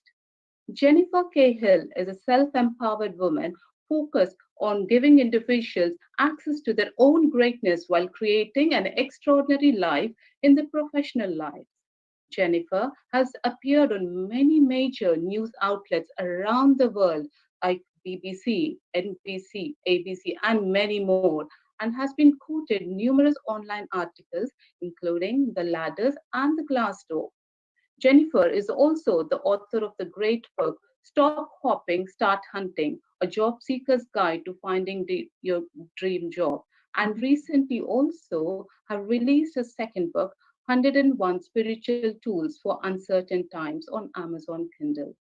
Jennifer also hosts a weekly radio show on LA Talk. In 2020, Jennifer co-created the Coalition for Global Unity. The coalition offers free meditation sessions for world leaders, teachers, influencers on Awake TV called Conversations for Consciousness, where she recently interviewed Deepak Chopra and Don Hoffman about the new respective books on consciousness. Jennifer is deeply passionate about contributing to the community. She has built a first school in Nepal and built a second in Senegal. Today, I would like to invite Jennifer. Jennifer is going to share her wisdom on the topic, 101 Spiritual Tools During Uncertain Times. Without any further ado, let's all welcome Jennifer to the stage. Jennifer, the stage is all yours.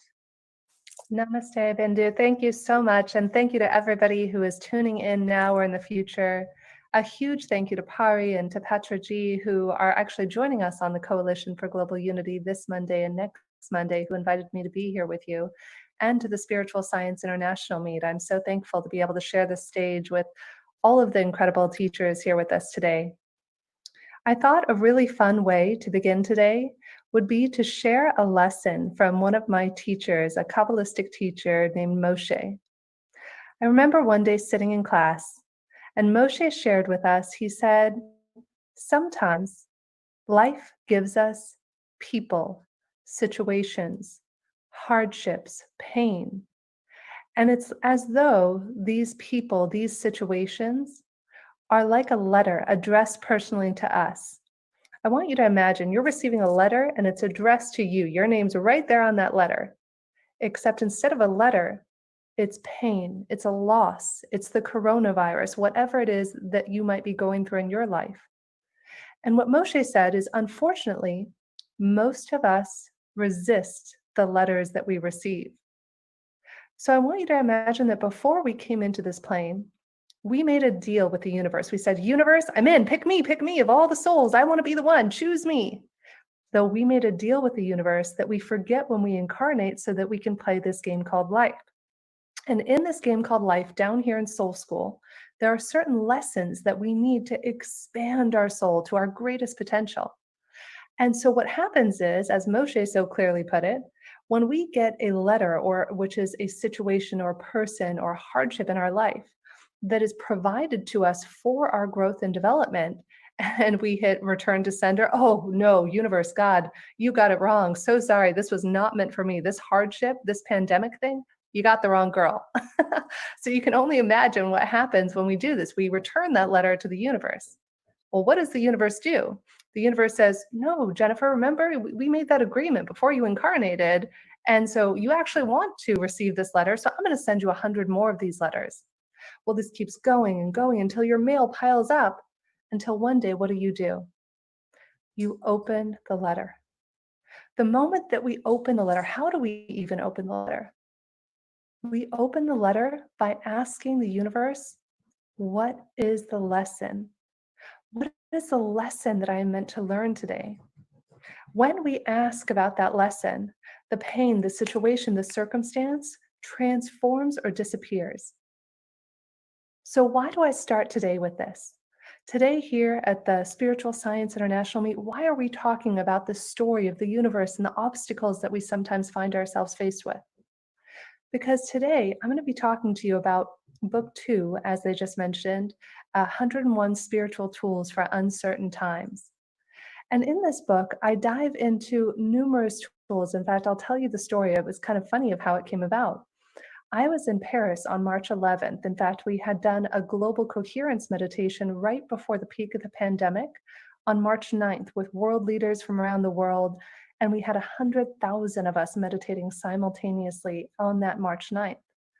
March 11th, I go to bed as planned. I'm still in Paris. March 12th, I wake up to 60 text messages from friends around the world saying, get out of Paris, things are changing, you got to get yourself somewhere safe. And the first thing that I could think of to do, I was by myself, was to hop on the first train to London. So that's what I did.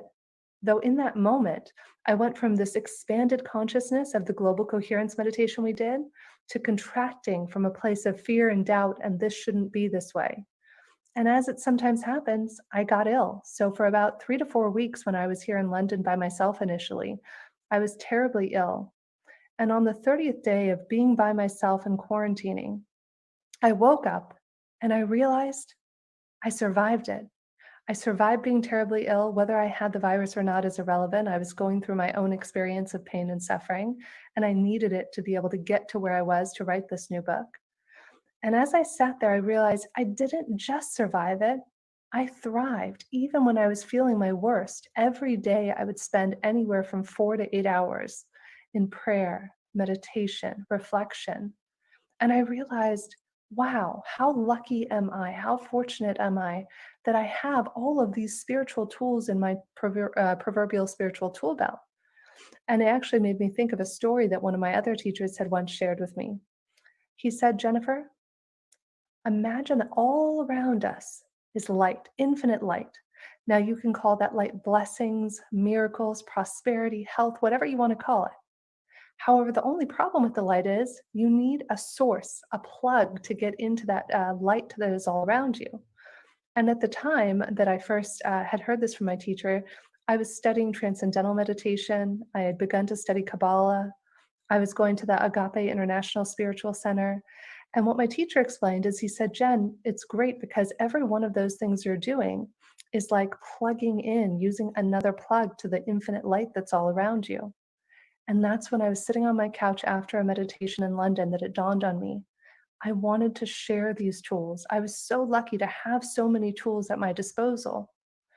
I want to be clear though, there are way more than 101 tools. In fact, Patra G, who's going to be joining us on Monday on AwakeTVNetwork.live, shared with me even a new form of meditation that I had never tried before, despite having been meditating for over 7 years.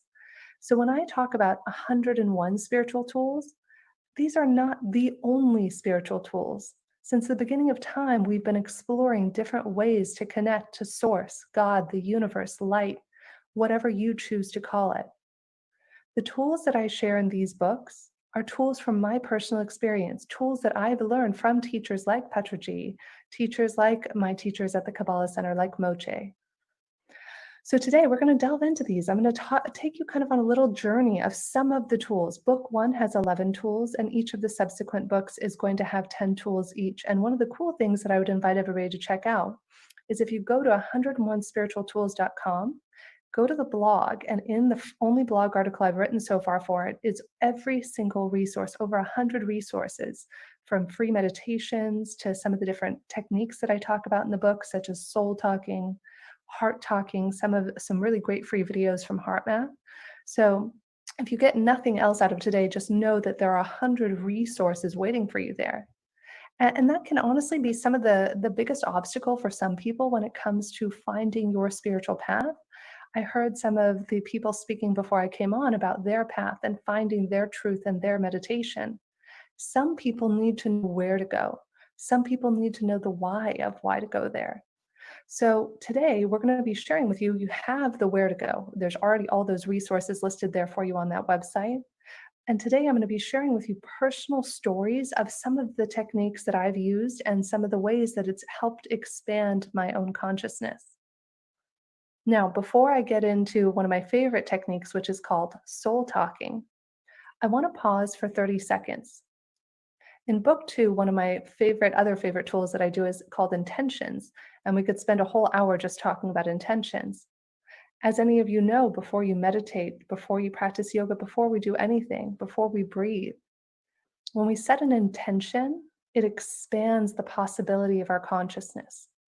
So I invite you to take the next 30 seconds and to set an intention out of what you are intending to get out of this conversation today.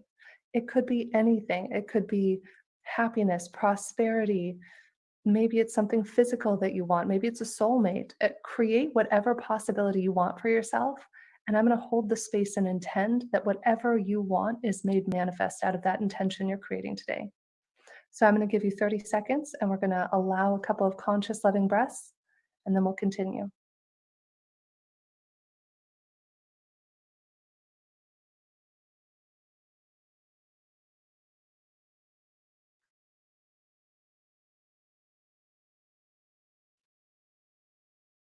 Perfect. So now if some of you are still writing your intentions, continue to be with that. And I'm going to invite you to play with me on the concept of the soul. Before we can talk about soul talking, we first need to discuss what is the soul. Now, I wish I could tell you definitively the soul is this and it exists here. Although, as you know, philosophers, scientists, spiritual leaders have been researching and arguing about what the soul is or the soul is not since the beginning of time. So for today, so you have a context for what I'm talking about when I say soul talking, I'm going to share with you what I consider to be the soul for me personally. For me, the soul is the still, quiet, soft voice, and it radiates from our heart. If you're ever wondering, am I hearing my soul or am I hearing one of the other voices in my head? I don't know about you guys, but I know we all have at least 2 voices, if not more, one of our ego and one of our soul, and sometimes some other little voices in there, our teachers who maybe berated us, our parents who we did or didn't get along with, but that's a discussion for another time. What I'm most interested in right now is not the megaphone voice, the voice that is on loudspeaker telling you, you did this wrong, this person could have done this better, that's always judging and evaluating. I'm talking about that soft voice that you need to clear out all of the clutter and the noise to be able to hear.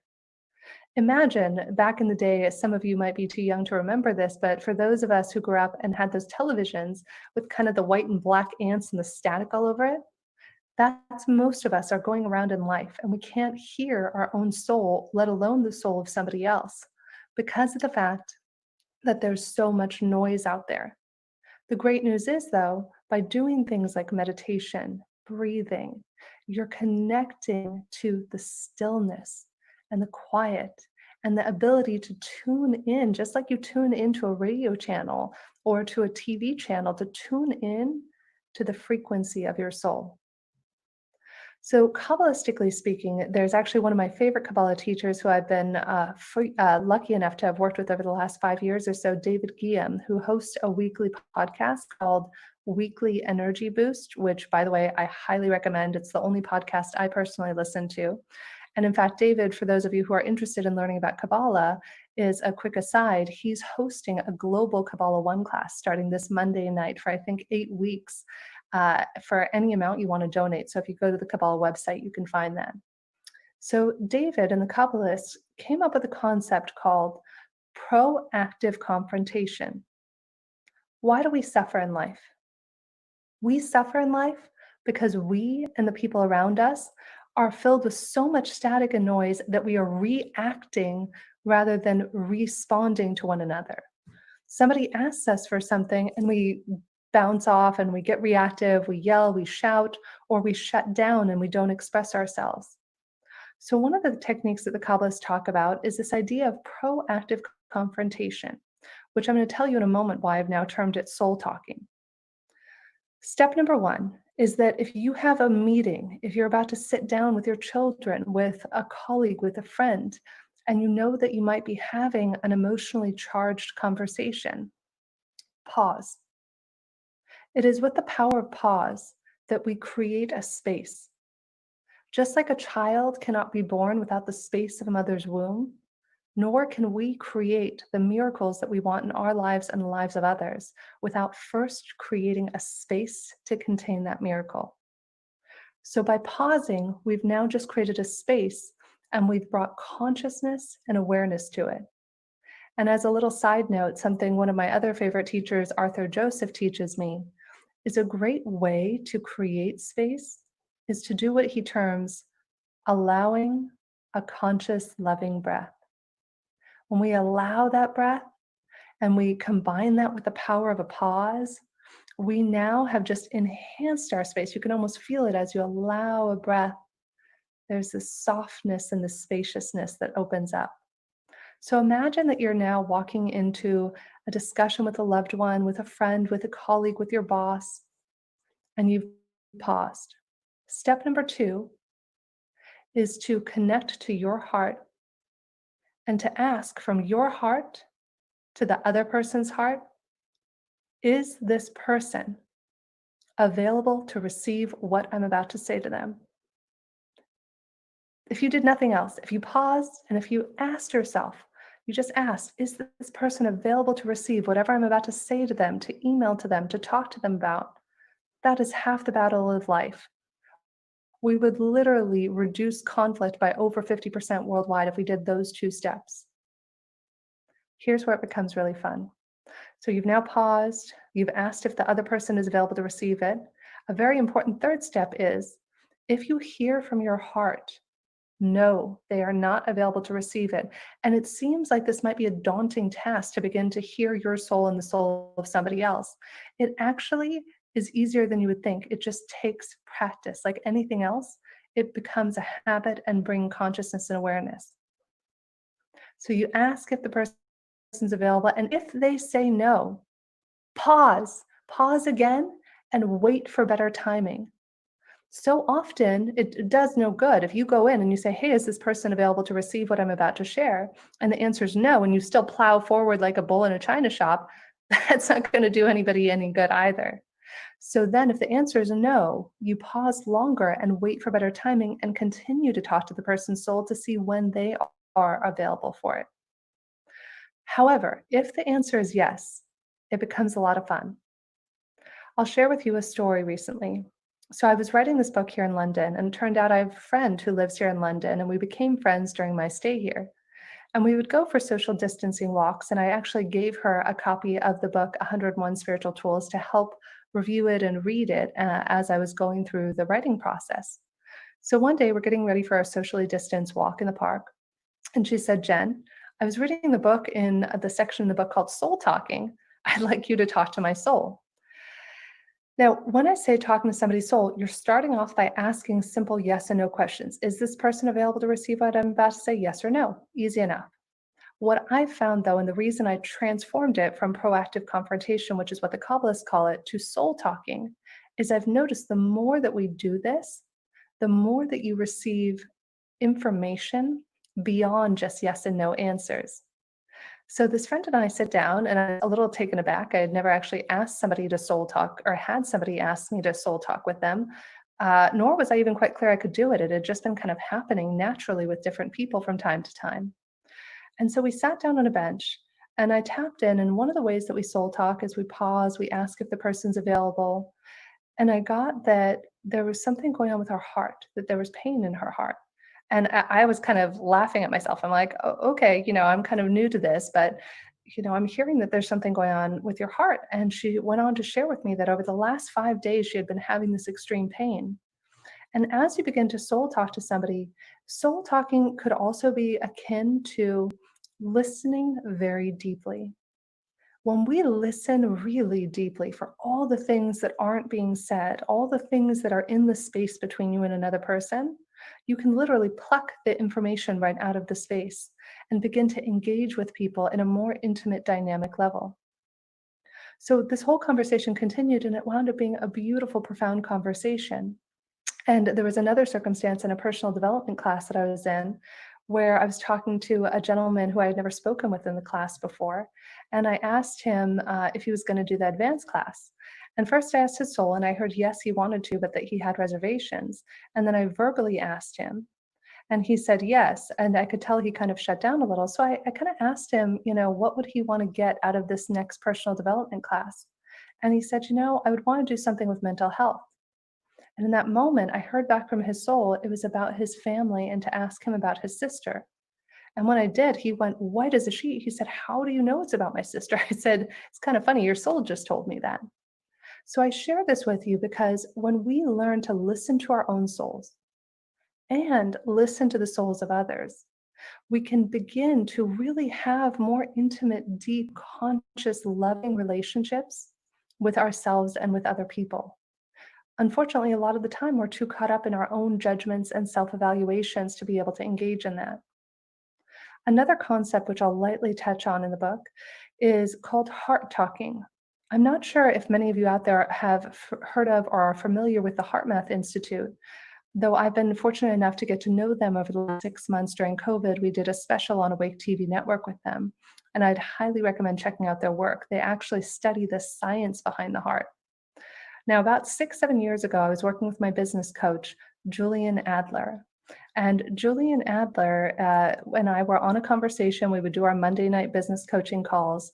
And I remember clear as day, Jules said to me, he said, "Jen, do you want me to teach you how to speak to your heart?" And I kind of laughed and I rolled my eyes over the phone. I said, "Give me a break, really?" I mean, at that point, I was still exploring my own spirituality and a little bit reticent and perhaps incredulous about such things.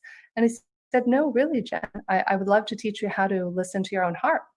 Now, for those of you tuning in, I do invite you to pause if you're not open to graphic content, because the example he gave me to teach me how to do it is very powerful. It will teach you immediately how to listen to your body, to listen to your heart, and it's also like a gut punch.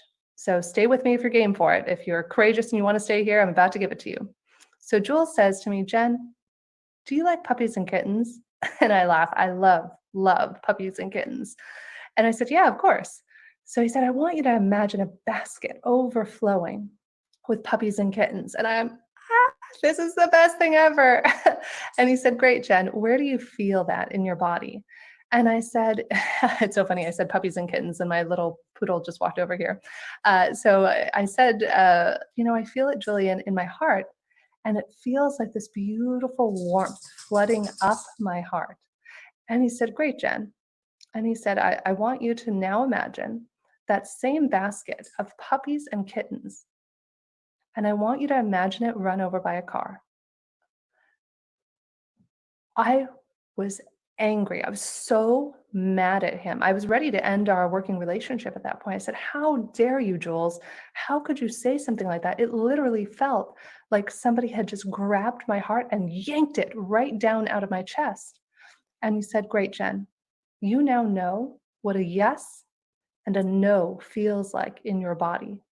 A yes for you," and I want to be clear for every one of you tuning in out there, you're going to have different bodily sensations. There is no right, there is no wrong. I use the puppies and kittens example because as painful as it is to go through, it's actually very, very powerful. if you learn to hear the voice of your body and to sense how that feels for you. So for me, a yes felt like this beautiful, expansive feeling upwards in my heart, and a no felt like somebody jerking down. And the great news is, how many times in your life have you ever been confronted with a choice? Do I take this new job? Do I go on this interview? Do I go on this date? Do I not go on this date? And what I found throughout using this technique of heart talking, that as long as I'm of sound body, mind, and spirit, as long as I've been taking care of myself spiritually, drinking enough water, getting enough sleep, I can clearly hear yeses and nos in my heart, which is similar to soul talking, but it's more talking to yourself and talking to your own heart. I do want to give you a caveat though. There have been times where I've lost loved ones. My grandma passed away last year, or I've gone through a hardship. And for any one of us who's going through a hardship, and even HeartMath would probably agree about this, is that it feels like your heart is actually breaking. And it's not to say you can't tune into your heart during those times, but as I gave the earlier example in soul talking, there's a lot of noise and a lot of background stuff that's going on. So it becomes harder to tune in when you're going through a broken heart. Now, heart talking can be used for any number of things. And as you learn to harness the power of your heart, you begin to have an easy, effortless time in life. You begin to ride the wave of the flow, because instead of resisting things, like the example I gave earlier with Moshe, where we're resisting situations, people, etc., we begin to go in the direction that the wave is going. Which leads me into a third topic from the book, pain talking. I have a dear friend of mine who is a world-renowned personal development coach and speaker. She spoke to millions of people from around the world. And years ago, she had told me she went to her doctor and she was having a little bit of trouble speaking. You can imagine speaking to easily 100,000 or more people a year. Her voice is her life and she uses it to transform people. And in her case, she went to the doctor and the doctor said, "I'm sorry, I have terrible news, but you have a nodule on your vocal cord." And it was actually a tumor. And what she said is the tumor is on the vocal cord and that we need to do immediate surgery on it. And my friend, being of a spiritual nature herself, said, "Doc, I would love it if you could give me 3 months." And the doctor was very upset. He said, "No, we need to do this right away. You need to do the surgery immediately, otherwise you might lose your voice." And she said, "Doctor, just give me 3 months."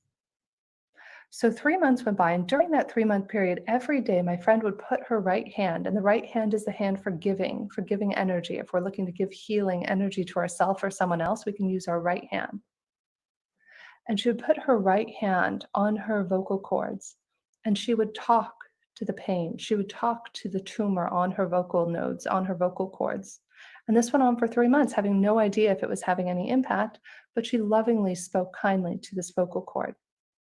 At the end of 3 months, she went back to the doctor. He was irate, he was furious. He said, "How could you do this?" And she said, "Do what?" He said, "You said you would wait for me to do the surgery." And she said, "I did, doctor." And he said, "No, you didn't, because it's completely gone. How was the tumor removed if you didn't have surgery?" And you can imagine that my friend was just as astounded as the doctor was, that instead of going the traditional medicine route, which I'm not saying there are wonderful times to go the traditional medicine route, but instead of going the traditional medicine route, she talked to the pain. She talked to the lesson in the pain. What is the lesson? Why are you here? Trusting with perfect certainty, as the example Moshe gave, when we come down to soul school, we make a deal with the universe that there are lessons that we're meant to learn here. The lesson might come in the form of cancer, divorce, pandemic, whatever it is.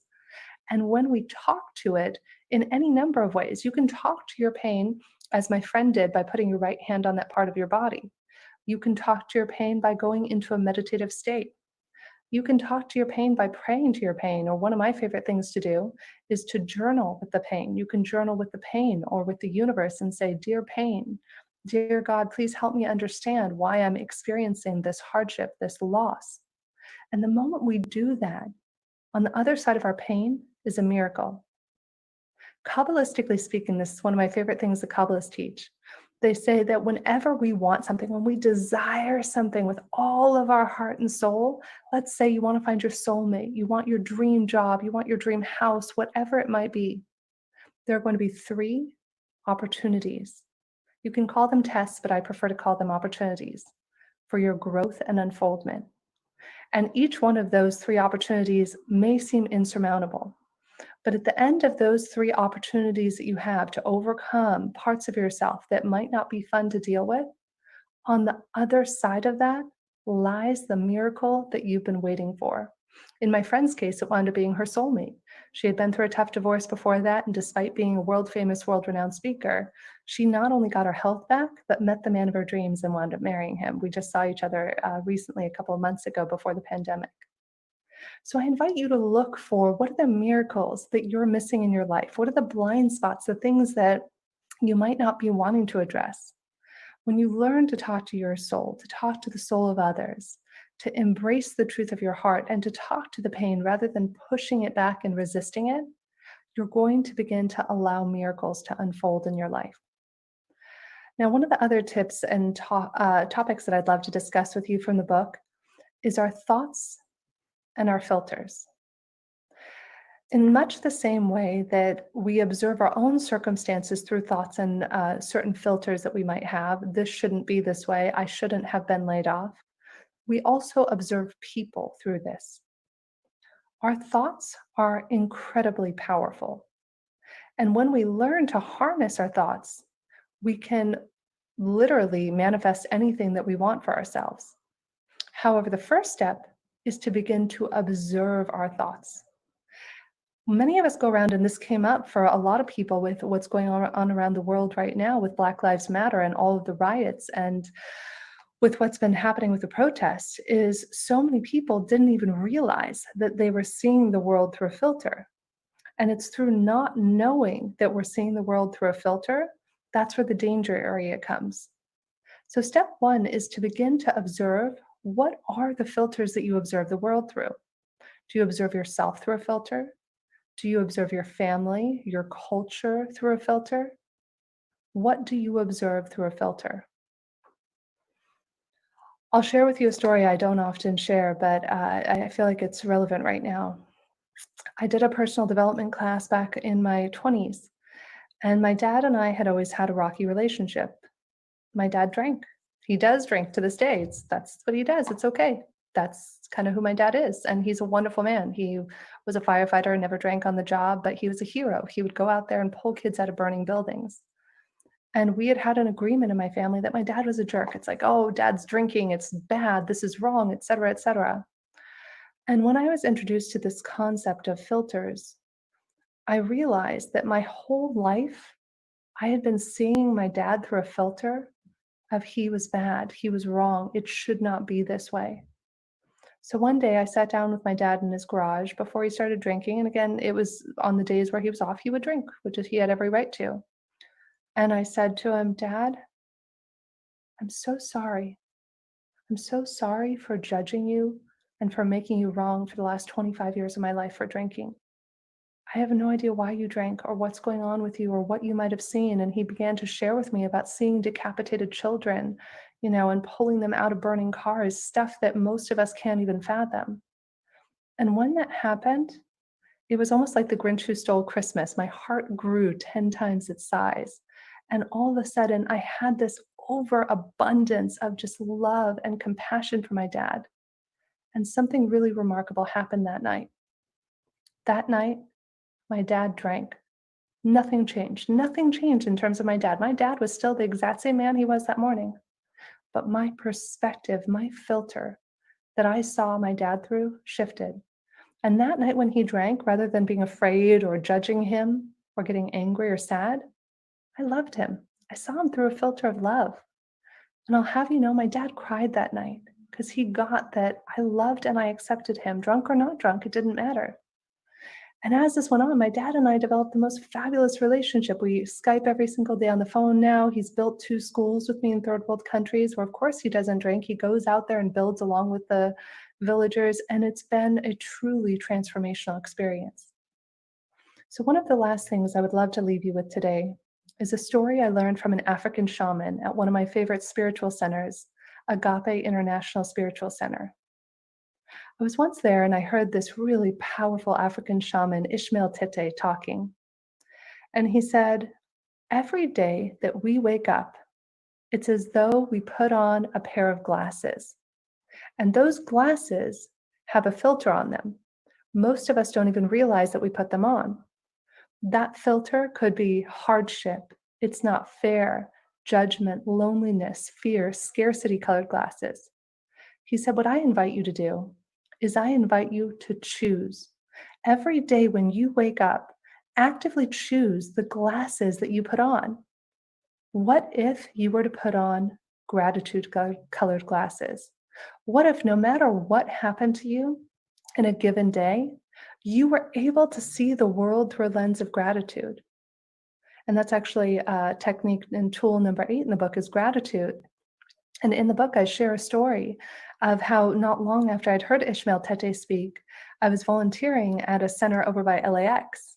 And I knew that the parking was $4 or $5, and that seemed like a lot of money at the time. So $4 or $5 to park in the legitimate building, or free to park at the cafe across the street, which was supposed to be for customers only. And I left that building that day, and I noticed that my car was not in the parking lot where I'd left it at the cafe. And when I went and asked the owner, he pointed to the sign that says, "Parking for customers only, violators will be towed." And rather than being judgmental, cynical, angry, bitter in that moment, I laughed. I fist bumped the universe. I'm like, oh, universe, I got it.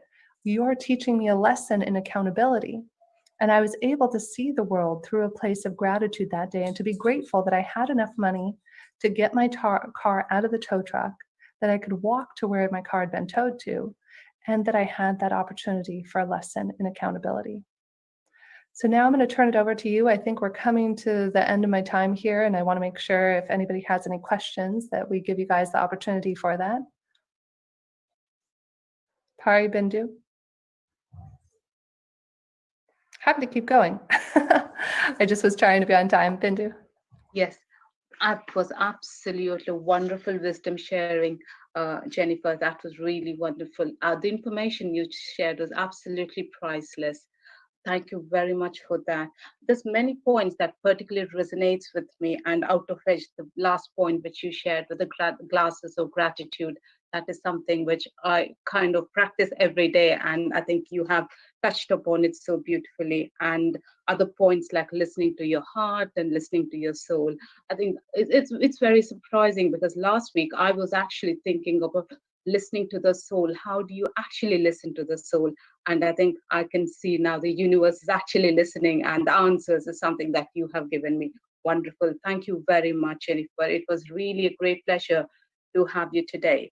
And now I would really request Paripatri, PSSM Global Head, to please say some words to Jennifer. Thank you. Thank you so much. Hi, Pari. It's amazing. Loved every word that you. Aw. Oh, I can't hear you, Pari. I don't know if other people can. We can't hear you.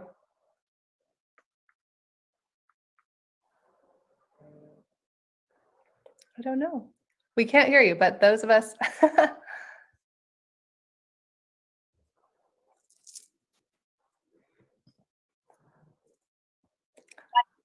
I can say an ancient prayer called the Anabacoak that's supposed to fix things that are broken if you like.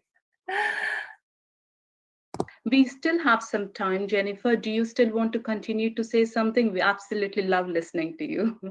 Absolutely. If you guys would like, I can leave you with one of the other techniques that I didn't get a chance to touch on. Please. Yeah. And it's called spiritual accounting. So when we end our days, we're going to the other side. We're giving our soul a chance to go to the dream world. And one of the most powerful things that we can do is to reflect on how could we have lived today better? Like imagine, a lot of people have said that this time during the pandemic has been a lot like Groundhog Day, right? We're going through the same motions over and over again. Well, that's great news. That means that you have a do-over each and every day, that you could do life completely differently. So a technique that I like to suggest for people before we go to bed every night is look at your day, and not from a lens of judgment. You could even do it, to your point, from a place of gratitude, is to ask yourself, how could I have lived today better? Were there moments to share that perhaps I missed out on? Were there moments where I was reactive or where I was selfish or where I rushed. I know for myself, it's kind of funny if I'm being totally honest. The thing that I work on almost every day and have not yet transformed is rushing through things. I get very excited and energetic. And so oftentimes I find myself before I go to bed saying, wow, where could I have slowed down? Where could I have paused? Where could I have been the person I wanted to be rather than doing the things I thought I needed to do? And I think that's a really important distinction. The other fun thing about this, so you start off with, how could I have lived today better? And then the second part is something that I know I struggled with when I first started this practice about 3 years ago, is you ask yourself, what am I proud of myself for? What am I really proud of myself for? Did I restrict having that piece of cheesecake I really wanted? I don't know about you guys. I'm here in London and there was this fabulous cheesecake that I really wanted this morning and I totally restricted. That's going on my list today. But, did I pause and did I slow down? Did I soul talk with somebody before having a challenging conversation? Was I grateful? Was I, did I push myself outside of my limits? And then one of the other things that we didn't fully get an opportunity to get into today is gratitude. So the last thing I do before I go to bed every night is I list at least 3 things I'm grateful for. In that moment, what am I grateful for? Having been in third world countries and having had literally no roof over my head or no toilet, there are a lot of things, that I took for granted in the past that I no longer take for granted, or even for all of us right now in the midst of COVID and the pandemic. The little things that we used to take for granted, like seeing our friends, going out to restaurants, there are these and so many more things that we can be grateful for. So I love to start every day with the top 10 things I'm grateful for, and then finish my day with, how could I have lived today better? What am I proud of myself for? And 3 more things I'm grateful for. And if you want bonus stars and bonus points, you can actually put your right hand on your heart and acknowledge yourself as you say the things you're proud of yourself for. I'm so proud of you, or I'm so proud of you, Jennifer Hill, that you restricted from having that piece of really good cheesecake in the window, whatever it is. And so I just invite everybody to play with it. It can be a lot of fun to utilize those techniques in your day-to-day life. Yes. Can you hear me now? Yes, perfect. Well, I was just going to say that everything that you share is so simple, but yet so profound. And we forget that every single day as we go on, and especially in these times. Thank you for sharing that. Really, really grateful, Jennifer, for coming on and honoring us with your presence today. And I wanted to ask a couple of questions, though. Please, go right ahead. So the first thing that you mentioned was, how, the first thing is mentioned that we need to pause. The first step is to pause, listen to your heart, and then ask a question about what is coming up. Yeah. But most of the people even cannot get to that first step, pausing. What would you say? What would you say that can help them or support in that process? Like to remind that, okay, you know what, you need to pause. Is that a practice that you built? How would we get started on that? Failing over and over again. And that's why I love doing the exercise at the end to tie it back into spiritual accounting. You want to give yourself permission to fail. You are not going to get it right. To this day, I would be lying if I said I paused before every conversation. I am proud of myself when I get it 30 or 40%, of pausing during the day. And every time that you have a small little win, celebrate it, reward yourself. You could use even some of Pavlov old techniques. Give yourself chocolate, whatever it takes. If you reward yourself, allow yourself to have popcorn. That's one of my favorite things. It's like popcorn and butter. If I do something I'm proud of myself for, popcorn, a movie, chocolate, celebrate the wins and have other people around you. That's another really important practice, to have teachers, mentors, friends, or accountability buddies. Right. I have a teacher, Arthur Joseph, who I've worked with now for over 7 years, and he will remind me, he'll say, Jen, just allow a breath. It's okay to be right where you are. And he may have to, if we're doing a lesson, he may have to remind me 10 times in that lesson, but there's another 10 breaths where I was present and I was there. So it's not about perfection. It's about doing the best you can. And in fact, my significant other gave a great example. He did Kung Fu for many years. And he said, Jen, I would totally screw it up. When we would do the flips, the somersaults, I would do a somersault and I would land flat on my back and it would hurt like hell. But you know what? I would be the first one in line to do it again, and I would fall on my back again and again until finally it just felt easy and effortless and I could flip over. But it takes a lot of times of falling on your back to be successful at it. Wonderful. That's truly the most important point is that practice. Just we need to believe that it's okay even if you fail, it's okay. But yet getting up and practicing that again and again every day. Exactly, like meditation. Right, right.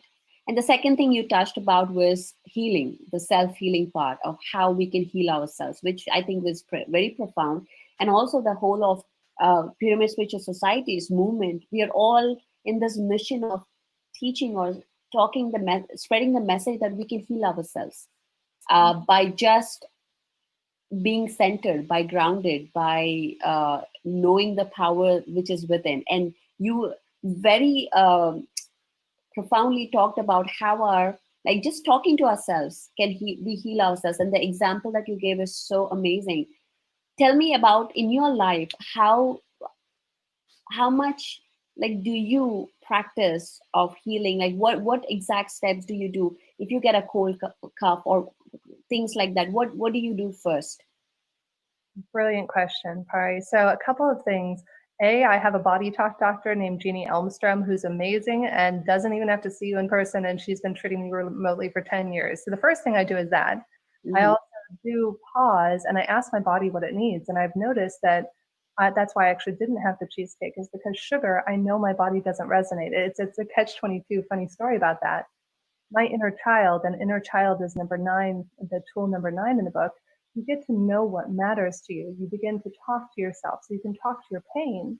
You can also talk to your little girl or your little boy and begin to find out what he or she needs. You could even do it with the pause thing. You could say, hey, sweetheart, or hey, buddy, what do you need? How can I best support you to pause more? And the irony is, one day I was struggling because I don't personally eat a lot of sugar, but my inner child loves it. Like that's how she feels loved. She loves like ice cream and that sort of stuff. So sometimes it's almost like somebody's banging at the door saying, you're ignoring me. And one of my friends, Shannon Leichner, who's a business partner, but incredible intuitive, she said, Jen, when was the first time that you remember really like craving sugar? And Pari, I could remember it from when I was a little girl. I was 6 years old, going off my grandparents' diving board. And every time I got a perfect dive, my grandfather would give me a chocolate mint chip. And so I didn't realize that this whole time my inner child feels love when she gets sweets, which didn't even seem to be in alignment with who I am as an adult because it's not something I normally think about. And the more that we begin to do this inner work, to talk to ourselves, as I mentioned, one of my favorite techniques is to pray or meditate. I always ask, what's the lesson? What is the experience that you want me to learn from this? Because I'm clear and certain that this is for the good. When we judge a thing as bad, oh, this is bad, this is happening. I'll be totally straight with you, Pari. I've been having an opportunity to heal myself with my thyroid. I have interesting thyroid things happening and ran out of my medication in London, which was quite a fun experience in the middle of the pandemic. And so what I started doing is I would ask my thyroid, hey, how can I heal you back to life? What do you need? I love you. And my thyroid every day says, slow down. And that's why I mentioned the slow down thing, but it's also, to your point, listening to it and creating a habit out of slowing down so it becomes a practice rather than something you reactively do or don't do. Right. Amazing. And the next very common question, maybe you get this a lot as well, is you mentioned about the tools that, we have this access to these tools that we don't have to struggle in our lives. We can totally live in a happy state by using these tools. But most of the times, and then you also mentioned that you meditate, you pray for 2 to 4 hours a day. When I talk to, people who are new, one thing they say is, I don't have time. Time is something, I'm so busy doing this. I have my family, my work, my things to do, and we have 3 minutes. I really want you to talk about this, like people who are new to this, because we are reaching to masses here today. And how can we inspire them to start getting into these spiritual tools? Oh, I love that part. This is one of my favorite things to teach people because I was that person. I was like, I'm so busy, which by the way, I would encourage people to replace busy with my life is filled with miracles and abundance. because when we say busy, busy happens. So that's a whole other thing. And we get into that in the book of the power of our words that we use and how they do manifest our reality. But to your point, there's an exercise my mentor and friend Arthur Joseph taught me called the 168-hour exercise. You, me, everyone on this planet, we all have the same amount of time, 168 hours. It depends on how much thoughtfulness and consciousness you have about those hours. So a fun exercise I would invite everybody to do is to write down the 168 hours. What do you do with those hours? From brushing your teeth, spending time with family, watching television, going to the loo, whatever it might look like. Write that down. And when I did this exercise about 6 years ago, I became Superwoman, literally, because I realized that I had 8 extra hours in a week that were unaccounted for. And you begin to be kind of like Dr. Strange from Marvel, where you can just manipulate time and space. But the problem is we live in a world where it's a confined world of, I don't have enough, scarcity mindset. So start with 1 minute. Allow yourself the honor of 1 minute a day. We all can carve out 1 minute. 1 minute of breathing. In fact, a fun exercise from a friend of mine, Sister Jenna, she suggests at the top of every hour, she has an alarm for 1 minute, allow a breath, be in stillness, and then expand it to 5 minutes or 10 minutes or 20 minutes. And if you ever want to, I love to do 24 hours of stillness on tomorrow, actually.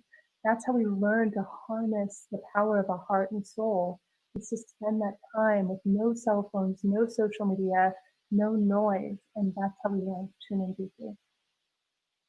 Wow, wonderful. Well, the one thing that I think I would want to say is, please, everybody go get this book, 101 Spiritual Tools. I am totally intrigued now. I need to go read that book. And also I wanted to mention about the Monday interview on Awaken TV, awakentv.com, right? Correct? Yeah, it's Awake TV Network.live, and Patra G is going to be joining us, facilitating our Monday experience. It'll be at 12 p.m. Pacific time, 3 p.m. Eastern, 9 p.m. traditional European time, and then you're joining us the following week on July 20th. Yes, I'll be there on July 20th. So so I would ask all the viewers to please go and check it out, and there are many other meditations by other masters. So this is a global meditation, global unity platform that all the leaders are coming together and leading these meditations. And anything else you want to share before we close this session, Jennifer? It's so funny. I check with Source, and it's like kind of like soul talking with the world. And the message I just got is to love yourself. And one thing I would recommend is a technique where every single day, look yourself in the mirror and say, I love you. That's something that takes 5 seconds, and that will transform your life. Absolutely. Thank you very much. Thank you very much, Pari. Thank you very much, Pari. Thank you, Jennifer, again. It was absolutely wonderful session, very apt for the COVID times. And it was a great pleasure to have you on this platform today. Thank you and namaste. Namaste. Thank you to everybody out there. Be well. Thank you. Now, I would like to request Neelima, my co-traveler, to take this further. Thank you so much, Bindu. Wow. Such a great session we have. It's very thought-provoking to listen to you, Jennifer. Every word which you mentioned is really unique, and the words which you said regarding, especially in painful situations, everyone always will think like, why I'm having this pain? Why? But instead of always thinking of why, if we really understand like why, what is the lesson that I have learned, we just accept the people as they are. It's really, really wonderful, Jennifer. Thanks a lot. Thank you so much. So my dear friends, let me introduce a bit about myself once again. This is Neelima. I have been living and working in Germany for almost 2 years, and I have been practicing Anapanasati meditation for almost 15 years. And I have also conducted some guided sessions, majority of them based on the dreams, where my major focus and major research is on. And among these years, I have started seeing everything as a beautiful experience. And the phrases You are your own guru and you create your own reality always inspired me and started to deal with the situations in a unique approach. Having grown up by hearing to all wonderful masters over there, I have been witnessing the importance of watching our thoughts and to be completely aware while cooking or while walking or whatever the situation is. And because our thoughts have been injected into the food or anything which we prepare and are being passed on, which is why we always have to be completely aware in the present situation. I never thought of myself I can survive only by being a fruitarian for almost 1 month. True friends, it truly has lightened my body and has enhanced my thought patterns. Similarly, there are wonderful people out there who are completely transformed themselves by turning into vegans, by eating only raw food, fruits, and on liquids, and finally, only by living with prana. Dear friends, I believe from this, you might all have understood what our next topic is going to be. The next topic is going to be Living on Light, Breatharianism by Christiana Elfrian, followed with Elitom El Amin. It's a privilege in introducing our beloved speaker, Christiana, who is a therapist, international holistic speaker, and author.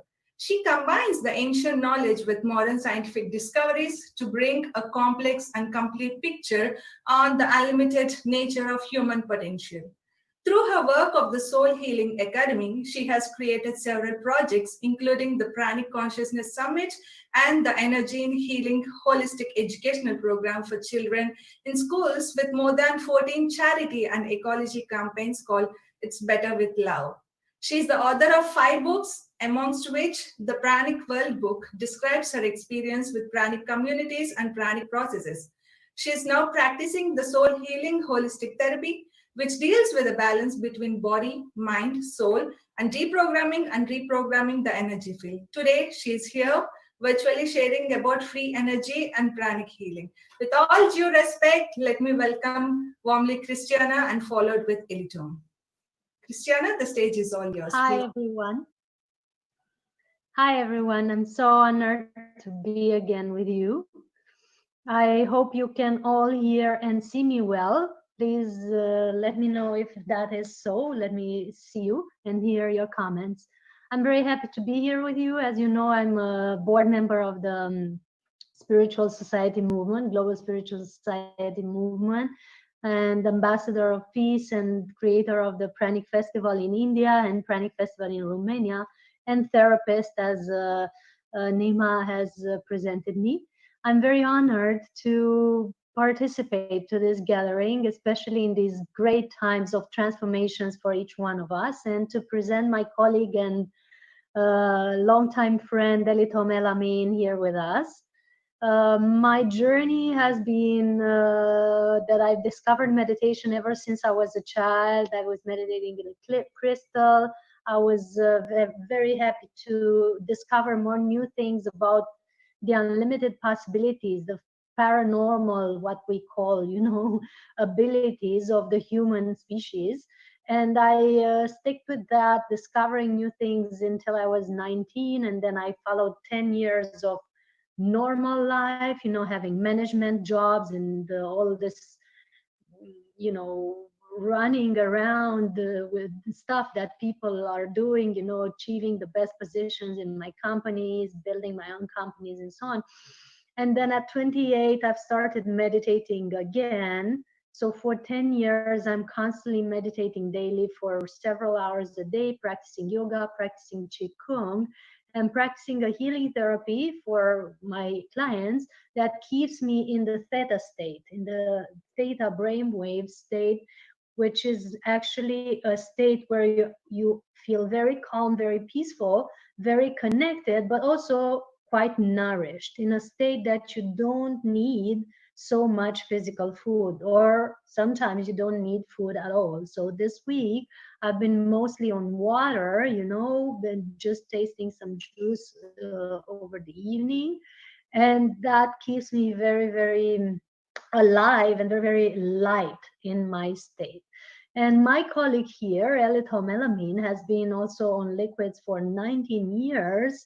And now, so no need to take physical food. That's what I mean. He hasn't had the need to eat for 19 years.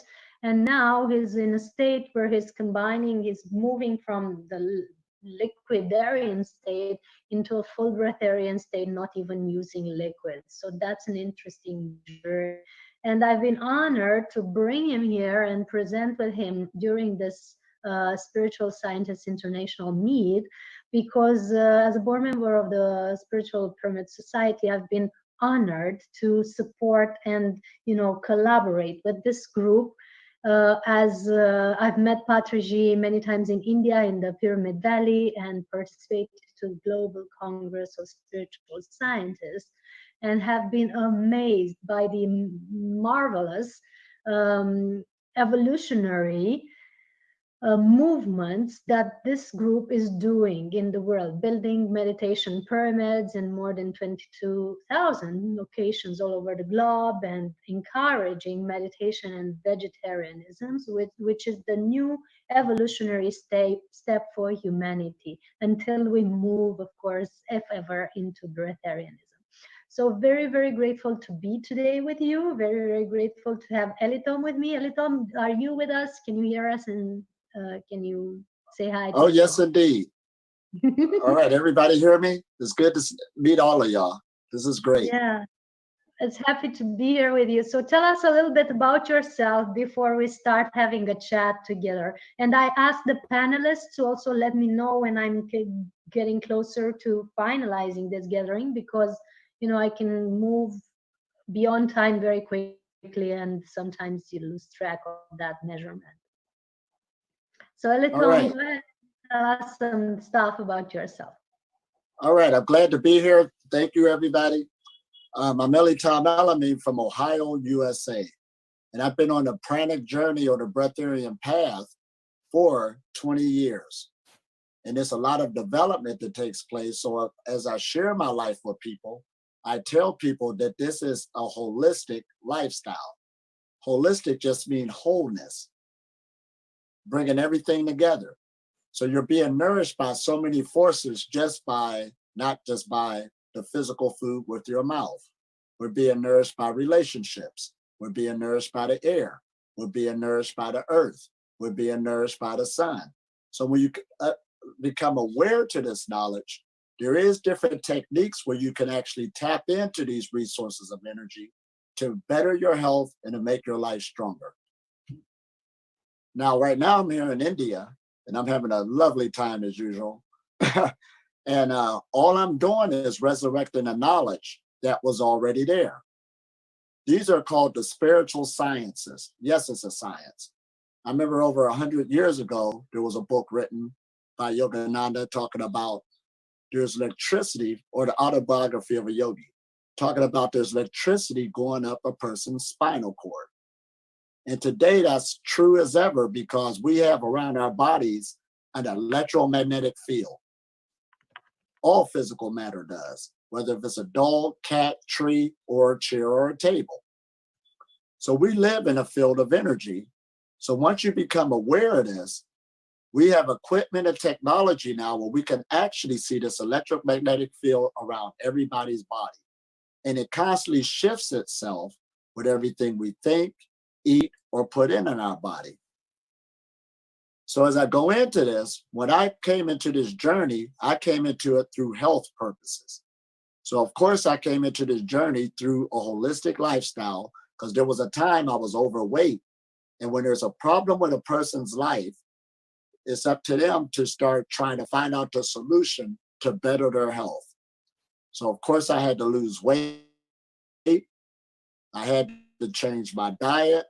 I brought in exercise. And then I found out about meditation. On a food-free journey, meditation is the foundation. Because if you're dealing with electricity going up and down your spinal cord, you want to meditate and relax the body so that that energy channel of that electrical force can get strengthened. It can bring in more energy, what we call prana, chi in China, ki in Japan, ka in Africa. All of them, these different cultures, was talking about the life force energy that's in the atmosphere. Now, right now, we're in an age where Nikolai Tesla's name is popping up from inventions he was making back then about the life force energy that's in the atmosphere. Now, even though that's dealing with external technology, this technology comes from the spiritual sciences of the human being. Our bodies are biocomputers or a bio machine. And you got to start looking at it on that type of level as you start developing yourself. This is the best science and technology you will ever have access to. It could do some fascinating things when you start transforming it through a different type of habits, different type of lifestyle, which is a different type of a thought process. So on this breatharian journey, as I went into it, I wasn't hard on myself, but I teach people not to do that. Don't put tape on your mouth. You're going step by step, getting used to each energy flow as you're changing your atomic structure, your molecules in your body. Now, why would I say that? Yesterday, I put a post on social media saying, ice is water. Now, that's something to think about. It didn't change in the ice. We as human beings just like to play with words. It's still water, the ice is. But the behavior of the molecules change. So it's the same way when we talk about light body and stuff like this. We are just at a denser state, our bodies, our physical bodies, than as more subtle forces that's in the universe where you deal with X-rays, gamma rays. You can't see them with your physical eyes, but your body's already connected to it. So you're being nourished from so many sources dealing in this UV spectrum that all of us live in. And through meditation, you can start absorbing or allowing this energy to flow more freely through the body. Most people get sick and even die through what they're eating. That's basically a fact today. We got a thing called preventable diseases dealing with diet changes. So the breatharian knowledge is teaching a practitioner to get into a practice or a technique where they can start allowing this life force energy, because the body's already set up to work with these forces, to come more into the body, but at simultaneously start being mindful of what you're putting into your body. There's some foods that hold a higher energy quotient than others. We know that knowledge now. There's some foods that deals with the physical body on how it looks. It also deals with clarity of thought and also deals with a person's emotions, because all of them are one. So basically, the more we clear out our thoughts and our emotions, the closer we get to that pranic state, you say? Absolutely, because they're all one. Sometimes a person will say to me, how do I deal with my emotions? And I'll look at their physical body, well, go get in shape. You don't deal with your health. And they think I'm talking about something else, but it is true. Our physical bodies is the gateway to the invisible forces. So the more you can start dealing with that energy flow, now listen at this, this is going to get good. Even in the sciences, they say, what? Some scientists is now saying that consciousness is fundamental. They're going into the exploration of consciousness, the power of the thought process. And there's a lot of speakers on the scene now, like Bruce Lipton, Tony Robbins, and many more. And I can name more and more, but they're talking about reprogramming the subconscious mind. The subconscious body is what's creating 90% of a person's reality. So when we get into this, when dealing with our emotions, recreating things, our body is our mind, because when you deal with holistic health, it's body-mind connection. The reason why a person got sick or you didn't feel it coming on, or there was a weak energy flow, is dealing with the knowledge allows you to get into a feeling state. This is why this is the breatharian sciences, to make that body-mind connection.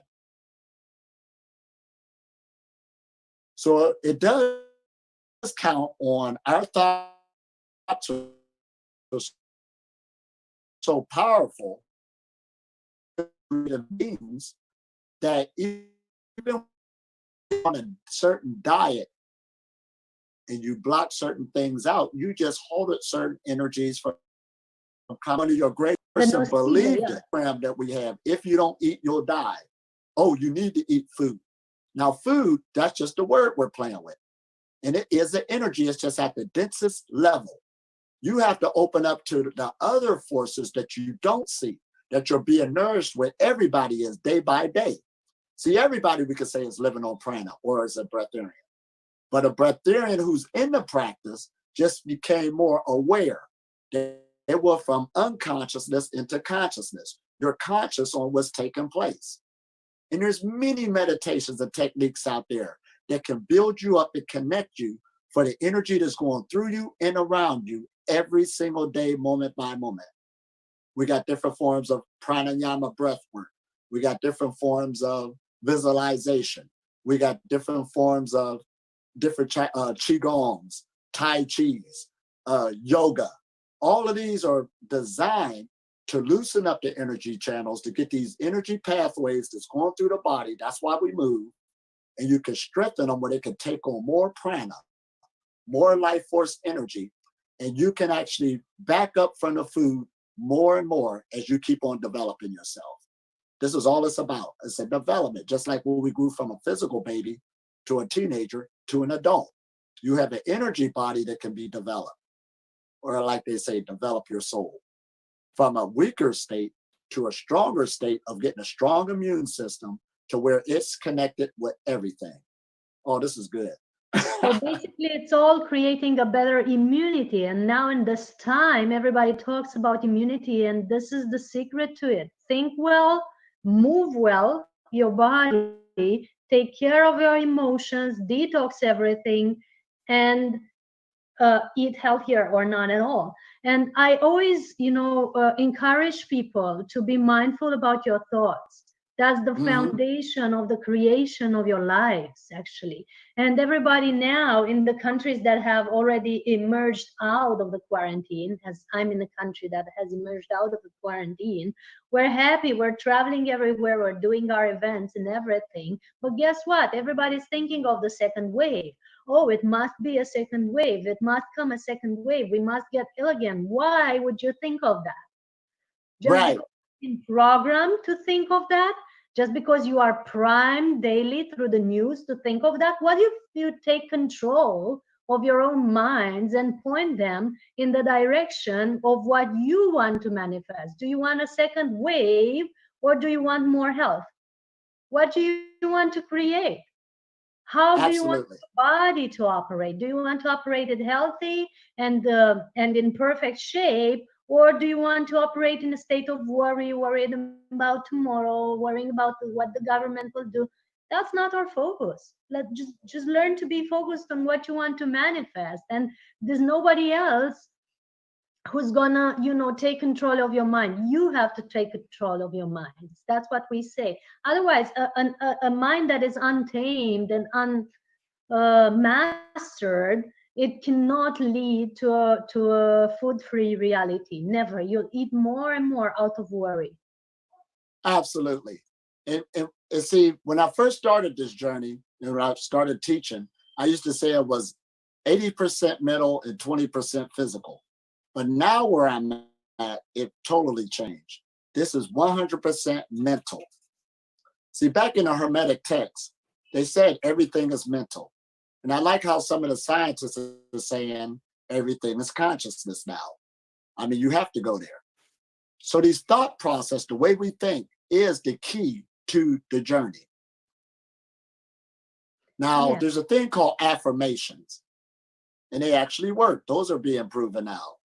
When you're thinking on a more positive level, we all know now that a positive thought process, the energy feels differently than two people arguing or going into each other.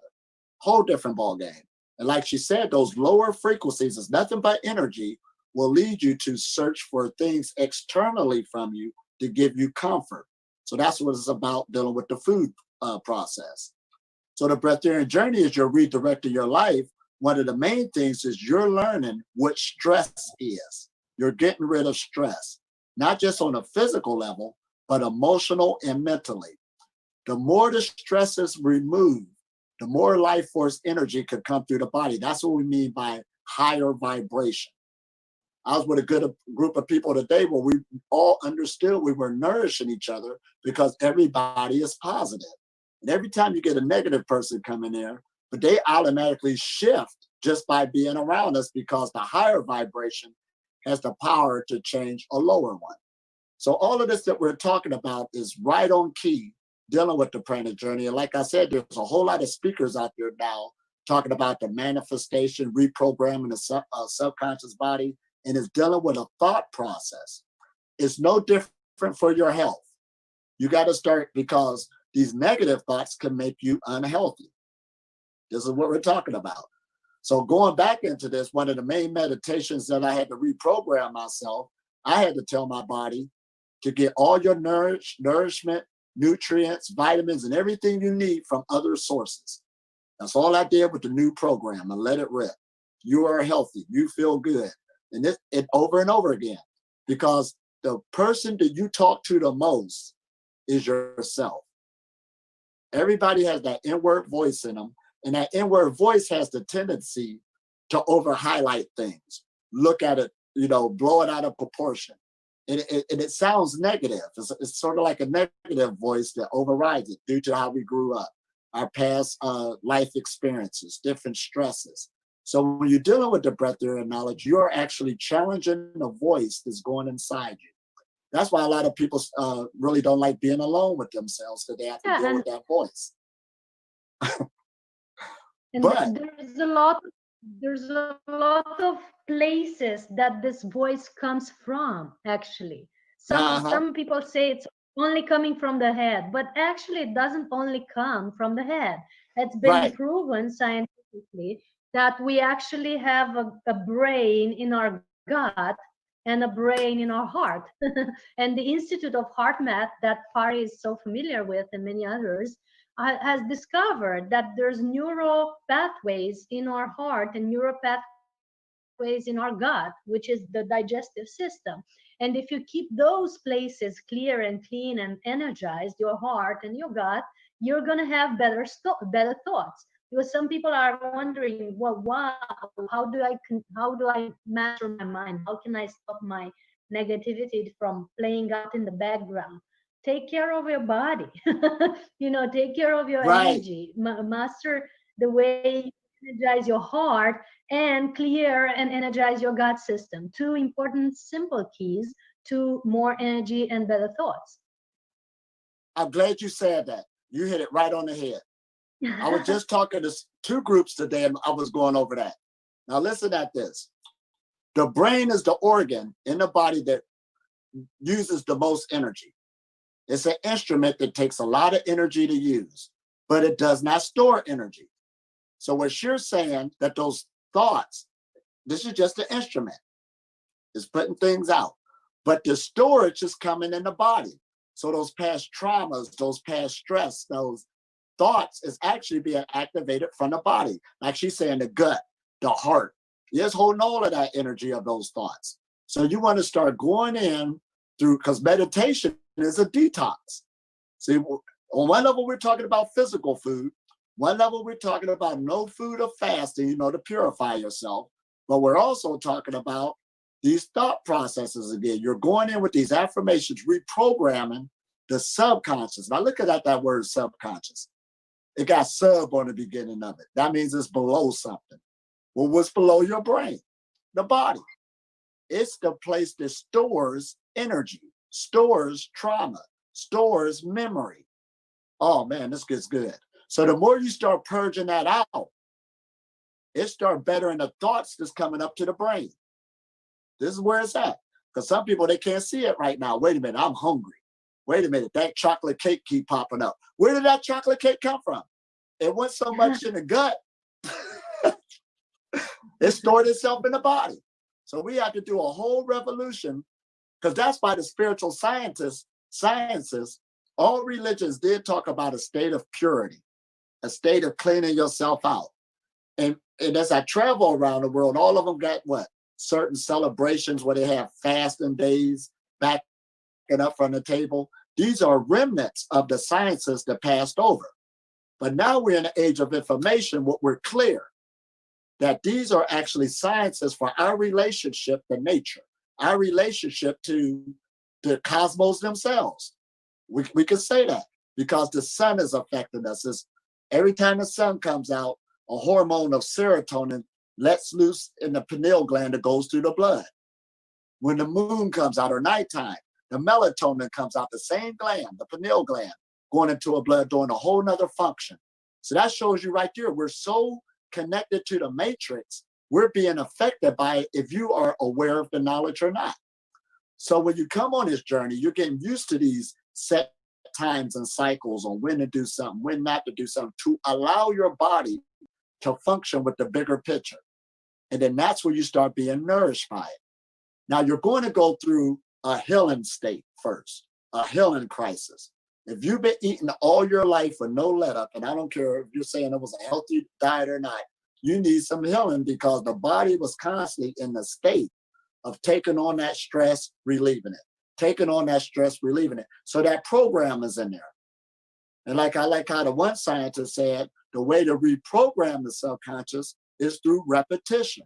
You have to come into a new repetition by allowing the body to back up from the table, allowing the body to relax, get these forces coming into it through meditation to get the electricity running.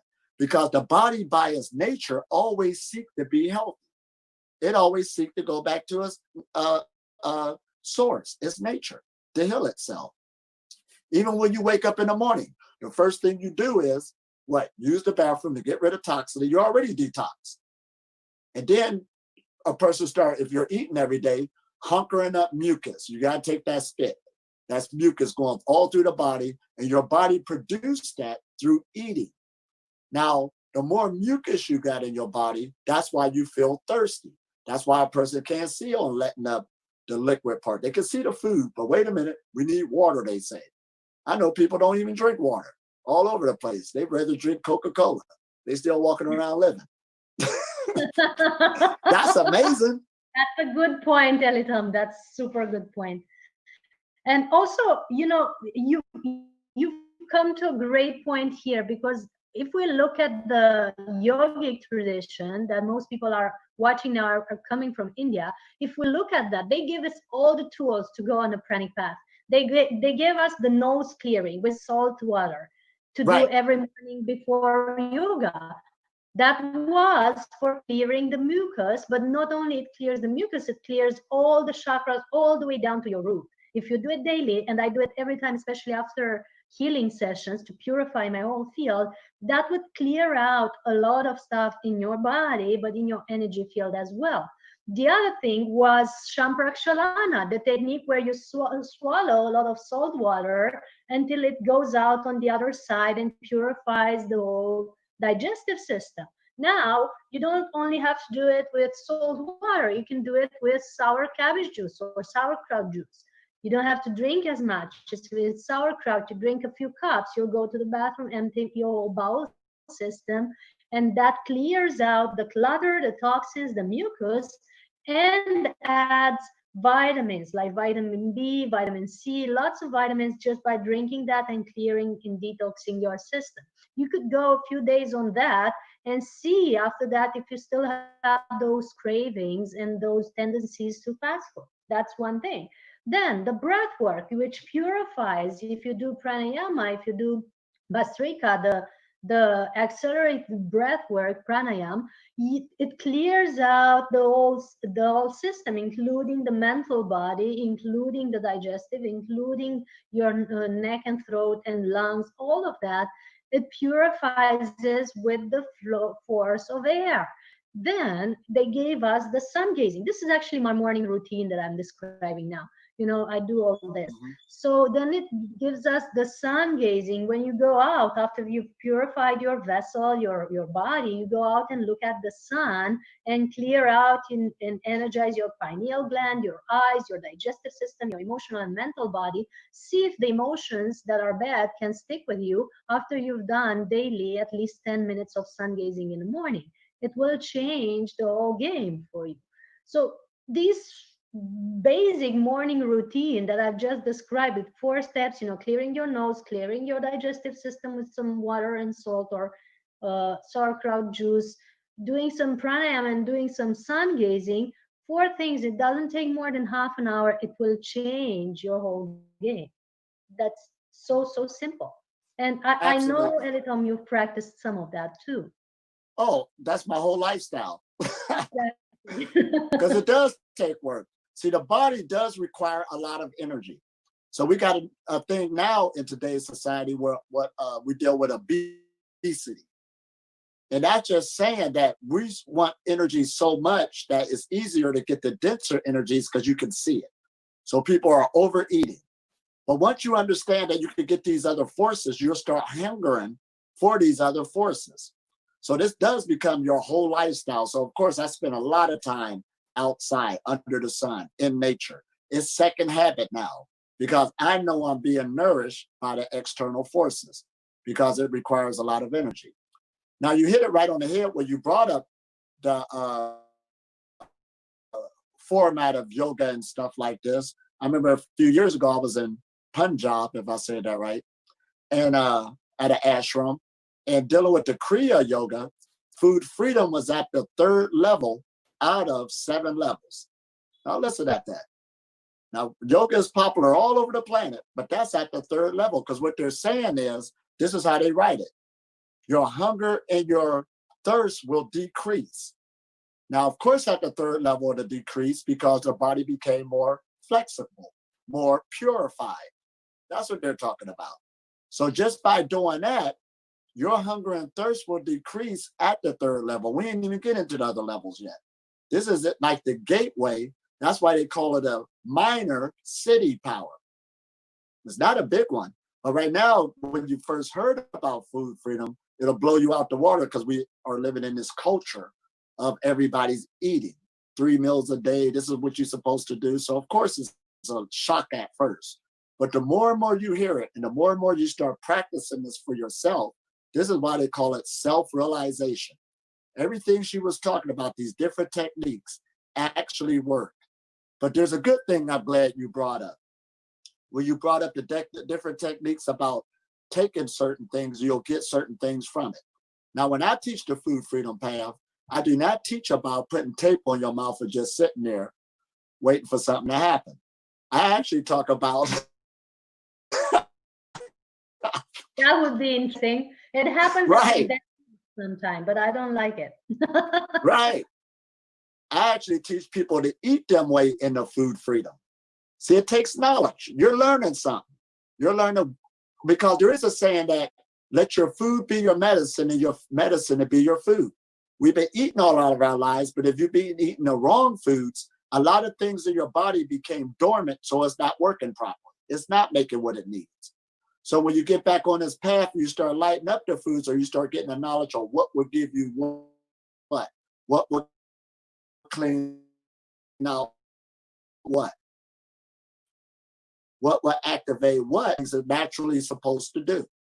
Once you start doing that, then it'll start functioning on a level higher level than it does before, because the vibration of the body, ice is water. It's just that the behavior of the molecules are going a lot faster. So just by you changing your diet, that will speed up the whole molecules, your molecular structure. It really, that's why you always change the way you look. You ever see somebody, you can stop eating salt. You can eat anything you want, but stop eating salt for 1 week, take a before and after picture, you will see it show up on your physical body. You could do it for a week dealing with sugar. Watch the change. Your body is so adaptable with change. It changes on every little thing we let loose. So that's why when we talk about fasting, there's many different forms of fasting. It ain't all the way out or doing nothing all the time like that. I seen a man one time, I ain't see him in 3 days. And then when I saw him, I said, boy, you changed. You look good. What did you do? You been working out? He said, no, I just stopped drinking Coca-Cola. That's what he said. One thing out of his diet changed the way he looked. So that's how sensitive our body is. You could tell what a person's practicing just by the way their body look, by the way the skin is, their eyes is. It picked up the frequency. But when you start letting loose these little things, little by little, we ain't saying let go of everything. Little by little, watch these changes take place and let your body allow it to get used to these new changes. Now, the more seems like the quicker the changes will take place when they stop doing it. Do that make sense? It totally makes sense because self-love, it's actually a total different vibration than self-abuse. It's actually the opposite vibration of self-abuse. And Right. self doesn't mean beating yourself up, asking somebody to do it. It just means choose the wrong food, choose the wrong environment, choose the wrong clothing, and choose the wrong partner. That's self-abuse already. And it's a lack Exactly. of self-love. When we get back to self-love, we can no longer choose that. What helps get back to self-love? Meditation and tuning into the energy of love that is available, universal love is available all the time. And just what you said by using those examples, by the relationships, this and that, that is nourishment. See, that's where it gets deep. It's hard for a person to see. You mean you could get fed by people? Absolutely. There's people be in my energy field all the time and they don't even feel like eating, just by being in the field. Who you hang around, all this other stuff. There's some people could pull energy from you. It'll make you, we don't want to use that word hungry, but you feel like you need some type of comfort, something to fulfill that because you didn't know what happened. Some people, we call them energy vampires or this or that, or grabbing your energy, they're attracted to you. That's what start happening. Everything, like Nikolai Tesla said, the 3 things you need to start learning is how to work with frequency, vibration, and energy. That's it. Those are the ball games in the universe. And they try to describe, we play around with these different words like breatharian, living on prana, living on chi. Those are just words, life force energy. But you need to learn about these forces that's creating everybody's life. Everybody's dealing with it. You start getting used to the forces of energy that's going through your body. Start feeling it. Start putting your hands together and feeling that energy between your hands. Play with it. And then start feeling the energy that's around you all the time. Everywhere you go, you lived in it all your life. And this is available, free energy that you can tap into through these different methods that Christiana was talking about earlier. This is awesome. Yeah. We just give some techniques like that all the time because I've been sharing the pranic process online, a class or a teaching on how to get lighter and how to be more on prana for 7 years now, and I've been talking about philosophical things and meditation and this and that, but people actually want and need hands-on techniques. Like, okay, how do I do this? And I've been fighting with my partner. What do I do now? Or I started binging because my mother is ill and I'm worried. What do I do now? I mean, classical, simple, hands-on techniques that have been taught by all the masters and the yogis and the Qigong masters in China and so on for ages are available now, nicely improved for a modern day-to-day fast-paced life. And ready for you to practice, but somebody has to practice them. I mean, it's right. Your life is not going to change. Your life is not going to change without the practice. It's impossible. If you don't want to go Absolutely. into vegetarianism and meditation, at least the 2 basic steps to a spiritual life, there's no going from there. I mean, if you want to do the same things and have different results, that's impossible. You have do different things to have different results in your life. Absolutely. That's why we got that word called holistic practitioner. I don't mean that somebody got the piece of paper to say they went to a holistic practitioner school. It's a person who practices a holistic lifestyle. There is a thing called practice what you preach, and it will show. Now, I like how you said that about the hands-on, taking people through that now. So we can talk the philosophy all we want. I was just with some group here in India, and I had the translator. Okay, we was really out there. I had the translator. So they're sitting there, they're enjoying it at the same time, but they heard so many philosophies so much. We could talk all day long.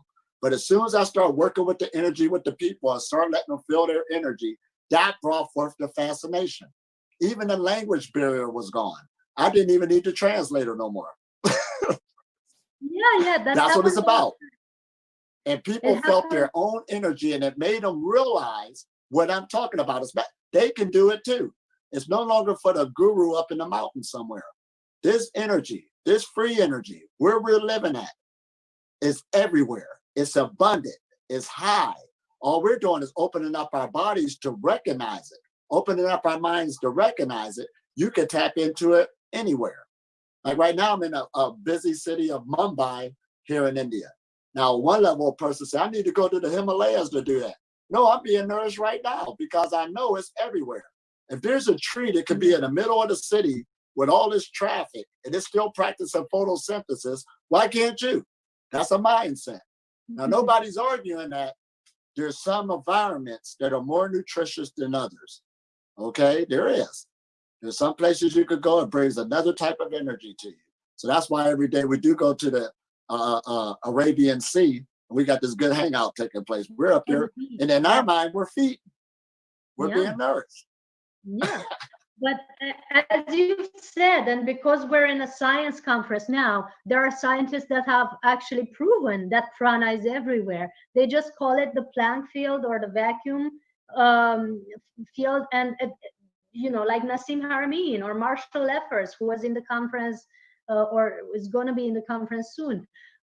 They have proven, you know, that everything is filled and nourished and linked and connected by this energy that we call prana and or chi or mana, and they call the Planck field or the vacuum field, and it's the same thing. And it's proven in mathematical and physics formula that it's actually binding everything together and nourishing everything. And you can connect, you can tap into any point of this field and get the information from all the field.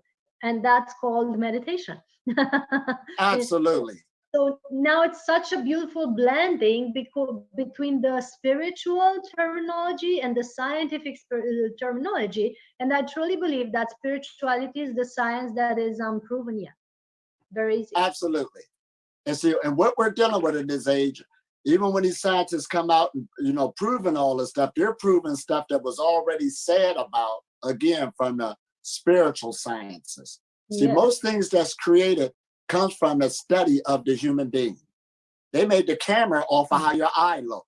They look at something upside down and then your brain flips it and all this other stuff. Sound, they learned that off your voice box, on how it vibrates and come off from an instrument. A car engine, they got that off of your digestive system. You put the gas in one place and then the gas put out at the other end.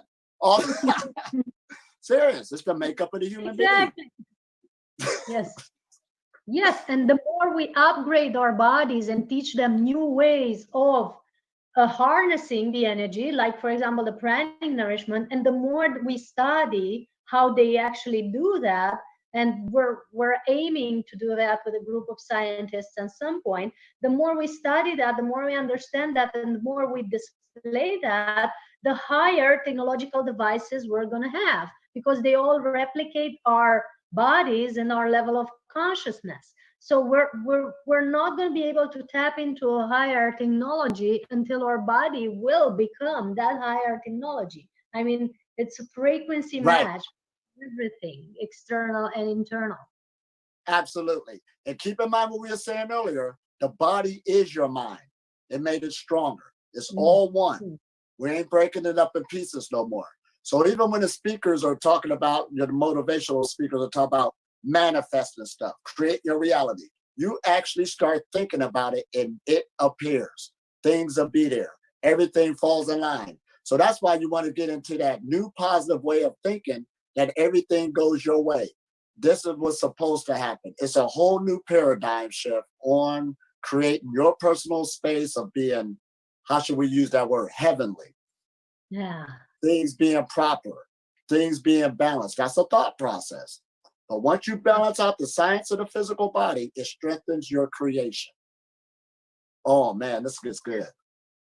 And the heaven on earth that people are talking about is not actually a place, you know, that's meant to be up in the sky and descended on earth. It's your inner state of, the more you work on that, the more heaven you experience. And before we complete, because we have 4 more minutes, I believe, I want to ask if people on YouTube have any questions, and I'll just gonna read them out if there are any.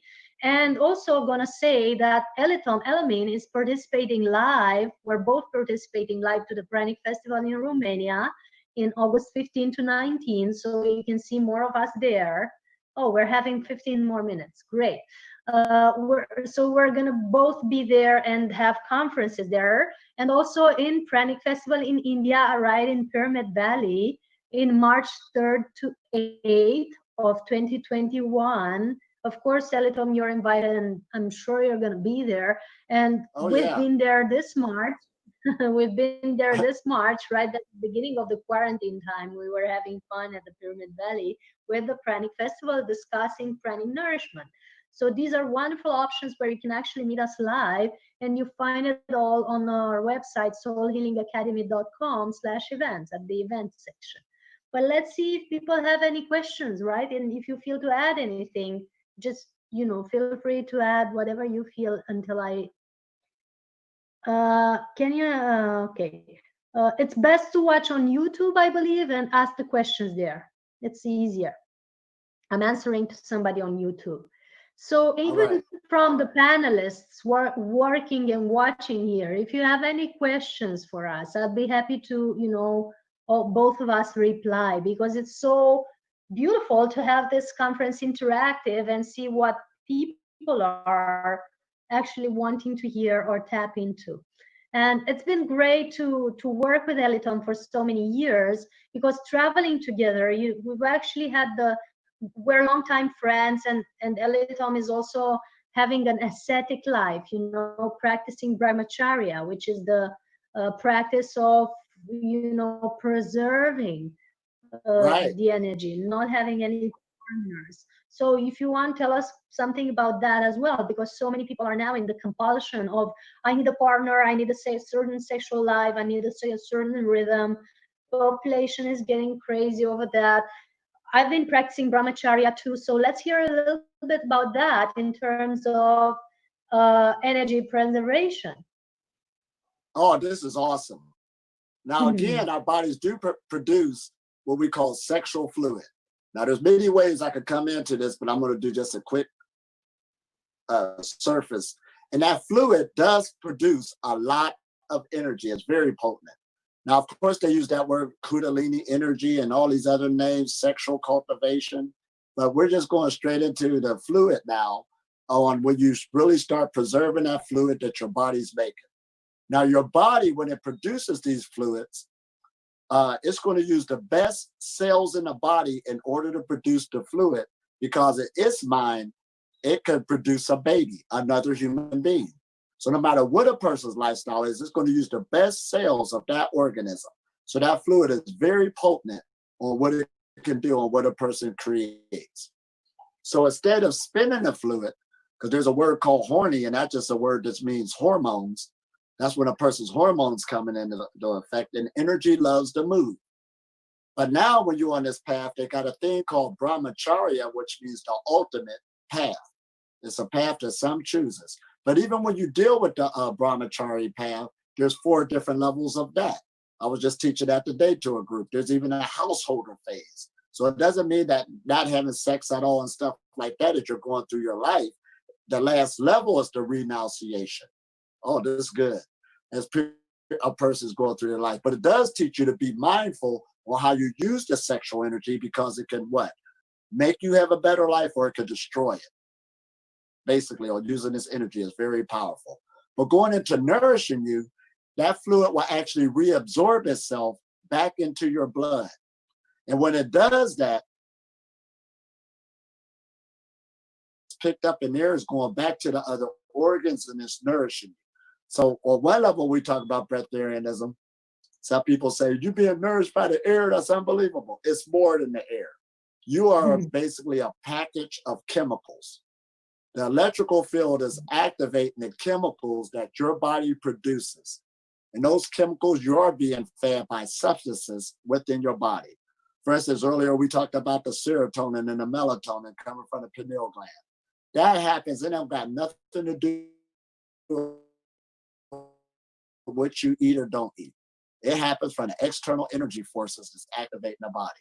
So even when your sexual fluids are being made, which most people do make all over the planet, even animals, You got the knowledge now to use that to start replenishing yourself, start renourishing yourself, and all this other good stuff. And of course, it affects you emotionally, mentally, because we know how relationships can be on that level. You're freed up from that. So this is a whole nother level.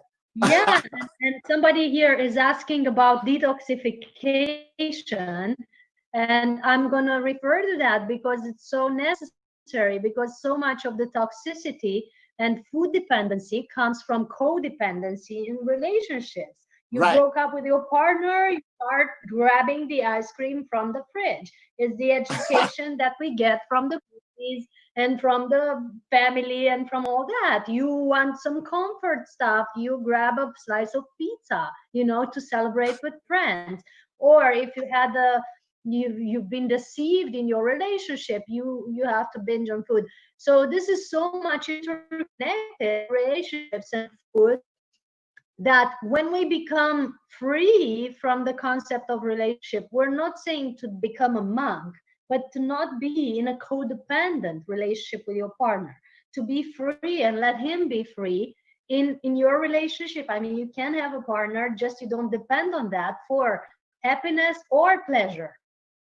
Because in happiness, you have it inside, and pleasure, you can either, you know, get it from inside, or there's the pleasure of harnessing energy, of circulating energy, of moving your fluids and your chi around your body.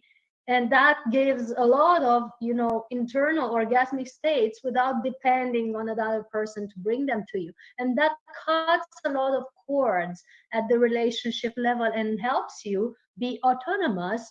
And you can still enjoy having a partner if you want to, but that, you know, cuts off also a lot of dependency of the food that you're using for your emotional comfort.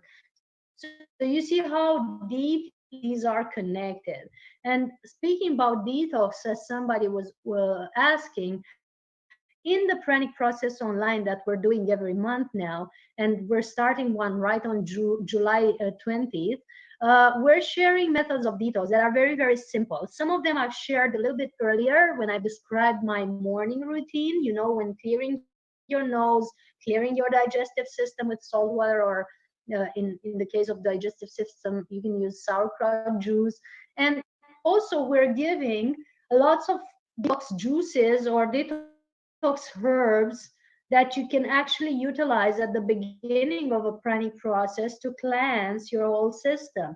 There are herbs that cleanse not only your organs like liver, kidneys, colon, and so on. They're actually clearing your mindset because they're so interconnected. Your digestive system and your mind are very close interconnected. They're making your eyes better. So in Ayurvedic medicine, this has been known for thousands of years.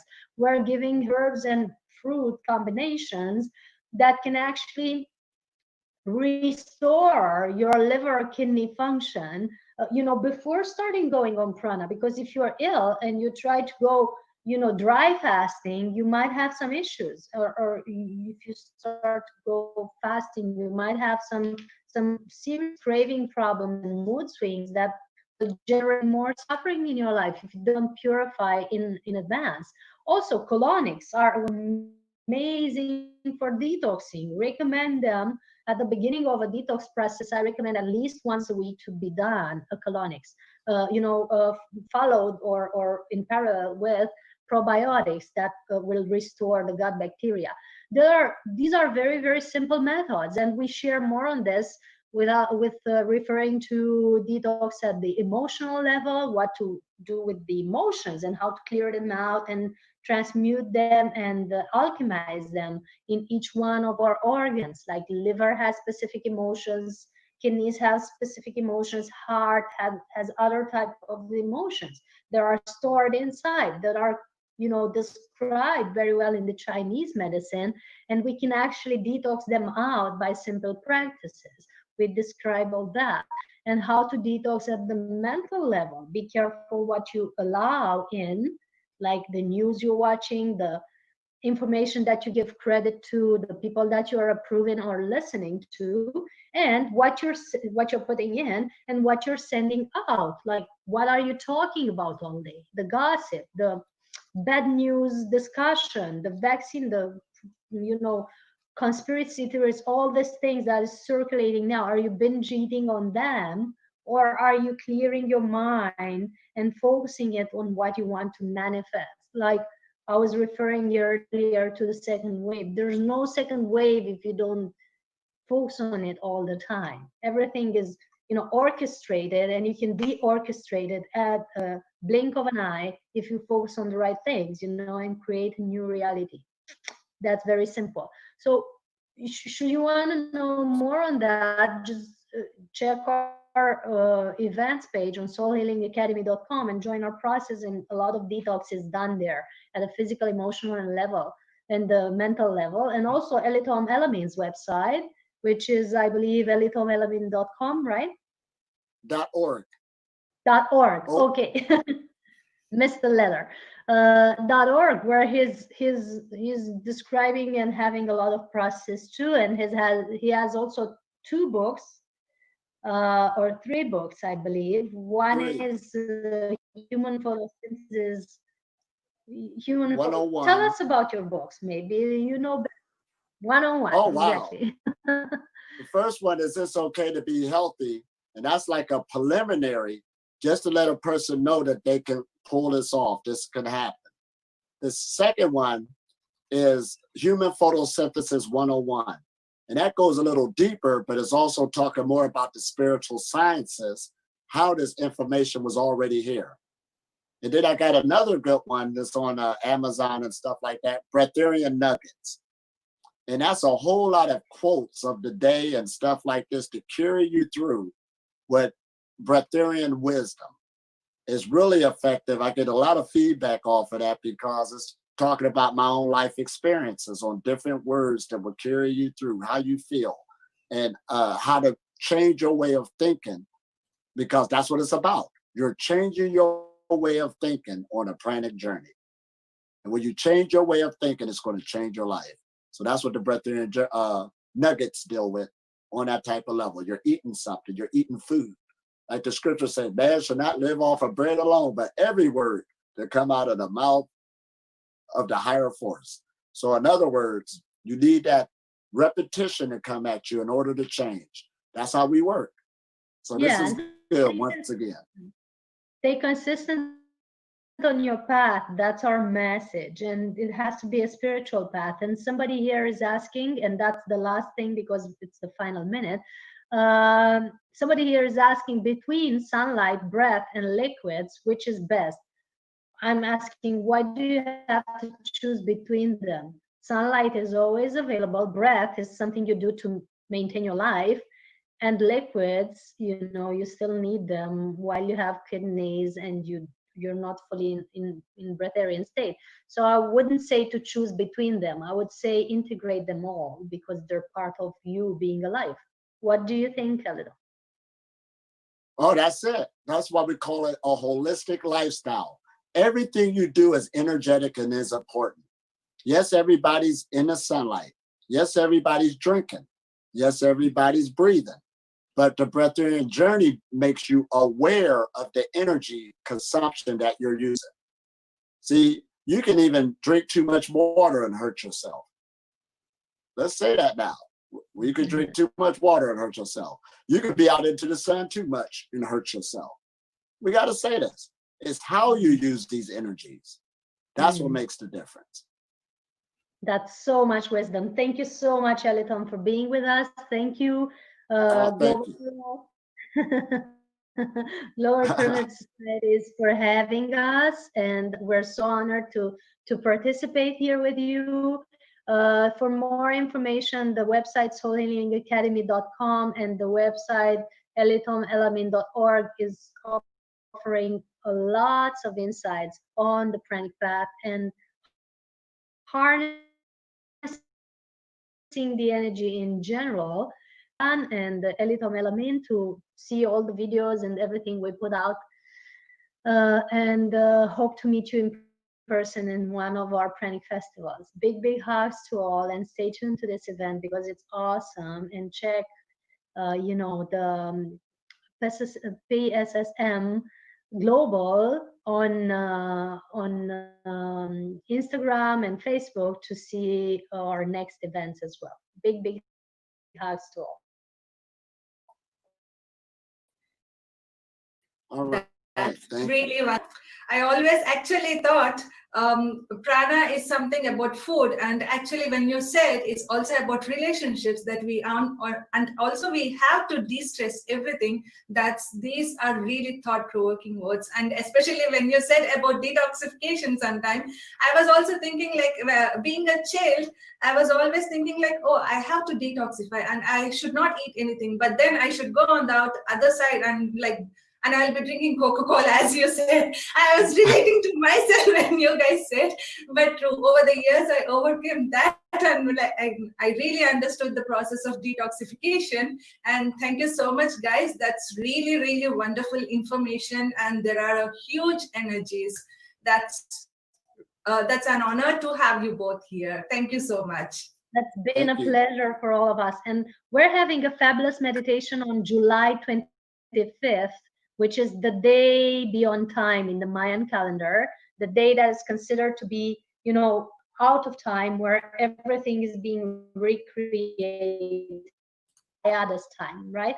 We're going to have a beautiful meditation with the Pyramid Society, and it's a global meditation that you'll find on my Facebook page, and you'll find on their page as well. It's going to be awesome, so join us. It's free. And Yes. hopefully Anselm will also participate. So much love to all. Sending you big, big love from our hearts to yours, and hope to see you soon wherever that is. And the Namaste. same from our side. Thank you so much, both of you. Thank you so much. So friends, without any delay, let us move on now to Sneha, who is our co-host. And Sneha, over to you, please. Thank you, Nilima. Wow, that has been a completely wisdom-filled day today with so much to learn from all the masters from all over. Namaste, everyone. This is me, Sneha, again from India. And I have been practicing breath meditation from 2017. And it has been a life-altering journey for me. An otherwise introvert person, a shy person,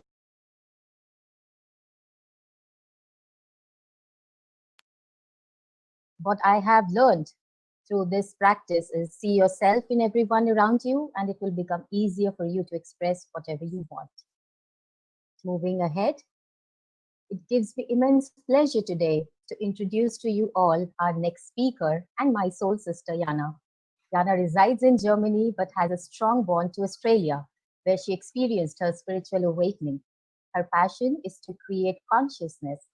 She has experienced the ignition for self-growth from genuine connection with ourselves and with each other. She loves to share based on a hope to inspire. As a consciousness coach, Jana supports people to seek out their pathway in life by unlocking true identity and purpose. She serves with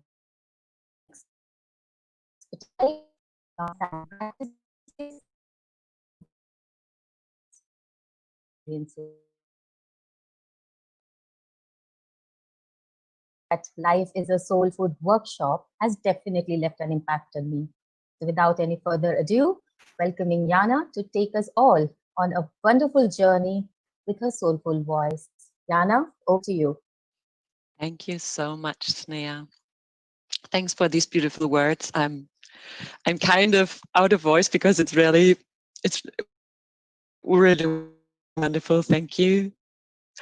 And I feel very, very honored to close today, the day 2 of this event hosted by the Pyramid Spiritual Social Society. And I'm very, very grateful for each and every one of you out there who is happy to meditate with me right now. So please find your or lying down, whatever feels best to you. If you're sitting, keep your spine upright. The body wants to breathe. Clasp your hands, lock your fingers, and just lay them down wherever it feels comfortable. Maybe in your lap or on your belly. And with the next inhalation, gently close your eyes.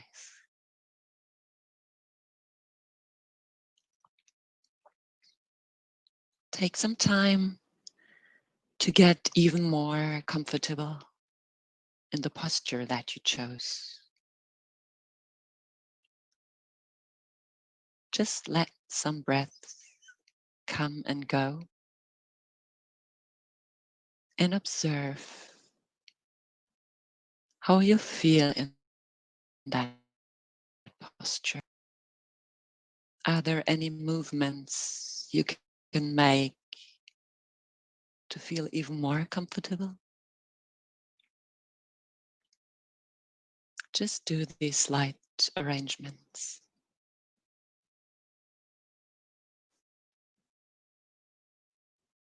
Isn't it surprising how easily the body knows what it feels for you to be comfortable?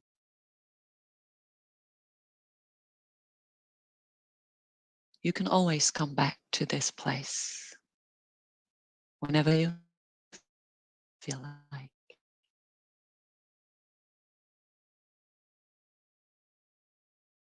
Draw your attention towards your breath now.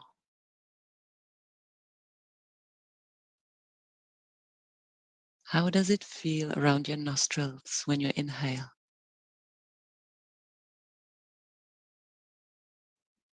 And how does it feel when you exhale? Can you feel the difference?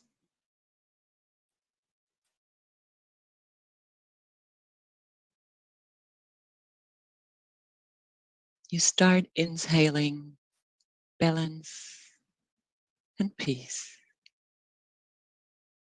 And with every exhalation, you let go of tightness and sorrow.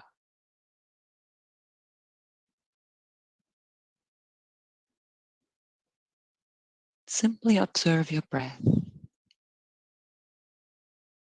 There's nothing else you have to do.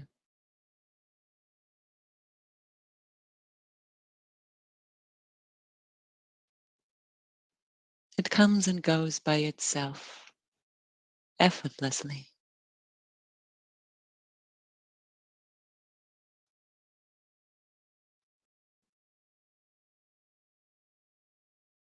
You breathe in calmness and peace. You breathe out and let go of tension and sorrow.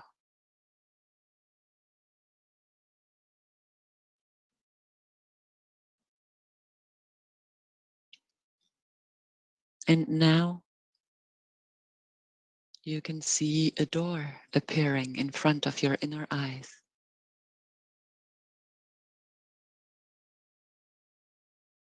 You know that it leads you to the other side of your consciousness.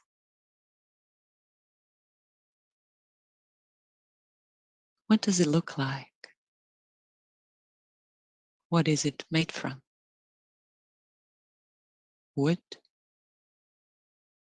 Glass? Maybe cloth? What color does it have? Brown? Golden? White? Or maybe a completely different color?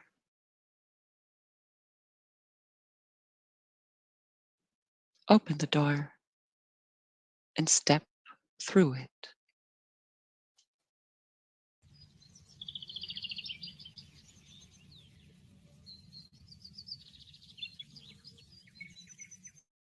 You find yourself in the most beautiful landscape.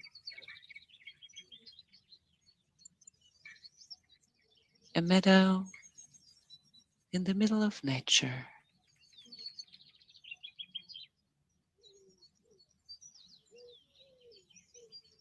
Take your time to look around.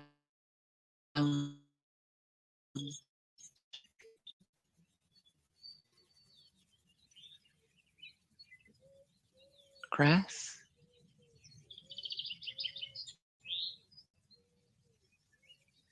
Take some steps and wonder, what do you see? Animals, plants, maybe trees, hills, or even mountains further away.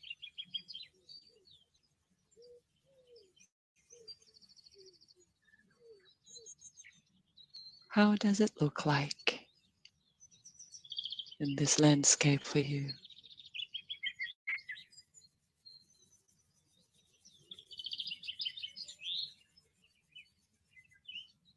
Take your time to fully become present. Maybe you sit down or still stray around.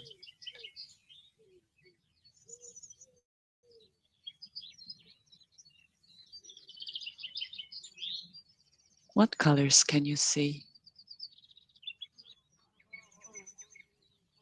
Is the sky blue or clouded?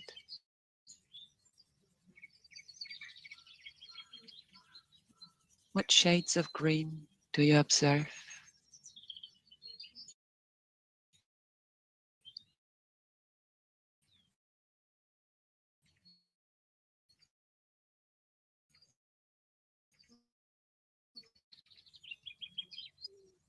Is there brown?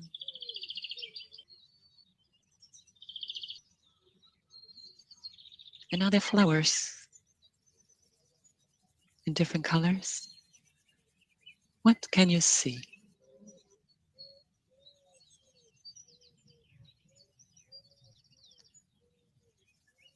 What can you touch and sense on this meadow?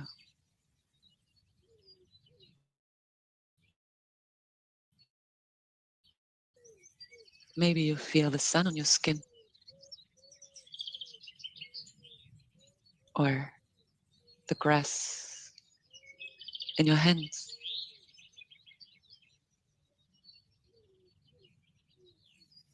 Can you touch a trunk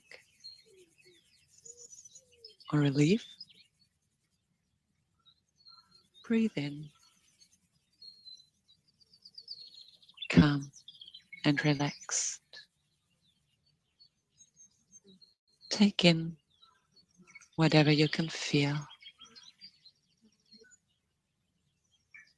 And let that senses expand in yourself with your exhalation.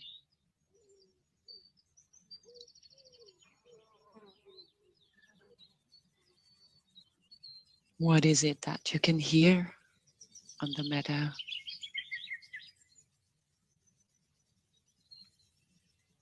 Birds, insects.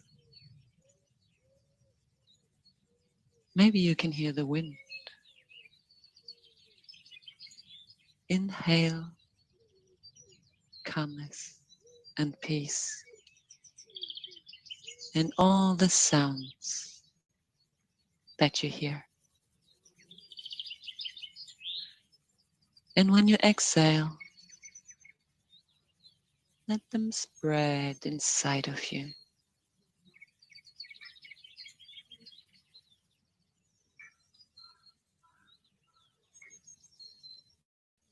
What can you smell on the meadow?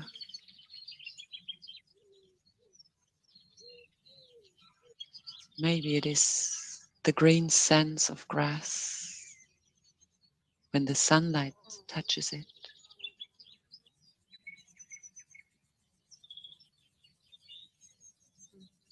Maybe the sweet fragrance of a flower.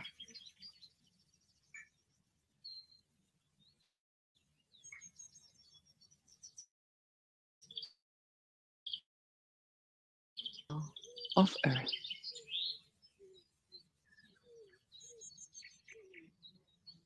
Breathe in calmly. Take in the smell of your meadow. And when you exhale, let the smell spread inside of you.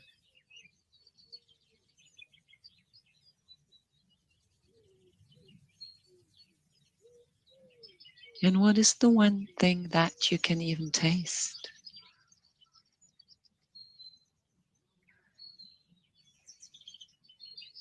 Maybe one smell is still on the back of your throat, expanding in your mouth so that you can taste it.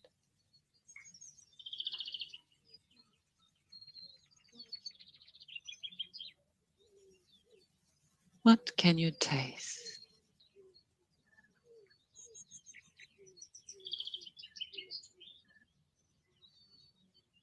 Breathe in calmness and peace.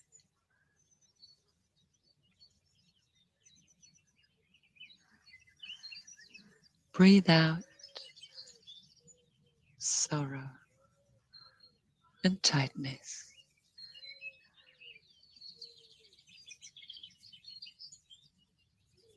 And simply be on your beautiful meadow.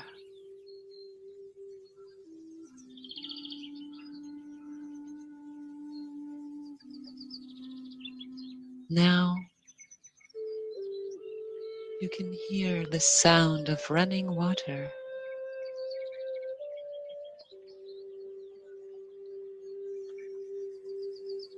Slowly walk towards the sound.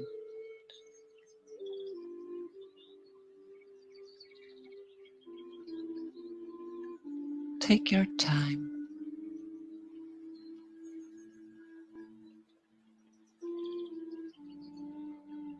You reach a river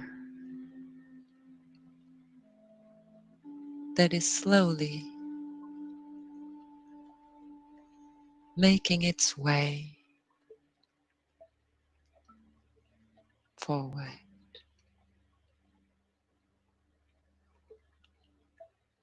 Flowing without any hurry. In its own pace.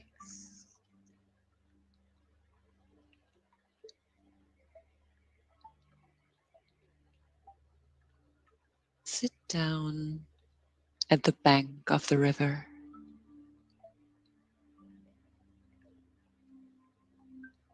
Take your time and observe it.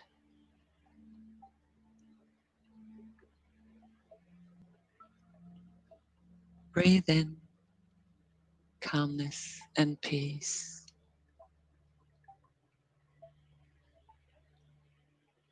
Breathe out tension and sorrow.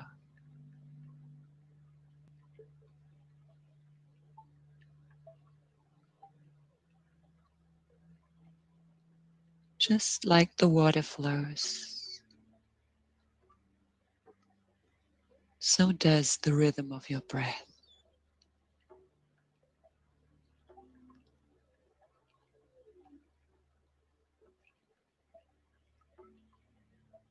No hurry.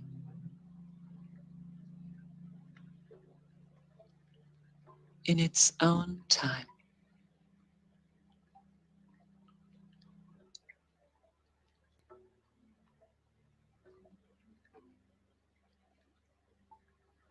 Observe that the rhythm of your breath aligns with the flowing water.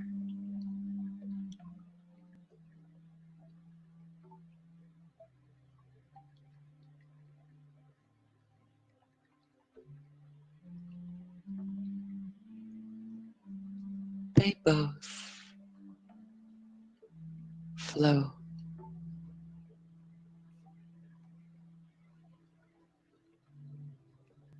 Passing by, but never ending.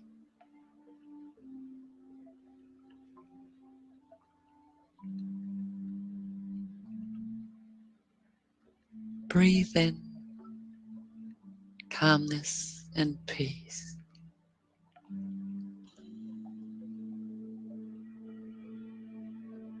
And observe how you can let go of tightness and sorrow with your exhalation.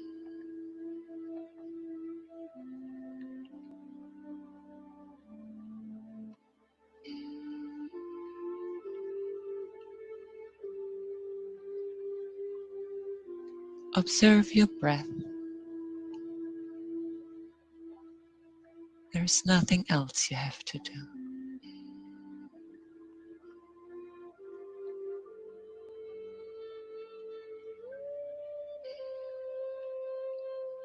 Observe how it is coming and going.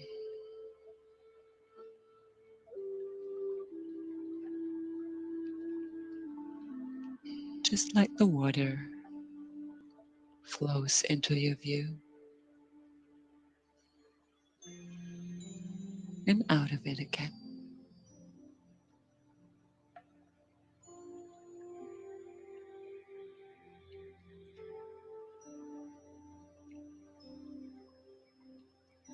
You see leaves flowing on the surface of the water.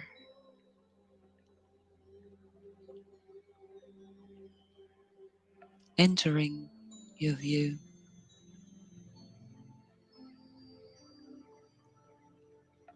and leaving it again.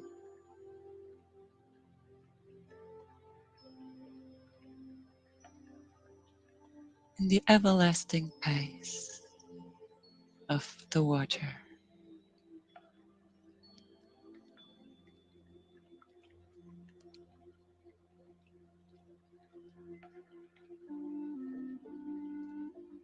And if your mind wanders,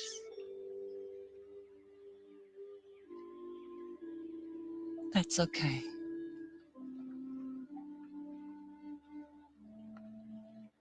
Smile at it.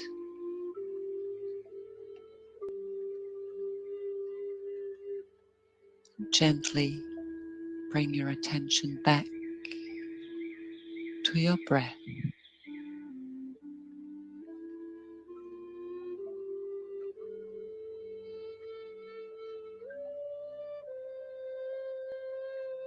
Inhale calmness and peace.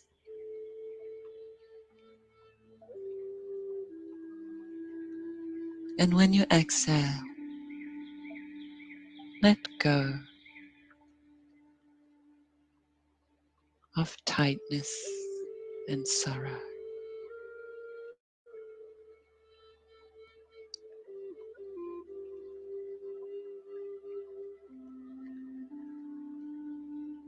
There's nothing else to do,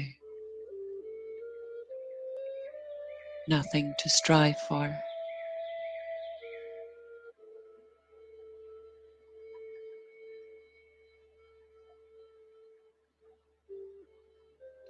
Simply observe your breath coming and going.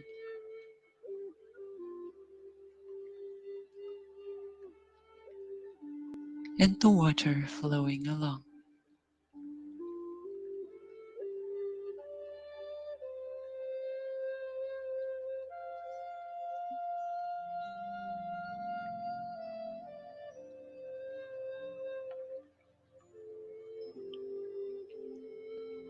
And when your mind wanders,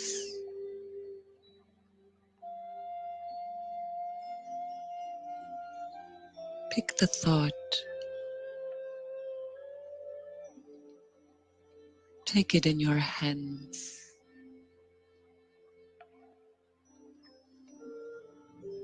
and put it on the surface of the little river.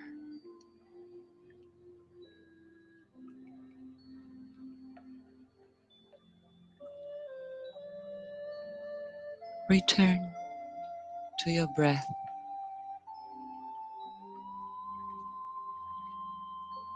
While your leave of thought flows by.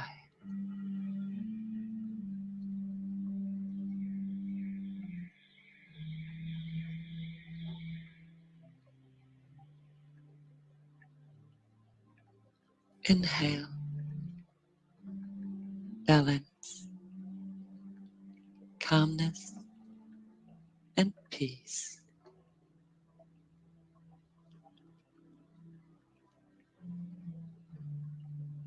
Exhale and let go of tension and sorrow.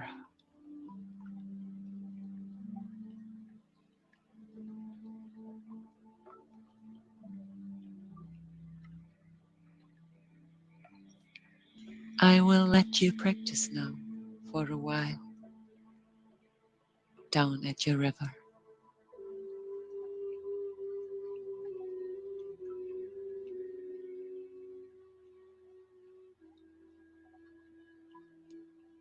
I hold the space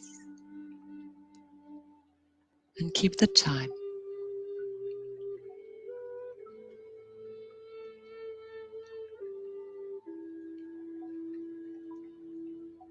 Breathe in calmness and peace. Breathe out tightness and sorrow.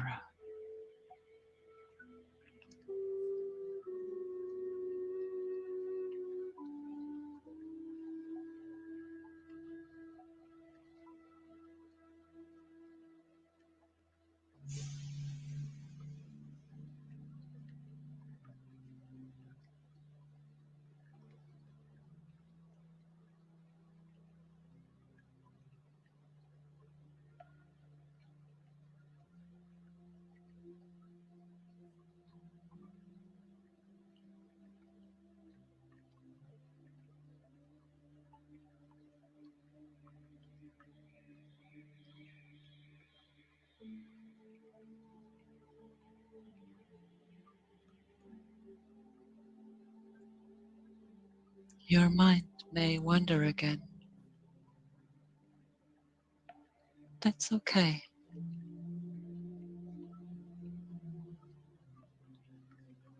Pick the thought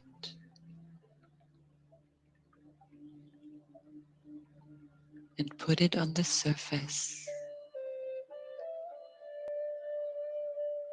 of the stream of water.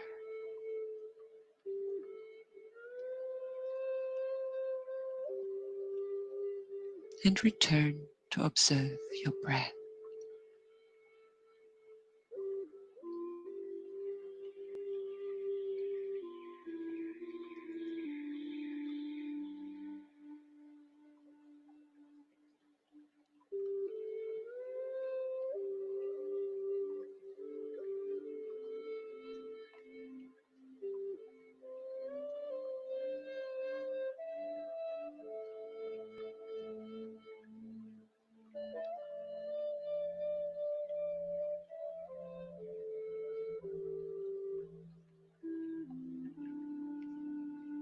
Breathe in calmness and peace.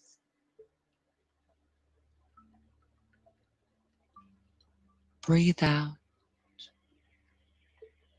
tightness and sorrow.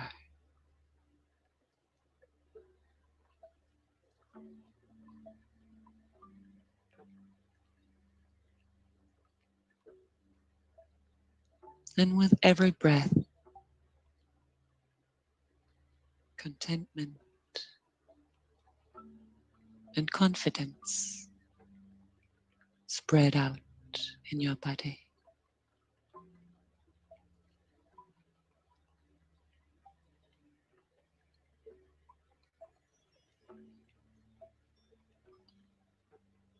Maybe slowly, maybe fast.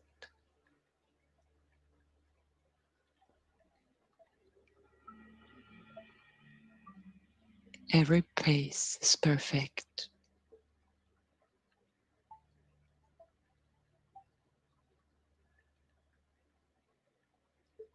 Just like the flowing river.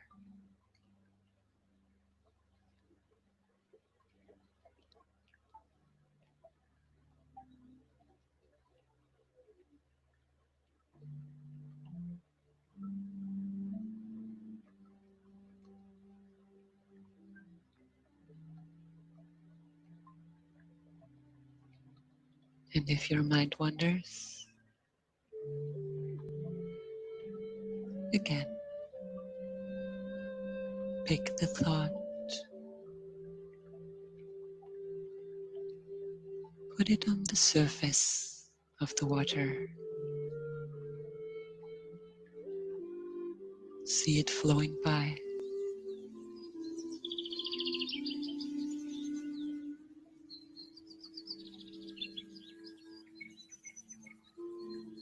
It is time to make your way back now.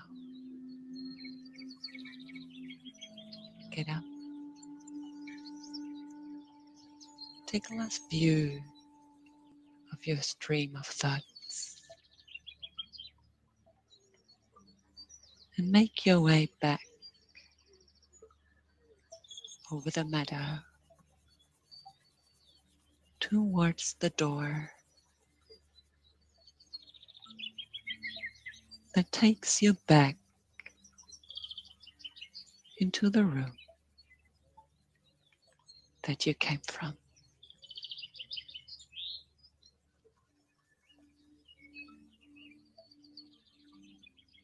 Inhale balance and peace.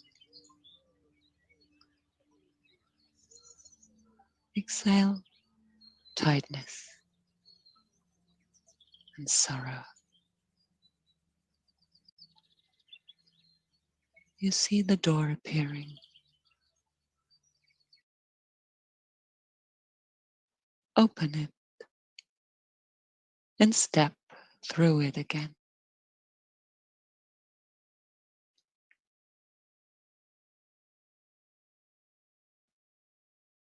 You arrive back in the room.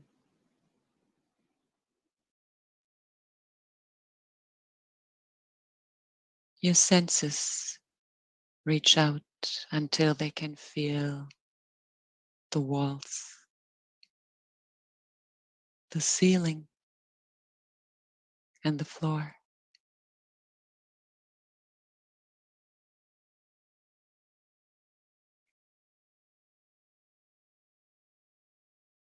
Feel your physical body again.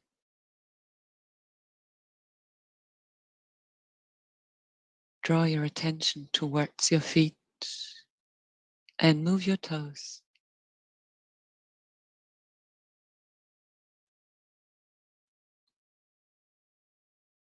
Start to gently move your shoulders.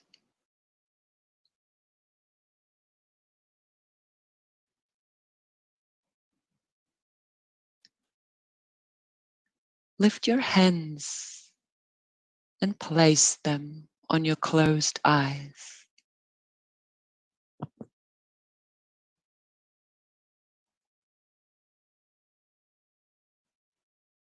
Take a deep breath in through your nose and out through your mouth.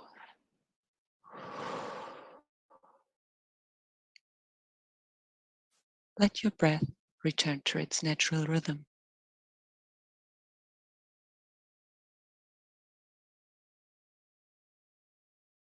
And with the next inhalation,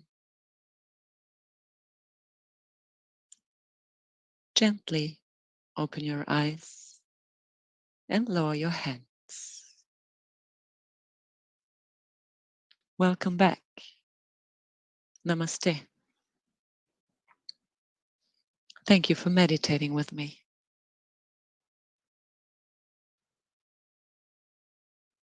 Thank you, Yana. That was a really wonderful journey that you took us all upon.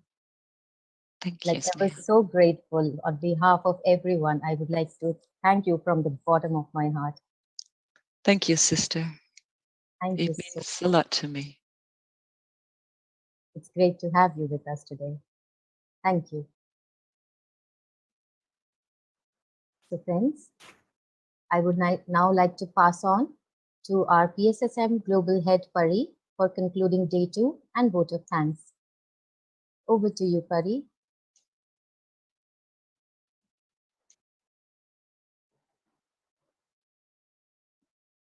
Ma'am, you need to unmute yourself.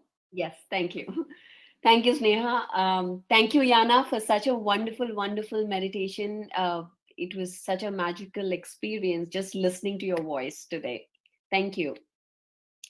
So hello, everyone.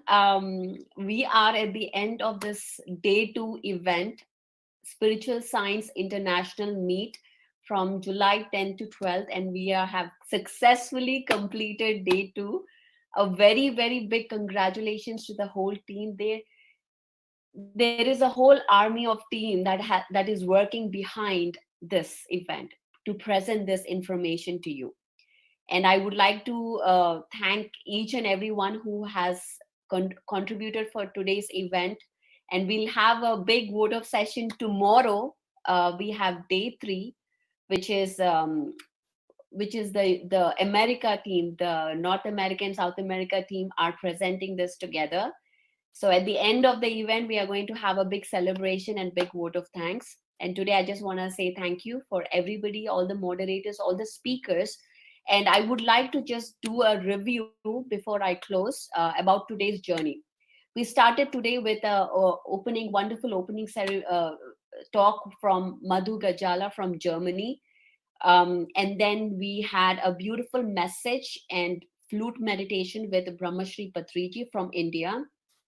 We moved on to Egypt. We traveled to Egypt with Ali with his flute, Native American flute, which has set the stage for the whole event today. And then we had Dr. Bini Sareen from Brahma Kumaris sharing her message about soul journey and about the awakening process. So that was really amazing, and I would encourage everybody to go check that video out. And we then traveled to Philippines with Pai Villaraza, and he shared a lot about both science and spiritual mysticism. So I think that is really profound when we mix now where we are going is bringing the science into the spirituality, and that is what Spiritual Science Meet is all about. And then we had the Woman on Fire, Sri Lakshmi, from Master Sri Lakshmi from UK, talking about the divine feminine energies. This is a truly, truly powerful topic that she has shared with us, and talking about how we as women need to start honoring our own emotions, honoring our own thoughts and feelings. And that was truly a powerful talk from Sri Lakshmi.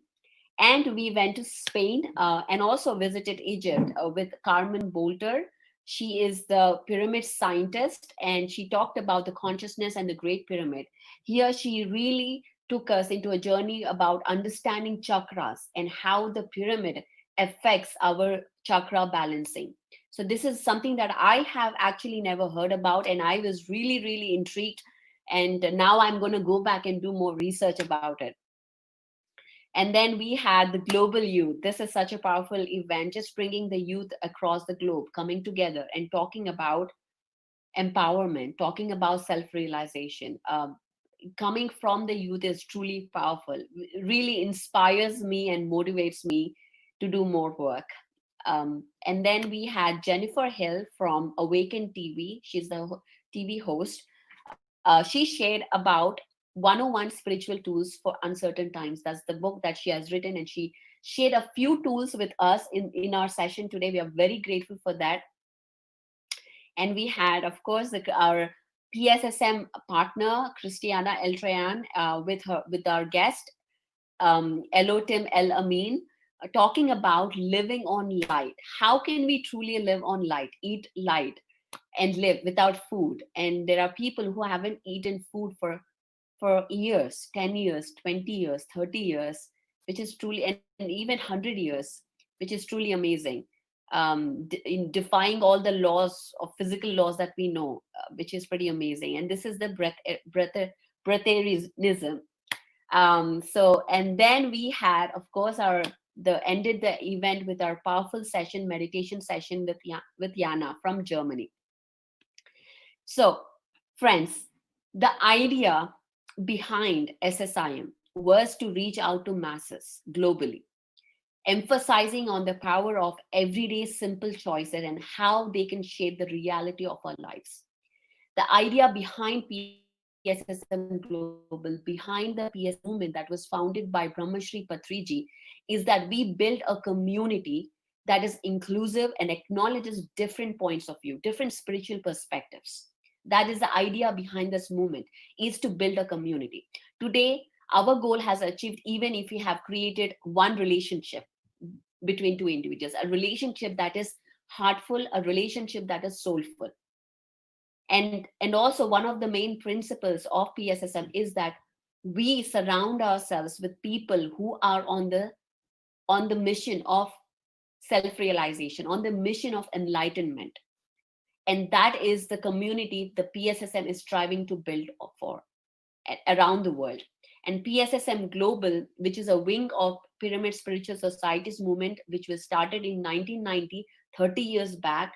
This is the vision that has started with one person, and today there are thousands of people that are within this community, the Pyramid family. We call them as Pyramid Masters. So today, if you have watched with us, if you have followed us, then you are part of our Pyramid family. We welcome you and we would want to learn from you. And if you have noticed, we understand today, we have presented a lot of information. We have really given you a lot of different perspectives, from pyramids to empowerment, to music, to crystals, to, there's so much information that we have presented, and we understand that. But the idea here is to, we know that we may not be agreeing to everything, but the idea is to present different ideas, present different perspectives, and be open-minded to receive them. So we have a choice here. We have a choice either to say, no, this is not for me, I don't even want to listen, or we have a choice to be open-minded and listen. Listen, as Jennifer said, just pause and listen to what the other person is saying and acknowledge and not be dismissive about it. So this is just building a platform for voices to speak their truth, to speak what they feel, what they honor, because we are here to, whatever that we are saying here, it is our own inner voices. We are here to speak our truth because that is the truth for us and for the world. And this is a platform for that. And you may have seen that we have speakers speaking, we have our masters speaking. So one of the important points that Patriji mentions and the PSS movement is built on is we listen to everyone. We honor every voice. We listen sincerely to you, to your experience, as much as we listen to a person who is experienced, who has been meditating for 20 years or 30 years. This is a platform for a beginner. This is a platform for an advanced spiritual leader. This is a platform for everybody to share your views without being judged, to share your experiences and teach others and learn from others at the same time. So this is PSSM movement coming. And also one of the things that I really want to mention is meditation. Anapanasati meditation is not just for Indians, it's not just for Buddhists, it's not just for monks. This is for everybody. And this movement is now working and striving towards bringing this tools, this techniques, this idea, this vision out of India globally, so that we can all come together, whatever race you are, whatever color you are, whatever gender you are, whatever in nationality you are. It is time for us to come together and co-create and spread this message to the entire planet. And that is the vision and goal of PSSM movement, PSSM Global. We are here open to make conscious collaborations. We are here ready to collaborate with heart-centric people, individuals, and organizations. So if you are one of them, if you share the same vision as us to come to collaborate, to co-create, we are here waiting for you to shake our hands, to start spreading this movement. Tomorrow we have another whole session planned for you from US time, 8 a.m. to 3:30 p.m. starting with beautiful meditation. We have music, celebrations, and also talks from a scientific point of view on pyramids. So there's a lot planned for you. So make sure you join us again tomorrow on PMC Global and PMC English YouTube channels. Please subscribe and like and share. This is something that we are coming and doing. We are really giving our heart and soul. It's not just me. The whole entire team is doing selflessly. The whole organization is a non-voluntary organization, non-religious, non-voluntary organization, and everybody coming and giving their services just because they feel it in their hearts. So we really request you to share this information to your friends, to your colleagues. Even if we can touch one heart, I think our mission is fulfilled. So we request you that, and also subscribe. And if there is anything, any part in this whole events that has touched you, we request you to please consider donating to the movement so that we can take this movement forward. You can do so by sending your donation via PayPal to donate@pssmglobal.org. Donate@pssmglobal.org. This event is dedicated to bringing meditation to law enforcement, military, fire, EMS. So all the donations that we receive for this event are going towards that cause, so that we can bring this more, we can take services and our law enforcement to be more resilient, to be more mindful, to be calmer, to reduce their stress and be more alert and be more active on duty and protect us. So thank you very much for listening to this today, for being here with us. And we look forward to being with you, sharing with you tomorrow more presentations. Thank you very much. Namaste.